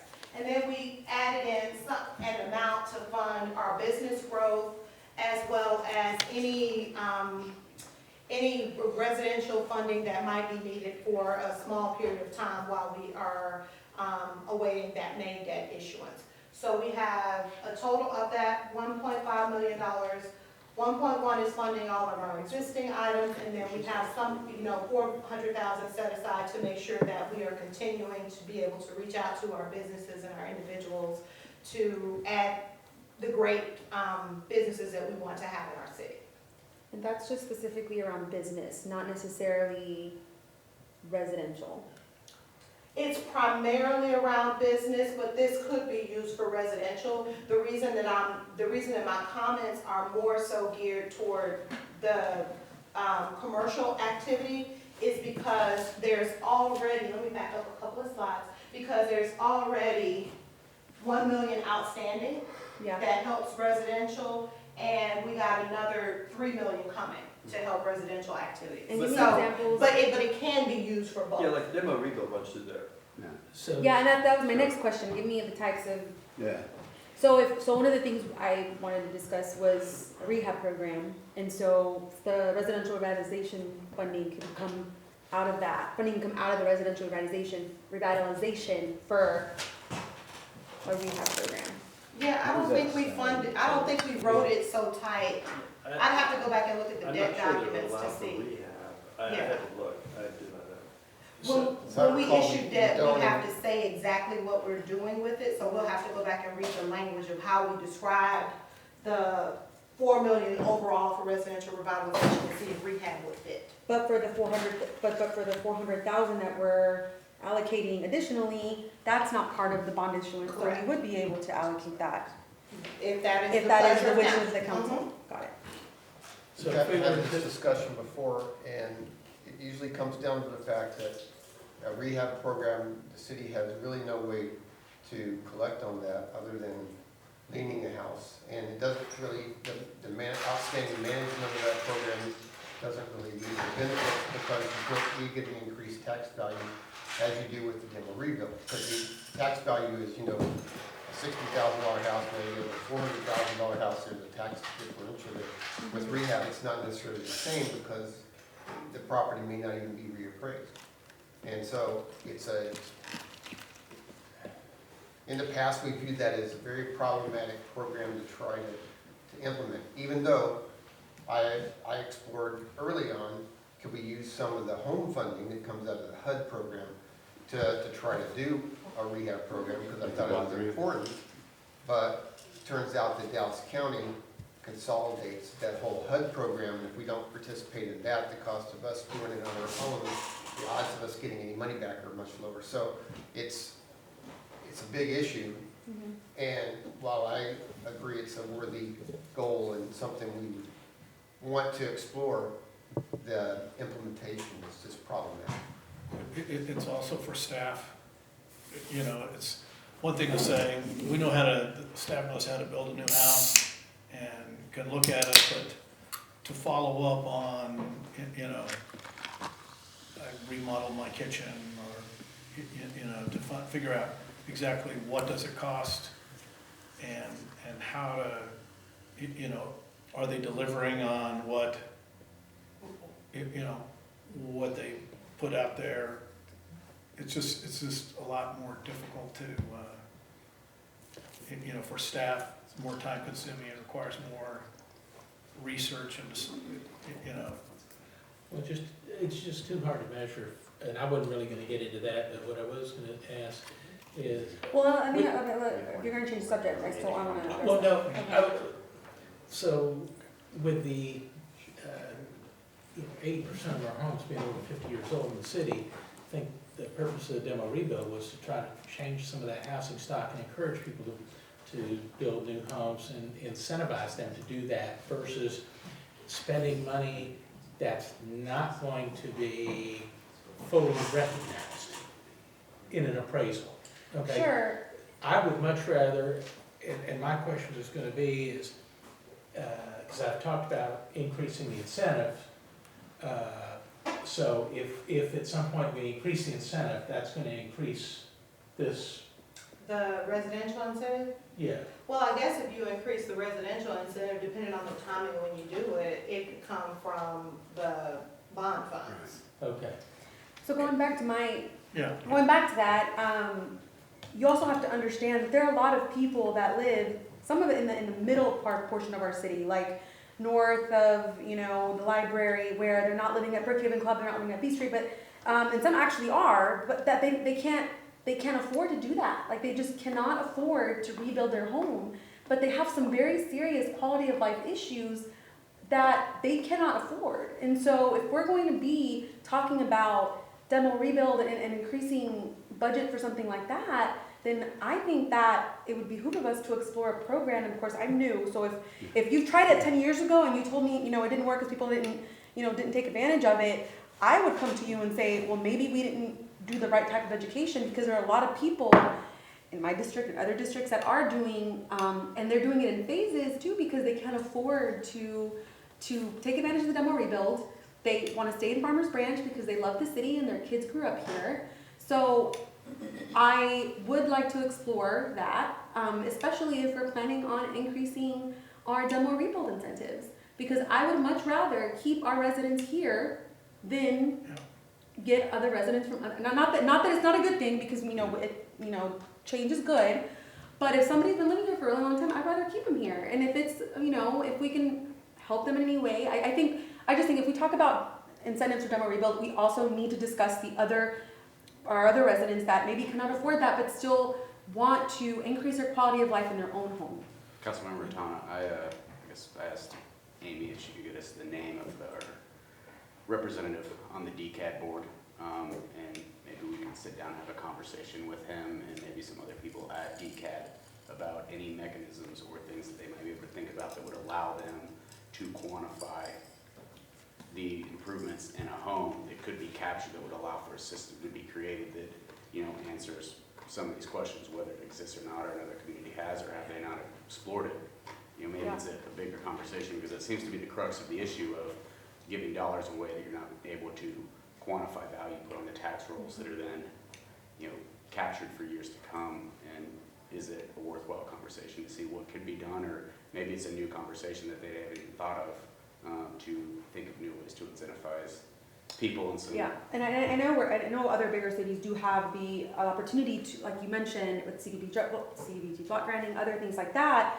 We are very different also because of our size, but I would like to explore mechanisms, whether it be, federal, state, or even just internally on something like that, because there are a lot of residents that I hear from that, they hear about this demo rebuild. I'm like, well, what about this? There is something, even just your foundation, that can have effects on plumbing and things like that. That is so costly.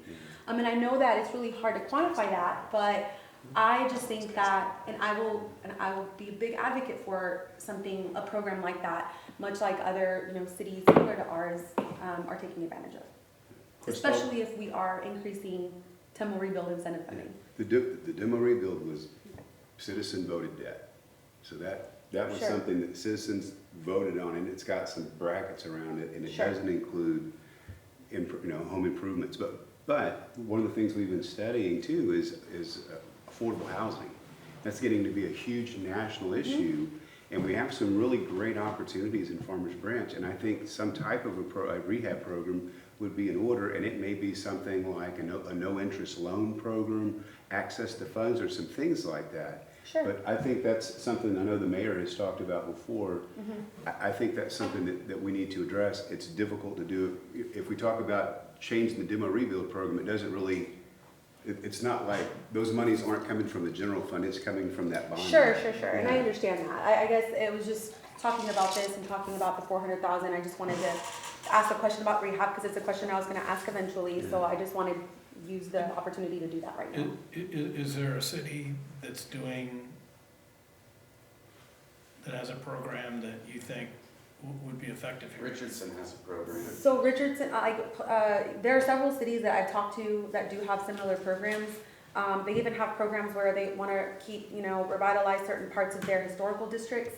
And so they're using, zoning and other things to really just enhance, but just not take the character away from those different areas.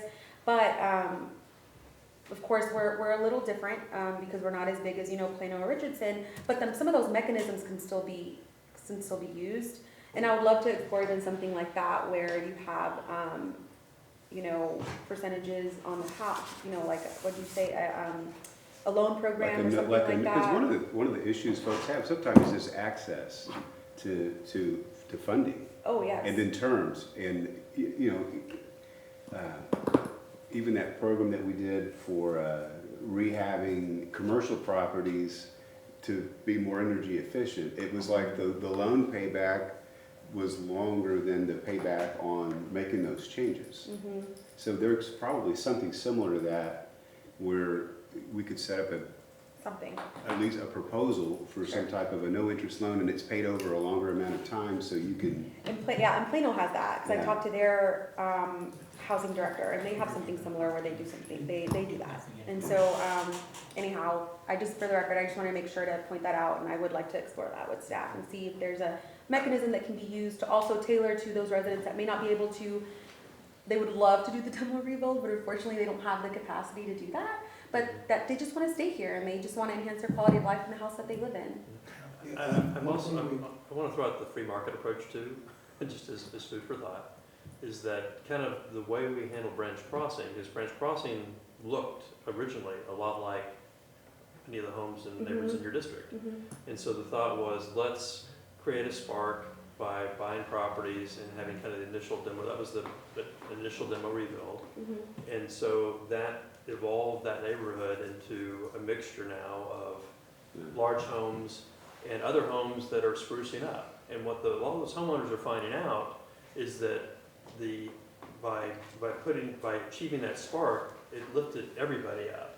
And so the values of all those homes went up. Now granted, some are paying more taxes than they probably wanted to pay, but what they're finding is all of a sudden they have more equity in that house, and so they can go on their own and take out an equity loan to pay for those improvements. So that's a free market theory behind, is that the thought, quite frankly, the thought behind the revitalization bond money was to target neighborhoods predominantly in your district.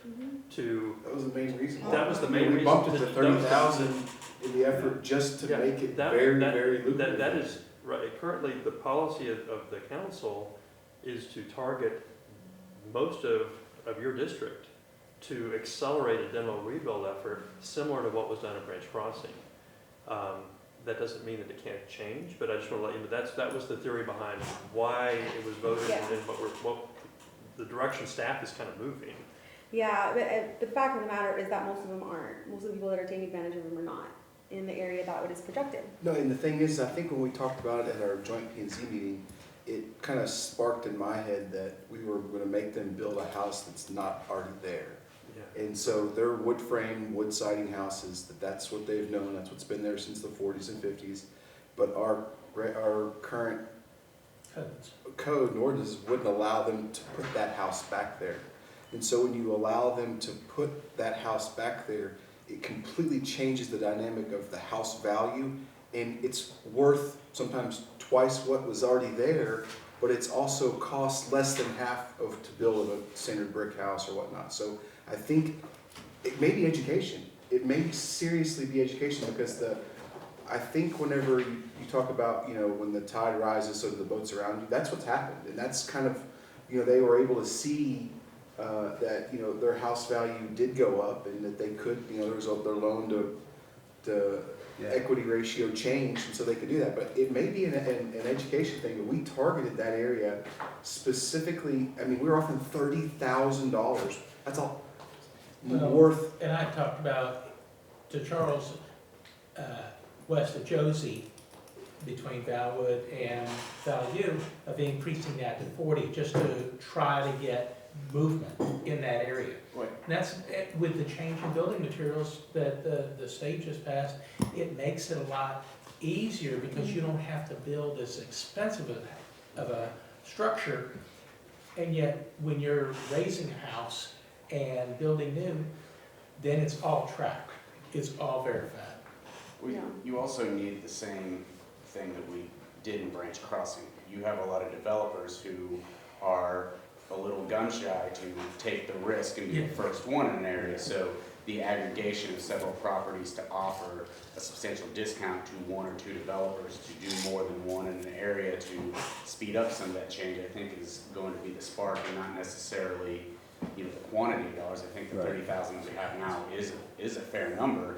And by moving dollars into the other areas, yet we're still seeing demo rebuilds in Brookhaven show that is more market driven than the incentive, but the incentive is to help move some of these other houses so that you could still build something smaller, and does that reduce some of that risk? But And we I hear you on the other side of this, and like I said, it's been talked about several times. I think it's coming up with a different solution, and we have to put a completely different program in place, because the dollars that were earmarked for this through the bond can only be used for the two options, which is a demo rebuild or an equity revitalization. Yeah, and there are other cities across the United States where they're actually partnering with a developer that actually has that that unique vision of revitalization for neighborhoods to keep people where they are. And it may be trying to look for those partners that are wanting to really revitalize neighborhood, not really focused on the revenue, but really focused on the revitalization of these neighborhoods. And there are projects around the United States where they're doing that. There are developers out there, and so it may be just finding innovative solutions. And I would just, so thank you for your willingness to explore that. I appreciate it. But now that we hold property over there, We have 5 this is gonna be lots. great, because now we have the opportunity to partner with those developers that wanna do that. It just, it's, that's. And it's gonna take a lot of that. Like one of the cities that I was researching, they actually, what they did is they purchased a small block, and they did it in close proximity to show the residents just what it would look like. And then what would happen is started doing a ripple effect where the residents, they would work with the developers, and they would get, and it would be such a quick turnaround that there was a program where the residents had temporary housing, but then they were able to build on their lot. I think it takes, like you mentioned, it takes them seeing it and being educated to realize what it could really look like. In a normal construction environment, which we're not in right now, to build a wood siding stick house like that, you're talking 65, 70 days max. Now in this market, no, just because there's So much trades are so demand. far out, you're looking at 120, 160 days. So, but in a normal environment, that could work, where you have kind of the shift and move around, and it's a ripple effect. Yeah. Okay, Let's continue. Thanks. the budget, 122 million, we've covered general fund, water, sewer, stormwater, debt service, ED. We'll give you a good deep dive next, in the morning on capital projects. The two pieces that we didn't dig into a great deal of detail on is just the change in hotel motel, which is minimal, in terms of the movement. And then special revenues funds, how would you best describe those? It's a series of different funds, funds that all operate a little differently. Most of them have a significant amount of a fund balance from donations or other things that we budget to expend certain dollars during the They're given they're year. restricted. They're all restricted for a specific purpose. They're not, So the 250 that the old ladies donated for the dog goes into park that and the trailer, donation that would fund. be restricted, Mhm. restricted, Mhm. okay. And so they don't all operate the same way as, many of these other funds that I talked about. It's a conglomerate of Sure, different things. before you leave the slide, I just want to mention, on those two particular funds, hotel motel, there will be a discussion during the Park and Rec presentation about the barn and what direction we want to go with the barn. And then on the special revenue fund, the big change there, I know it's showing going down, but the big dollar amount there is on the police department, and they're gonna have that discussion, that's about having the new body cams, because they're gonna be taking that out of one of the special revenue funds, the red light camera money. In all this that we talked about, water and sewage, are we still continuing the program of relining old sewers so that we can decrease our infiltration? Yeah. Oh, absolutely. Yeah, So that's how much it's still about $1.3 million a year, is that what we're doing? I think it's a stable amount, but yeah, we've been building that fund up consistently. Then when we have enough, we've been doing it. That's been a great program. Yeah, and I think that's gonna really impact our TRA rates long term, because we'll be able to put less sewage, it's not sewage down there. Charles made a comment earlier regarding LBJ Service Road, 65 Service Road, and I just want to correct what was said, and I'm sorry I didn't do it at the time. This is, the reason we're trying to get a hold of this road is not a revenue generator. It's a safety issue. That's all I want to say. It's true. Thanks. So this- What kind of safety?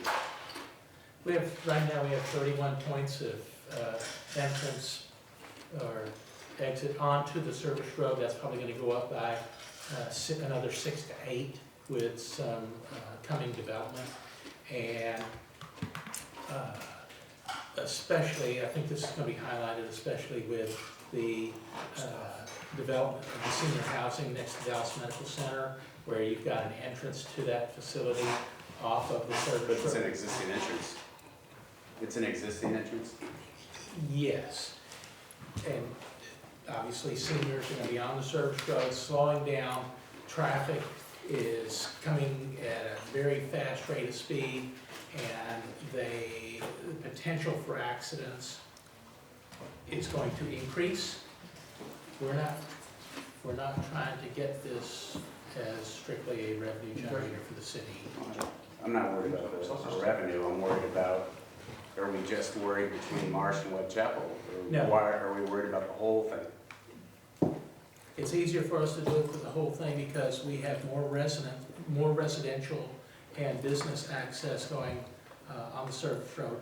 It also affords us the opportunity to service our residents better, our not only residential residents or multifamily residents, but our business residents, if you will, because right now, we don't work accidents on the service road. We will be able to deliver service to them.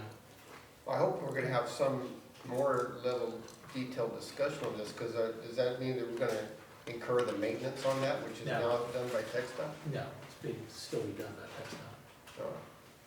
So I do not want us to get into that I mean, I'd situation. love some data too on the number of wrecks that are actually happening on that service road.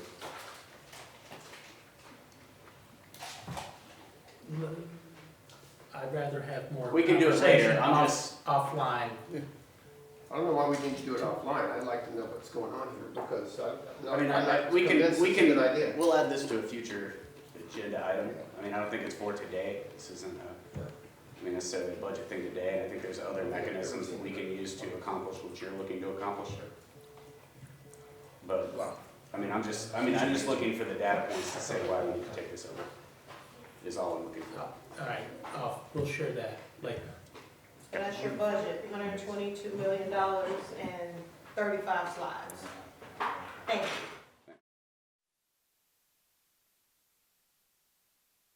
There are a lot of slides with this presentation, but I'm not going to go into absolute detail on all of them. so we're gonna be discussing 2019 resident satisfaction survey.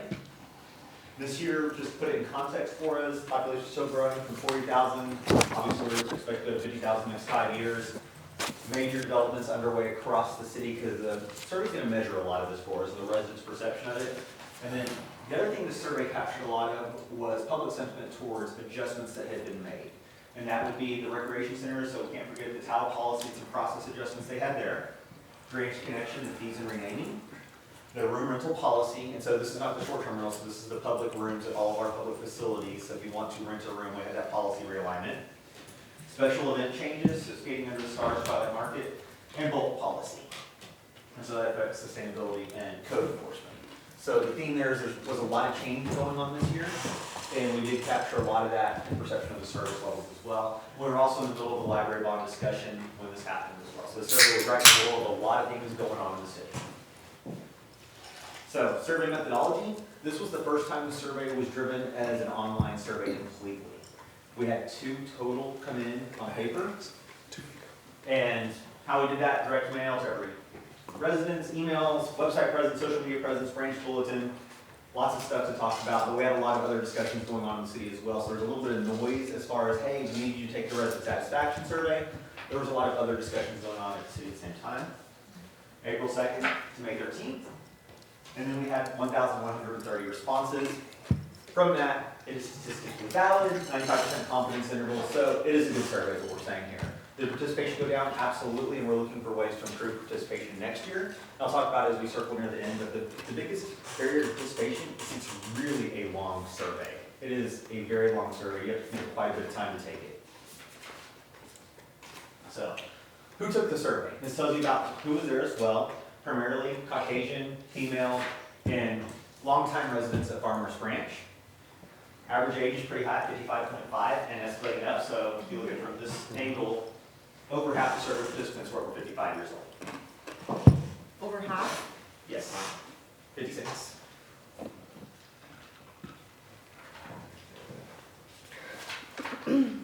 Demographics, primarily homeowners, primarily with no kids, but if you look at ages, that would imply empty nesters as well. 91% are living in single family, and a median household income of 87,000, so a little bit higher than our average, actually pretty higher than our average income. Right. That's telling you who's taking the income, or who's taking the survey. Can we just offer extra credit for everybody at the PUP? I'm just kidding. I'm just being funny. And those are all the age groups? I think that's interesting that 91% lived in single-family detached. Makes me wonder what we're missing to get our apartment living dwelling units involved. They're not vested.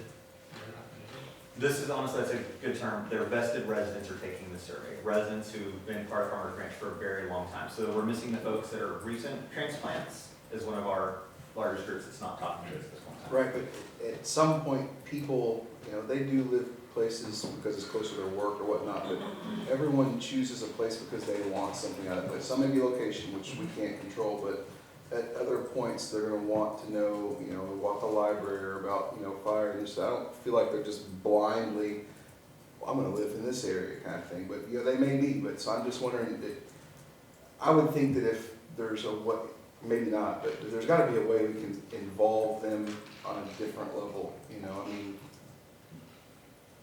Same reason they don't vote in local elections. What's the, they do like trivia nights at some of them and whatnot. I mean, you could kind of make it a. They do on mine. They have happy hours and trivia nights. I know, they involve their residents, And and then we need to use those management companies to figure out how to get their. Yeah, and they say because of the amenities, but even apartments like in my district, they've been there for decades. I mean, I think it's just finding innovative ways, grassroots type of outreach. When we talk about who's moving here, when we went and looked at the homes that are being built on the west side, those very large and nice homes, the majority of those were without children.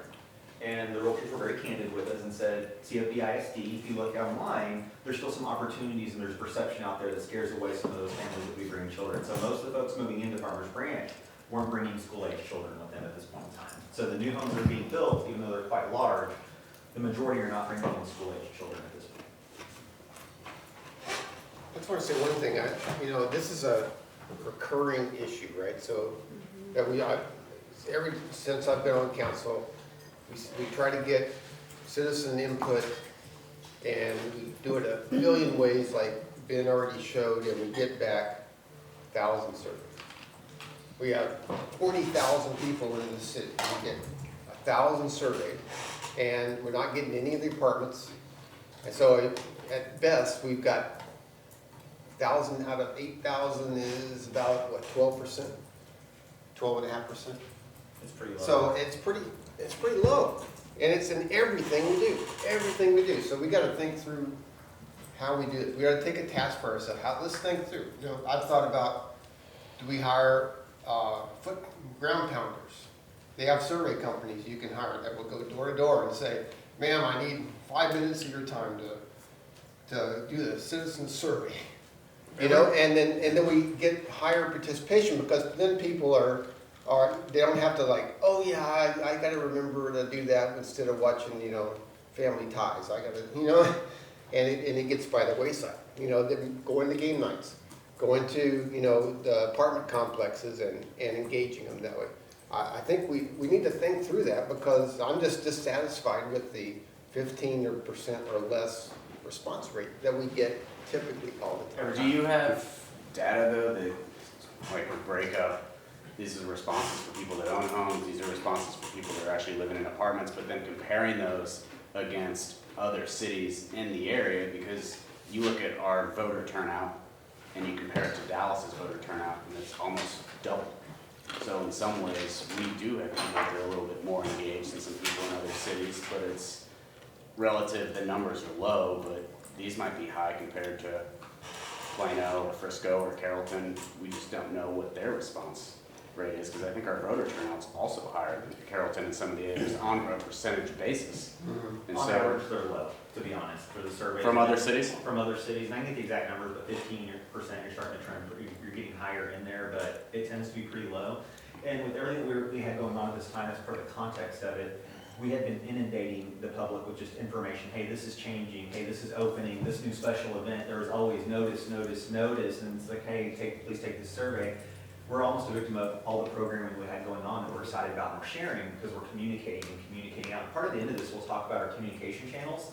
And some of those results are surprising to see what the residents respond to, but it's a very specific group according to the survey demographics. And I can slice this any way. There's hundreds of pages of data. And we can run those reports multiple ways and find some norms in there, but we are missing some groups. And the one big thing because I kind of hounded some people, family members and neighbors to do it, and they all kind of complained that it was long. And Yeah. there was probably 5 people that said, Bronson, I'm not gonna lie, I didn't finish it. So I'm wondering if we can compartmentalize our survey to where if they do get 10, it's a 5-part survey, but if they do get 10 questions in, they completed a section, because right now, if they don't complete it, they're not counted. Correct.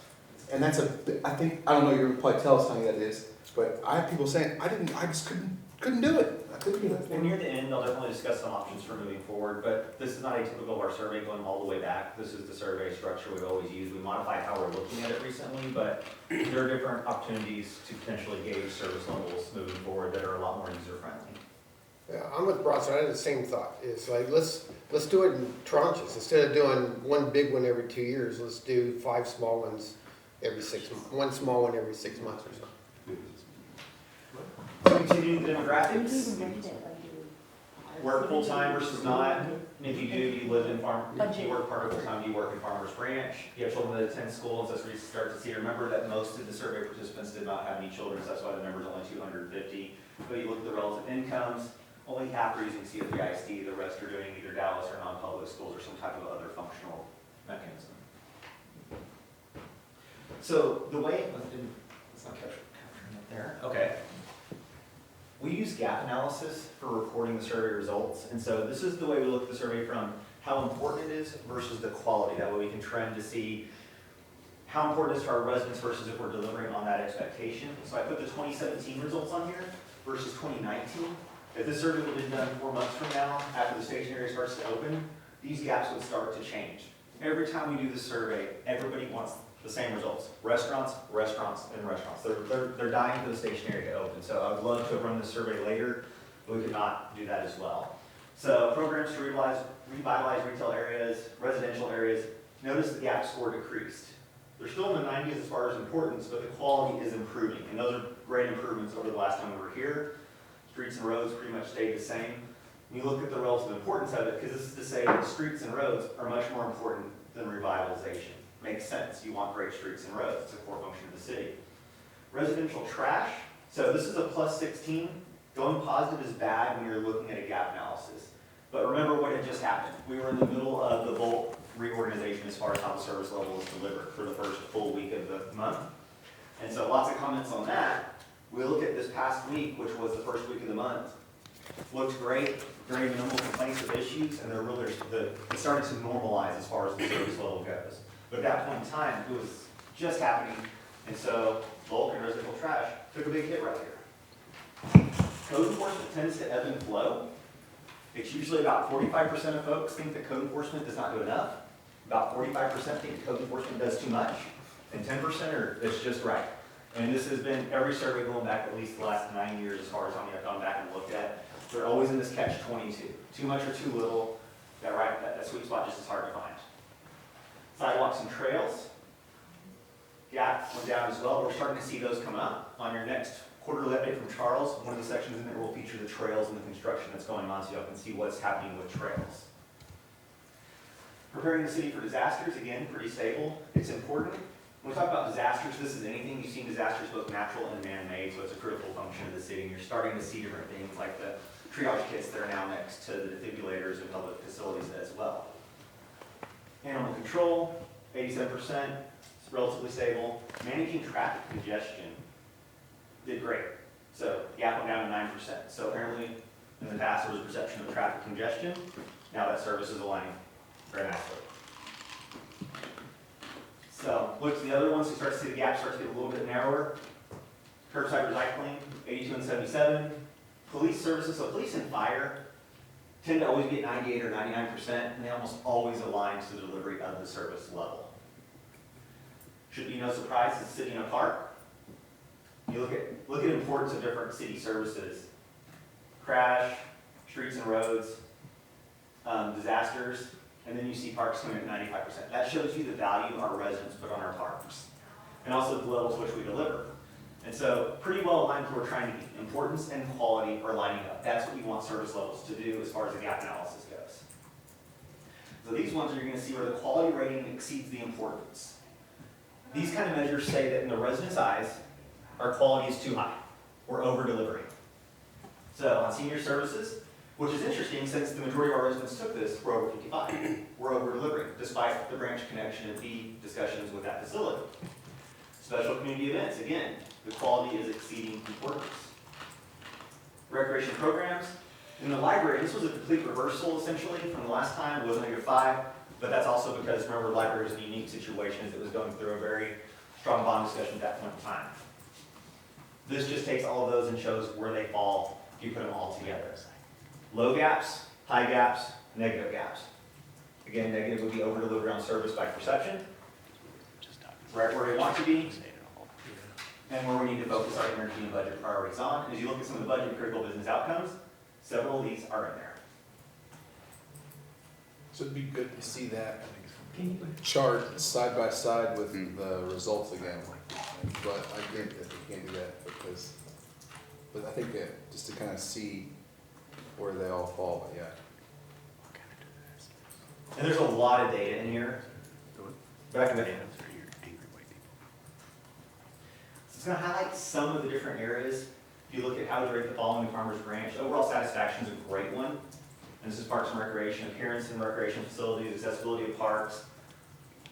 Excellent and good.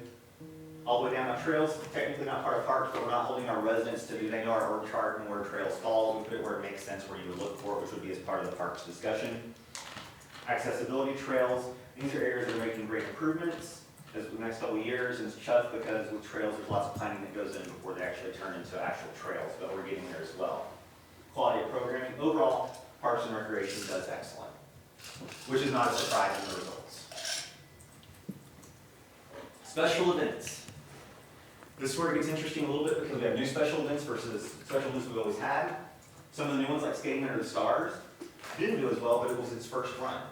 Got great feedback one-on-one, but some that we didn't know how many of the folks have been to these events or what their special preferences are. This happens when you do a first run event. So lots of good feedback here as well. Dave Down in the Park, some other ones. So when you're looking at how good did we do, usually it's easier to just look where we didn't do great, which would be the green and yellow. And notice that most of these, they really love, with your top ones being Independence Day, Fish and Fun, Bloom and Bluegrass Festival, which are some of our marquee events. They're packed. They always have great feedback on them. And this is not one where you could leave a specific comment, right? Not on this one?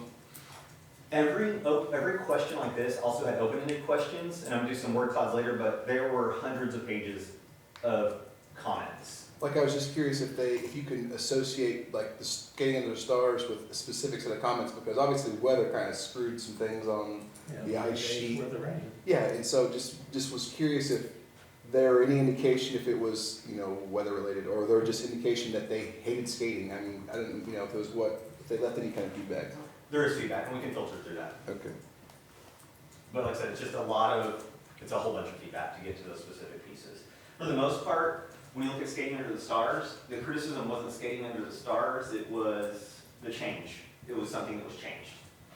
And that's usually the feedback. I would like to go back to doing this instead. And that's usually when you get the negative comments, but that's about it. Change is inevitable. So. And so that change, that's whenever we had negative comments for the most part, especially in Parks and Rec, it had to do with something with change. I would like us to go back to this. But overwhelmingly, the comments were positive and in support of the changes that were made, and the results still show that. And so skating under the stars, you can expect as this goes on, that these numbers will slowly push this way as more folks get to enjoy it and understand what it means to skate outside. But lots of special events, the numbers are staying pretty good across the board. Also, it's hard for 55 plus to skate. I wasn't gonna make any assumptions. That's who's doing the survey. That's why they have bleachers. Yeah. It's not gonna change. And so another thing is city staff, I changed the wording on a little bit of this to try and align it to our core values. So you're gonna notice some words that were put in there like respect, excellence, accountability, care, and trust, or some flavors of those words. We really do try and reinforce our core values. And you'll see with these here as well. Again, staff did really great across the board as far as interacting with our residents, and you see this every day. Opportunities that there would be to follow up on the issue to ensure my issue was addressed would be our only one that you're really starting to see us creep a little bit over. But overall, interactions, especially respectful and courteous, the positive tone, attentive, across the board were very strong. So library, still heavily used, and excellent or good across the board for most of it. But the one of these that we'll talk, remember the context of the bond election that was going on, would be the condition of the library. This is where the bulk of our comments came from, and there were a lot of comments on the upcoming bond election as well in this area. So that's where you start to see some of these shift over as well. But the comments basically pretty good for the most part as far as the overall ratings of the library still did very well. Similar to previous years, it didn't change much, except for condition of the library. There's some very strong on, it's great where it is, let's keep it to the bond discussion.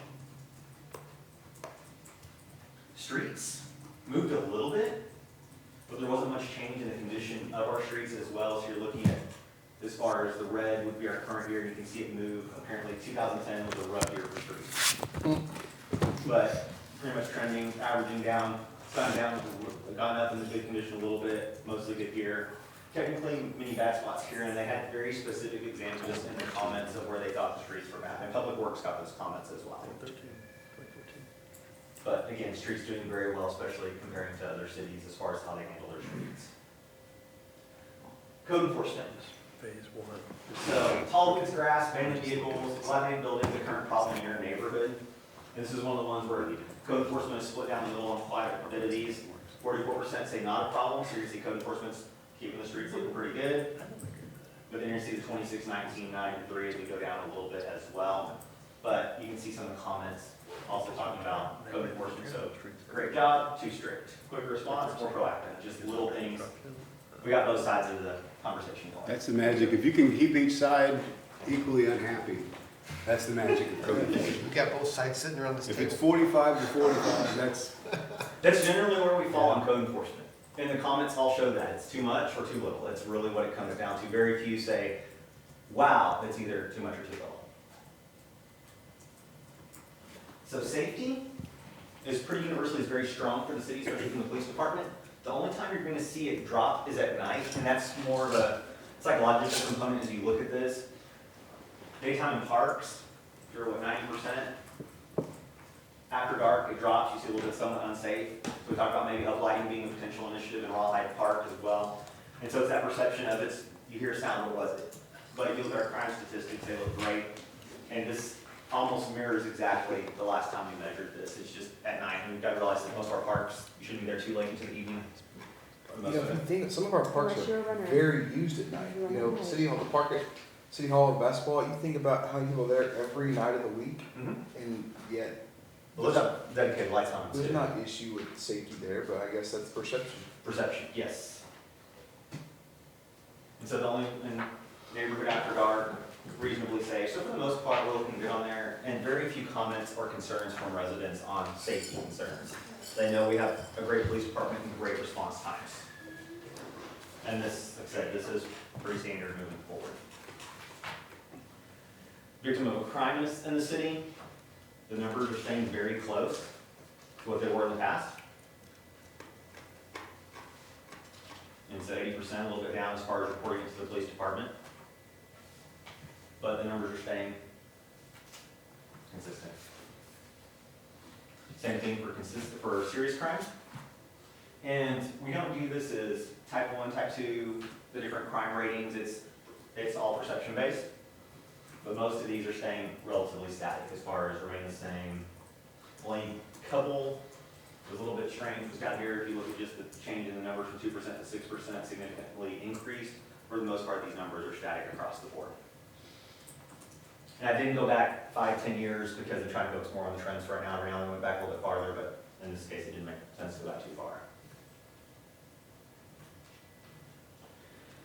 Okay, so what to do as far as responsibility in a crime? Again, the numbers are staying pretty much consistent across the board. A lot of focus on individual responsibility, but shifting away from helping. And a strong shift away on the, not strong shift, but a 4% point away from neighborhood watch programs, and then strings down here avoid involvement. So you're starting to see this shift away from it's an individual responsibility. If somebody else is involved in a crime, trying to not get involved is kind of the perception we're getting there. So these 4 percentage points are not, I mean, we're talking about 1,000 responses, so Mhm. it's not like, you know, it's a huge quantity of people. Correct. Super. Very fine-tuned, 10 people very- could sway these numbers we're seeing, 10 responses. Correct. I don't know. It's hard to apply, but. Yeah. You got Chief Hale with his 9 PM routine there. What does that mean, Ben? What is a 9 PM routine? It's the, from my understanding, it's the reminder to lock your doors, do that final check before bed. Why is it 9 PM? I think it was targeted for the seniors to remember to turn the lights on outside, That's it. lock your cars, lock your doors. That's when Charles goes to bed. Mike and John, oh, no. What's that? The seniors. 9 o'clock? If I'm up at 11 o'clock, I will Yeah, not it's a be a senior happy joke. camper in the morning. 10 o'clock. That was one of their marketing campaigns, that's where I pulled that image from. If you type that hashtag in Google, there's only one thing it comes back to. That's Yeah. every picture in Farmers Branch. Tell them to do that. It's been It's all over the effective. place. It's been very effective. There's a That lot of was their marketing. marketing campaign, Steve. We had contact with the police department. How would you rate your contact? Wonderful numbers, excellent, very small on the fair report. So interactions staying very positive with the police department, which is the trend we want to keep and where it's relatively stable. So what we're seeing is on the survey, the results aren't swinging too wildly at this point in time, except where we would expect it to based on the context of when the survey was taken.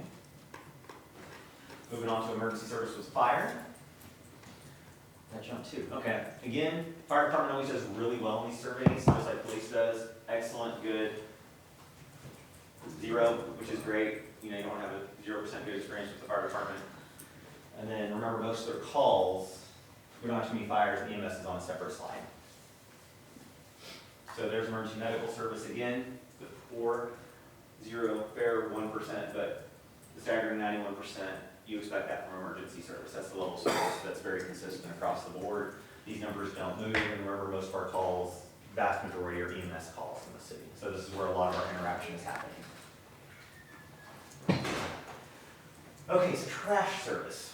This is where the brush bulky realignment was occurring, and so they took a little bit of it, actually they took a huge hit here, from 62 to 48. And so they thought, excellent, but because changes going on in the comments, tell me why that number dropped to 48, and it's because of the service level realignment. You guys moved up to 33, and then fair and forward both jumped, again, service levels changing, just that new normal being established. Okay, so again, I say this out loud because I'm trying to grasp it. 10 people could have been pissed off and made that change in this graph. Yes, because you have a small sample size. Because our sample size is 1,000 people, so, you know, you look at the distance, that's, 480, people responded, so. 10 people is 1%. But remember, we're not necessarily counting folks, we didn't break apart two adults taking the survey in the same household. You could look at it as from 1,100 adults essentially, or 1,100 households. So there's different ways of looking at this metric. We did have some families take it with multiple adults in the home. You also don't know how many people answered this question out of the 1,000 and some odd responses. People could have skipped the question and just not had an opinion. This one was pretty close to 1,000. Okay. And so you're right, a group could have tried to shift the numbers around, but for the most part, we're I'm not saying a group, I'm just saying that it just pissed off people. I'm not trying to quantify a group, I'm just saying that, the emotional responses are definitely captured in that's this, what. and it's not unexpected. I think the comments would be really more interesting and maybe indicative of where you're headed, since they were able to provide a comment. And that was one of the new features from last two, this iteration Unless you survey and the took previous one. probability in college. Probability, you're right. Statistics. Statistically, it's a valid survey, it really is. I mean, you always want more, but it is a valid survey in that sense. So recycling, same boat. Drop down because it was wrapped in context with trash and bulk. And so we saw that in the comments very vividly as well. And the fun thing about the comments is code enforcement knows no bounds. We get code enforcement comments in every department. We get it in the fire department, we get it in the police department, we get it in EMS, you get it in the library. Because again, it's a long survey sometimes, but you'll see certain departments tend to transcend any barriers. Were we able to cross-reference this data with the people that actually recycle? No, because we don't ask for, I have to check. We don't ask for address. That's a very good thing because I don't recycle at one of my houses, I recycle at two of the others. And I answered it as, I thought it was excellent. So, I think that's a very, very valid comment. I mean, I'd love to see Well, you can have residents that the don't recycle. data I for the think it's people that horrible. don't recycle and the data for the people that do. I mean, it could be completely opposite, but I'm just curious. I can check the data set and see if we have that as one of the qualifying questions in there. So bulk, it took the largest of the hits. Obviously bulk was the true service alignment out of all three of those, so from 69% down to 35%. It was, again, part of a larger discussion. Comments are reflective of that as well. And with any change in service alignment, it just takes time to stabilize. It's been about 6 months, and since that 6 months, we've seen concerns that we used to get quite a few that we were working on really go way down. We've also elevated the service level out of the Sustainability and Public Health Department. They're doing some exceptional things to make sure that they really make this program successful. From going out to each resident, so when we have complaints, they go out and handle these in person if they can. Yes? I'm just thinking about something that was just said regarding the recycling program. Of the 15% that have opted out, 9,000 residents, that's probably about 1,400 households. You should know exactly who those households are because they opted out of the program. And maybe a postcard going out to them and asking if they changed their mind, if they'd like to reconsider getting in the program, might be something to think about. Absolutely. We can do that. Yeah, I'll offer them, do we ultimately offer two sizes of cards too, right? Yeah, I got two sizes. When I I got one first size, started, we one didn't house, have that. one size. I have a small car. Yeah, Yeah. I do. We didn't have that when it first started, so Yeah. that might have offer fallen. them, yeah, say, there are two choices. Yeah. Absolutely. We can do that. Great idea. Thank you. So city government communication. where do you get your information? And there's a new one on here that hasn't been weighed before. Kind of surprising. City website's at 37%, next door is at 40%. And so next door represents so many challenges. It's such a terrible. It is, but it's the environment we operate It's in. reality. And so when we saw this come back, you could see Tom's face, just he put it down, walked away, but he's like, it's not surprising. But, so you look at this group, mostly older, over 55, Social media.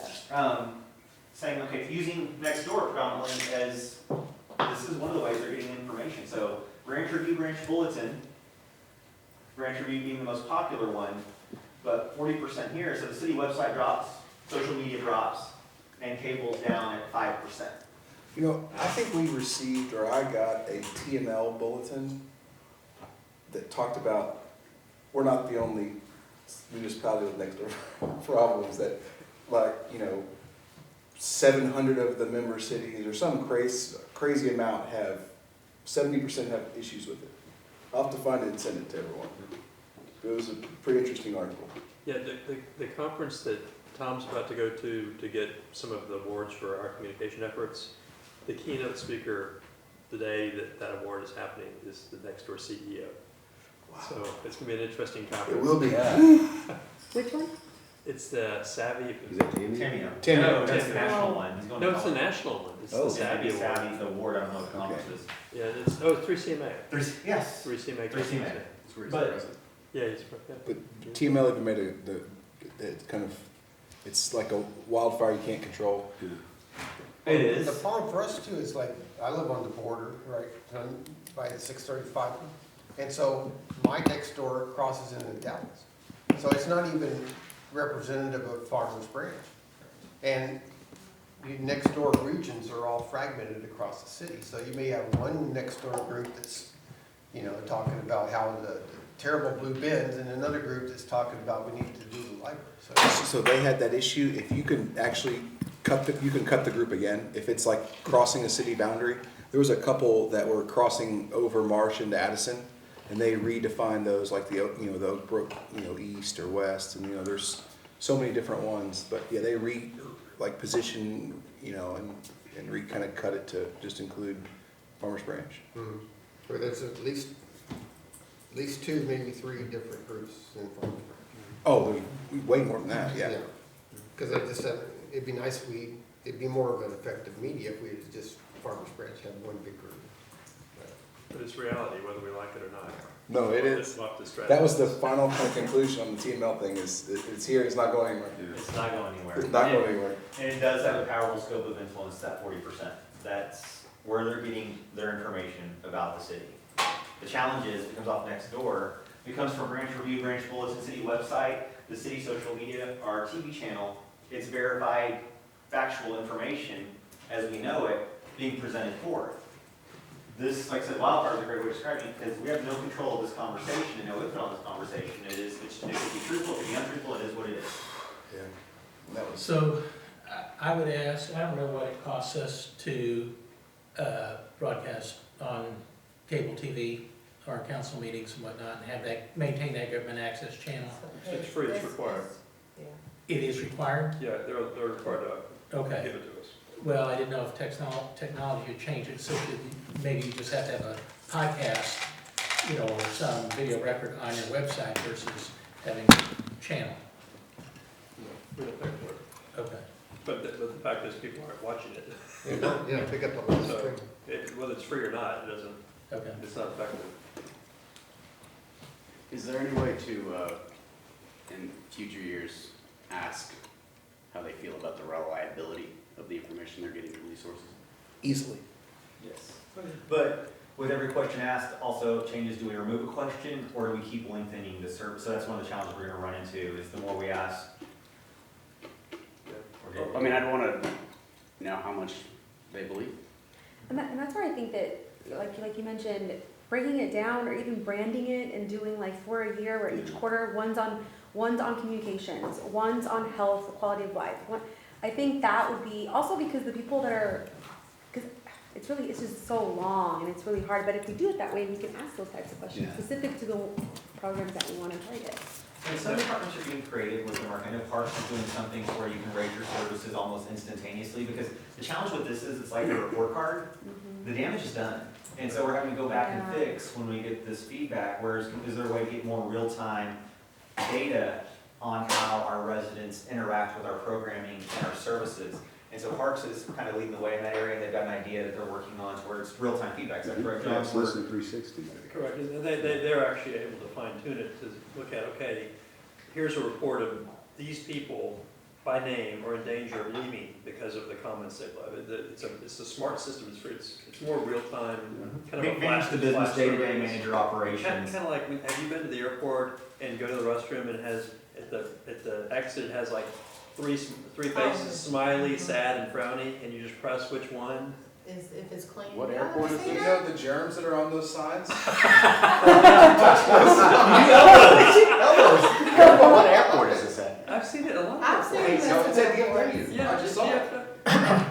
So anyway, Let's just have a bell outside the door, Put I a like frowny the service, face. I'll ring the I've never, bell. I've I don't never, use the restroom a lot. I've never touched it, I've just seen it. Whatever. You're like, oh, what's today? He's just sitting there pounding the front face.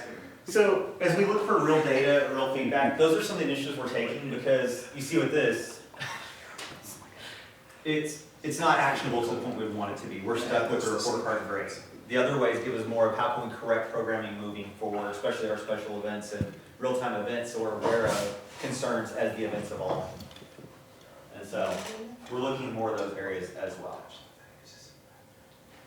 So when we ask how to reach our residents, half prefer the water bill insert, and then 28% social media and direct mails.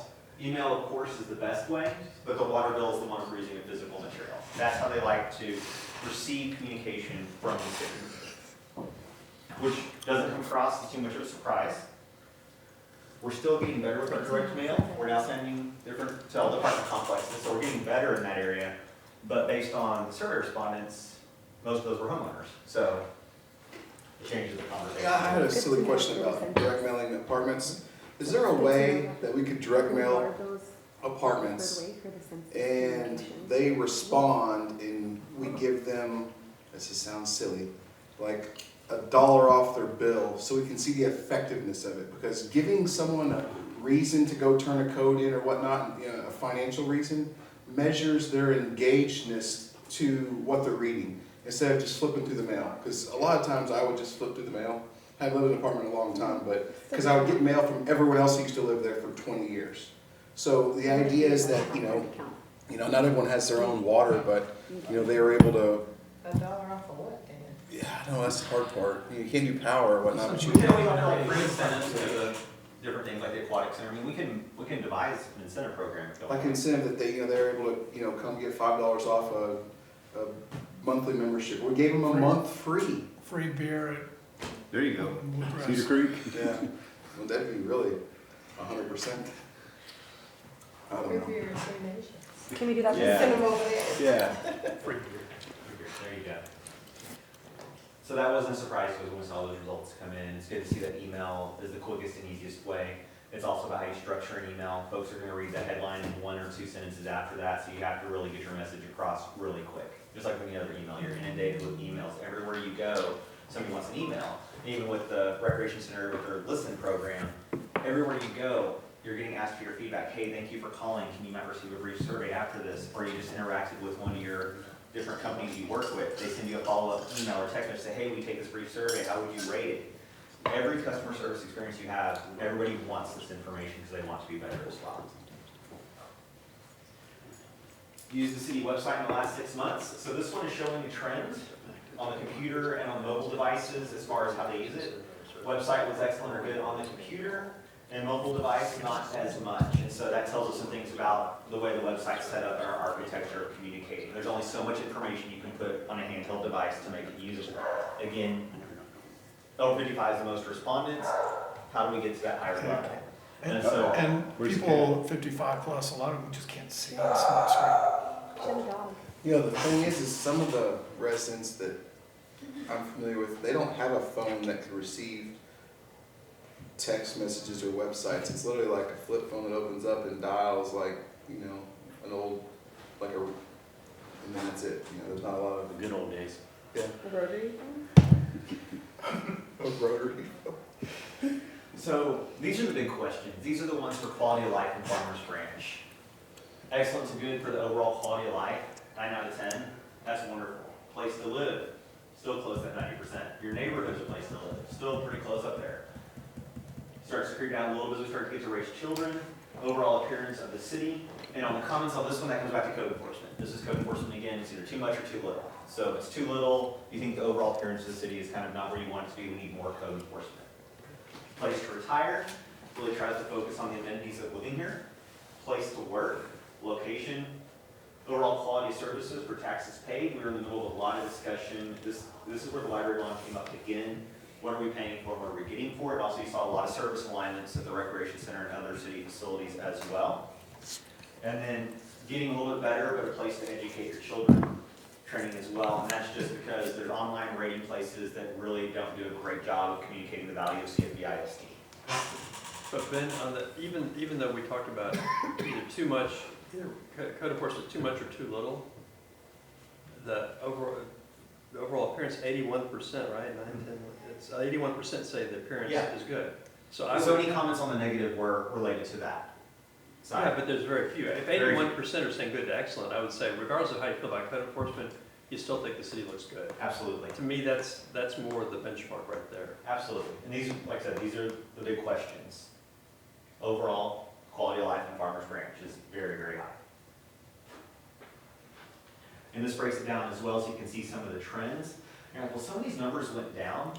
We had been trending up for a very long time. This was kind of a reset year as far as the survey numbers go. They're still excellent for the most part. But at the same time, overall, we were very high for a very, very long time. So this is kind of giving us a little bit of a reset on some of those as well. But this breaks it down several years back. And you can see in 2017 where we started to add new questions to try and figure out the complete picture. So educate your children was brand new in 2017. Your neighborhood is a place to live, Farmers Branch is a place to live. Trying to give you more of a conceptual picture of what folks are thinking when they're responding to the survey. Still great results. You know, I think about out loud, if you look at the 2014 to 2019 quality of services versus the taxes paid, and you take the same house and compare it, the Farmers Branch tax rate's not did any of that. It's the market value of the house that's gone up, so it's increased the taxes they're paying in. So it's not like we've taxed them more, although we've received more taxes from them. So again, it's a perception that they're getting a lesser quality service than they used to, and in fact, we've improved the quality of service many times over between 2014 and 2019. I mean, it's 5 years.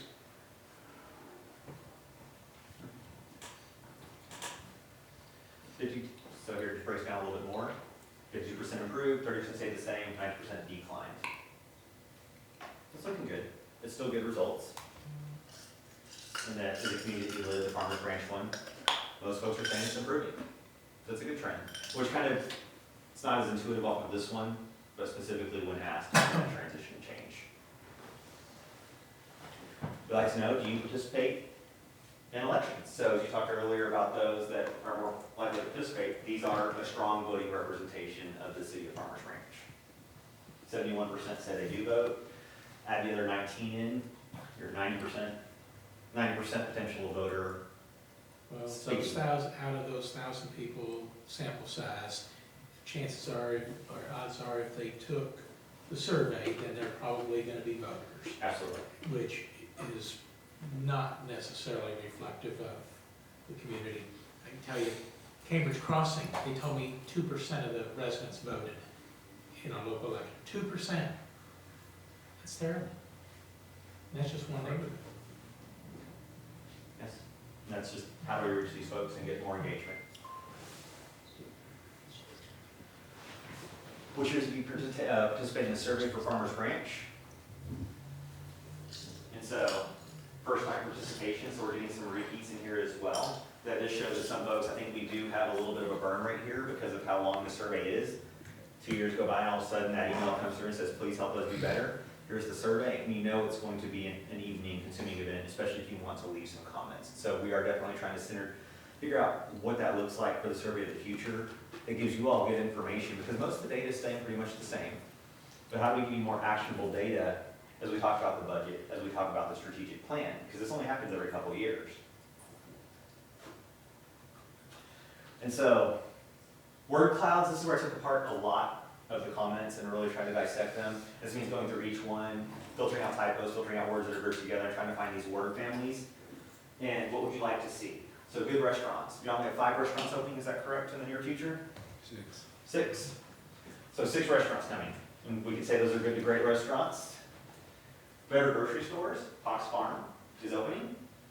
Cedar Creek is opening. Four Corners comes up, but it doesn't come up too much with a suggestion. It just says something at the Four Corners, essentially is what the comments would be. We have Coffee Shop 1, Starbucks, and I have another one planned across the street, so coffee shops on the way. And then there's always that feeling of attachment to small businesses. They don't want the chains, they don't want the every store you see in every community. Everybody wants their own identity with their community. And a lot of what's coming to Farmers Branch are even, you're not gonna find them everywhere else, so it kind of helps fill that need as well. City services needed. None, and trash and bulk together were probably the most talked about as far as what services they'd like to see. Makes sense when you talk about the context of the survey and when it was delivered. More code enforcement, makes it pretty high as well. Trash bin, lower taxes, sidewalks, streets, trails, street sweeper. Which we have performance metrics on the street sweeper as well, but you don't see it as often.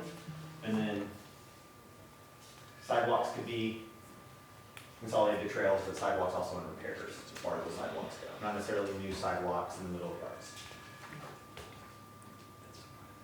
Like most about Farmers Branch, and so also when you look at these word clouds, here there were a whole bunch of responses.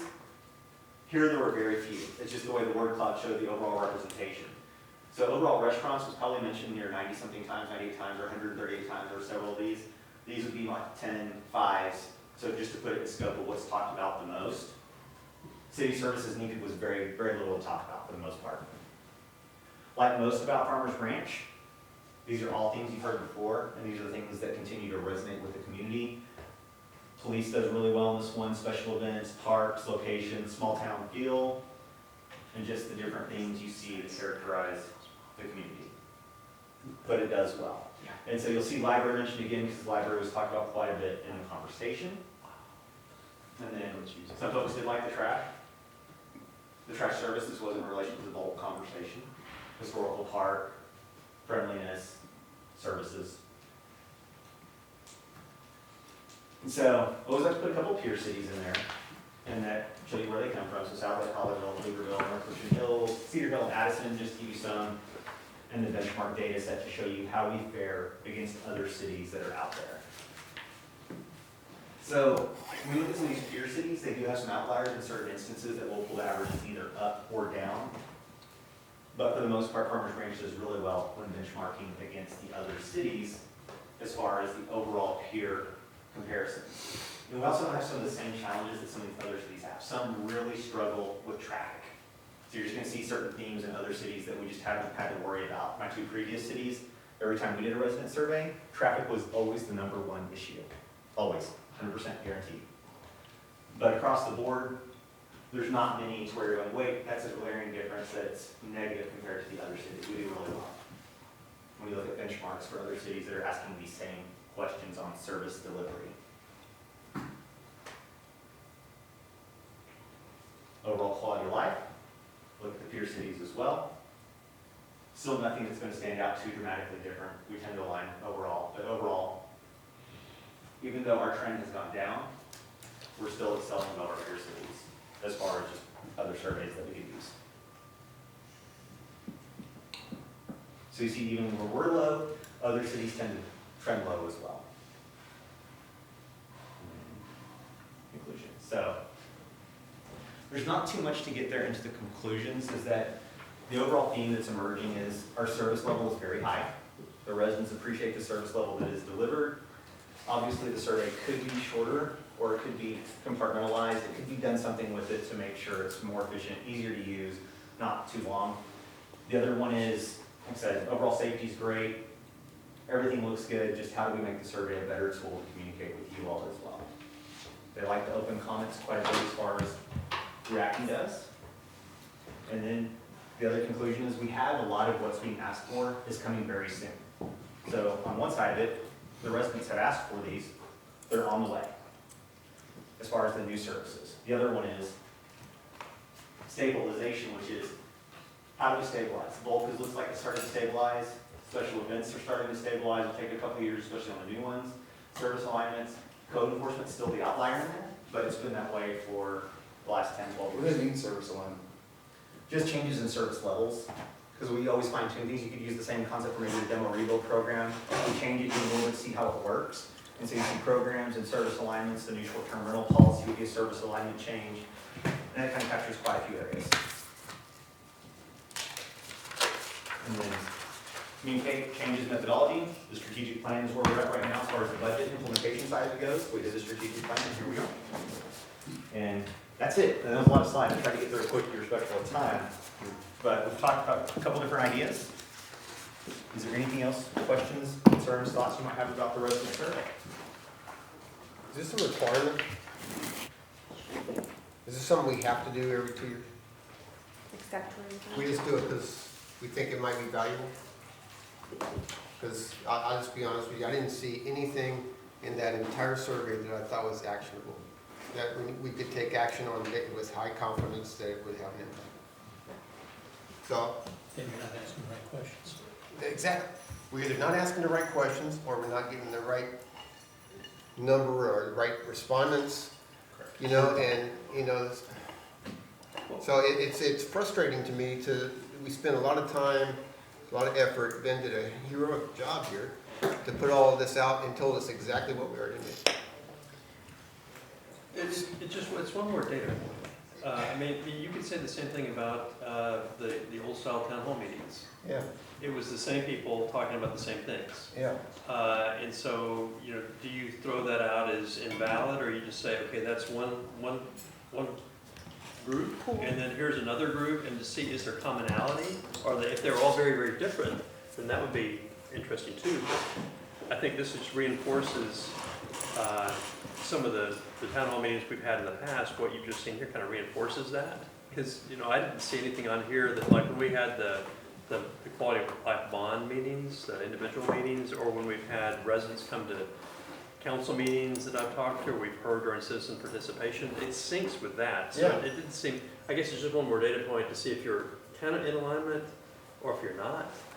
We've tried to reach out to the apartments. We send branch news to individual units now. And, you know, people don't want to participate. It's hard to find. Yeah, I guess I just, you know, to me it argues for doing something a little bit different. Either taking smaller chunks and, you know, walking people door to door or meeting with all the major apartment complexes and saying, hey, when you have your next pool night, you want to come and do this. And, you know, I don't know, trying to get that age level down. I mean, it's like, if we just go on the opinions of 55 and older, I think we're missing the boat because, you know, one of the things that I wanted to do, and I thought when I got elected, was that I had a lot of young families that were really excited about, hey, let's bring restaurants, let's, you know, move Farmers Branch forward, let's, you know, develop this undeveloped area on the west side, and that's kind of what swept me in the office, right? And I kind of feel like that, you know, I don't want to name any names here, but if this demographic is where we're getting our information and where we're moving forward, then I think we're doing disservice to a majority of our residents, because that demographic is, what do you think, Mike, 25%? Not the majority anymore. Yeah, not the majority anymore. It used to be a lot bigger, now it's probably like 20-25%. And so we're getting information that Affects policy. yeah, it affects policy that is not necessarily in the biggest demographic, or it's excluding it, not excluding, it's not including a large demographic, which we should be very concerned about. You know, one thing that I think about, because I think going, you know, and talking to Cristal, we've talked about getting more into the neighborhoods and more into, you know, having more community outreach. And I think back to, you know, one of, I know John, our favorite nights is that National Night Out. Yeah. And it seems like we have a really broad representation of the community and all those different Yeah. parties. And we have, generally see staff is in and out, council members are in and out of those events. If we could narrow down the questions, maybe we could utilize those meetings and work with the host of those meetings to maybe have something out or to ask maybe 5 questions of people. Yeah. Just raise your hand, do you do this? I mean, that might be one way of Yeah, doing it, because that's that's a good idea. that's a much wider brush of our population than the survey is getting, obviously. So that might be one option. Give a door prize. Yeah, absolutely. You could do, I've got, you know, what do you call it? Surveys on iPad real quick, just pass it around. Yeah. Just fill out these 5 questions. That could be real quick. interesting because, you know, when I go there, I generally try to speak to a lot of people, but you don't get the group together to say, you know, something. You could be an opportunity to say, hey, everybody, bring out your phone. We got a real short survey here. And at the end of this, I'm gonna give you a Farmer's Branch t-shirt and a hat, you know, or something like that. Terry was next to the Okay, so in thinking about that, neighborhood night out, I think I went to 6 or 7 parties in a limited amount of time. I don't have much time because I'm trying to make the other 5 or 6. So here's a suggestion. Why not, we have a couple hundred cards printed for each one. City council card, flip it over, link to a survey. I'm handing them out. Hey, I want to know how you feel. Please take this survey. It's just on the back of my card. Go to the website, take the survey. We have a special survey, a short survey that's up for 10 days after National Night Out. And let's do it one time, see how it works, see what kind of performance you get, see how many people. I guarantee you, I engaged with probably 200 people that night alone because of going to the parties, and some had 50 people, some had 10, but there were 50, 60 people at several of the events. And that might be a very inexpensive way. We're the messenger. People aren't gonna respond to you sending something out, no offense, or Ben sending something out. They respond to us, they engage with us. And just, I hand the card, hey guys, we're taking a survey, I'd love to know your thoughts. Pass out your card. There's a technical issue with that, but generally everybody has a phone. So that might, if we could do the survey or the link to the phone. Yeah, and honestly, like, I can tell you, we can give them a card all day long. Yeah. They're not gonna You go. gotta do But it if I have while an you're there. intern with me with an iPad with 5 questions, Yeah. I can tell you, they'll. I don't have time to go around to I'm 50 not- people at an I'm event. not telling you to. I'm Yeah. saying there are There's some- mechanisms and that we There's can people talk at about. every station in every neighborhood. Well, if we did Station. that, Yeah, we do. if we did that and had Yeah. somebody there and Yeah. that's Have their you an job. iPad? Because we did Yeah. that. We did that in Dallas, and we gave out state fair tickets Yeah, because we were on the state fair. yeah. And so we gave out 2 state fair tickets. We did a competition, and we did give out state fair tickets. And so for everybody that did a survey, they got like a ticket, and then we gave out state fair tickets. So there are incentives that we can do that, but I think that it has to be then and there. Yep. Because people are not going to go to a link after you give them a card after they get home. Their attention span, even for me, like it's just, you know. But I think there are some really neat ways to engage in doing something like that. And I think the National Night Out is a great opportunity. And I would actually, like, if we can put something together, we have a monthly event in my apartment. I would love to have like Brickyard be a pilot and see what Yeah. happens and see if we can get some, because they're all younger folks and they all have dogs. So I keep telling everybody about our dog park, and they're like, what? We have a dog park with the spraying? You know, and so I think I would love to have Brickyard be a pilot and see what happens. So pilot it with Brickyard and get it ready for National Night Out this year, is that the direction? Yeah. We can do it, I just wanna make sure I it's can do clear. that. Well, not Yeah, just but there, we're- I'd say everywhere. All of them. Yeah. Yeah. Yeah, I wouldn't do it in my district. But we're only going to, for the most part, get single-family residences. Well, Yeah, right. Brickyard's up. like what, Maybe Brickyard is the exception, but I think you could find champions Yeah. in each of our, like, I live at Mustang Station. He's the champion. I could be, and we'll Do find they a developer, participate say, I'll nationally? commit to doing that, if you can commit to the And I Brickyard. have two commission members that live at the Brickyard too. So Yeah, I mean, I Yeah, think if we can just target it like that, just like we do for the. And we'll work to craft a survey that's short and gives great information. Honestly, we're looking for open-ended responses. If you, I was from John's ear a second ago, it's, what do you love about the city? Tell us really quick, open-ended, where can we improve? Something that general to where it's real quick, 5 questions, that we get a lot of data we can bring back. When you get that, let's review that with council to We will. see, Yeah. to make sure that we get what everybody The right wants. Yes, Yeah. and we'll try and keep it short. what do you wanna know, and who do you wanna know it from? Yeah. Who do you wanna know it from? Have them And we check actually may off want to there target if they it and like look it. at 6 months from now, what are we gonna be talking about, right? So it can be, you know, is it the library, right? Or whatever it is maybe, so that way at least one of them is targeted to something that we probably wanna know within the next 6 months, based on whatever big project that we're working on. Maybe at least just one, because it'll give us very specific data to something that we're actually going to need input for, and at least it gives us a baseline. Absolutely. And we can put some basic demographic questions. That's where we're trying to verify that we're broadening our reach. And so, not required, but optional as always. So we can make this happen, Yeah. and we can make it happen quickly. So, Yeah. Awesome. and we'll set it up to bring it back to you all for Love that review idea. rather quickly, because October's around the corner. One other thing might be interesting too is to have like a separate one just on the dog park for the people who are utilizing it. Find out about them, how far are they traveling to get here? You know, are they coming across town to get here, or is it just coming from? I think Mike sampled that a little bit already to Did he? get where people were coming from, but I can double check. If we knew that information, what would we do with it? To determine whether we need more dog parks, right?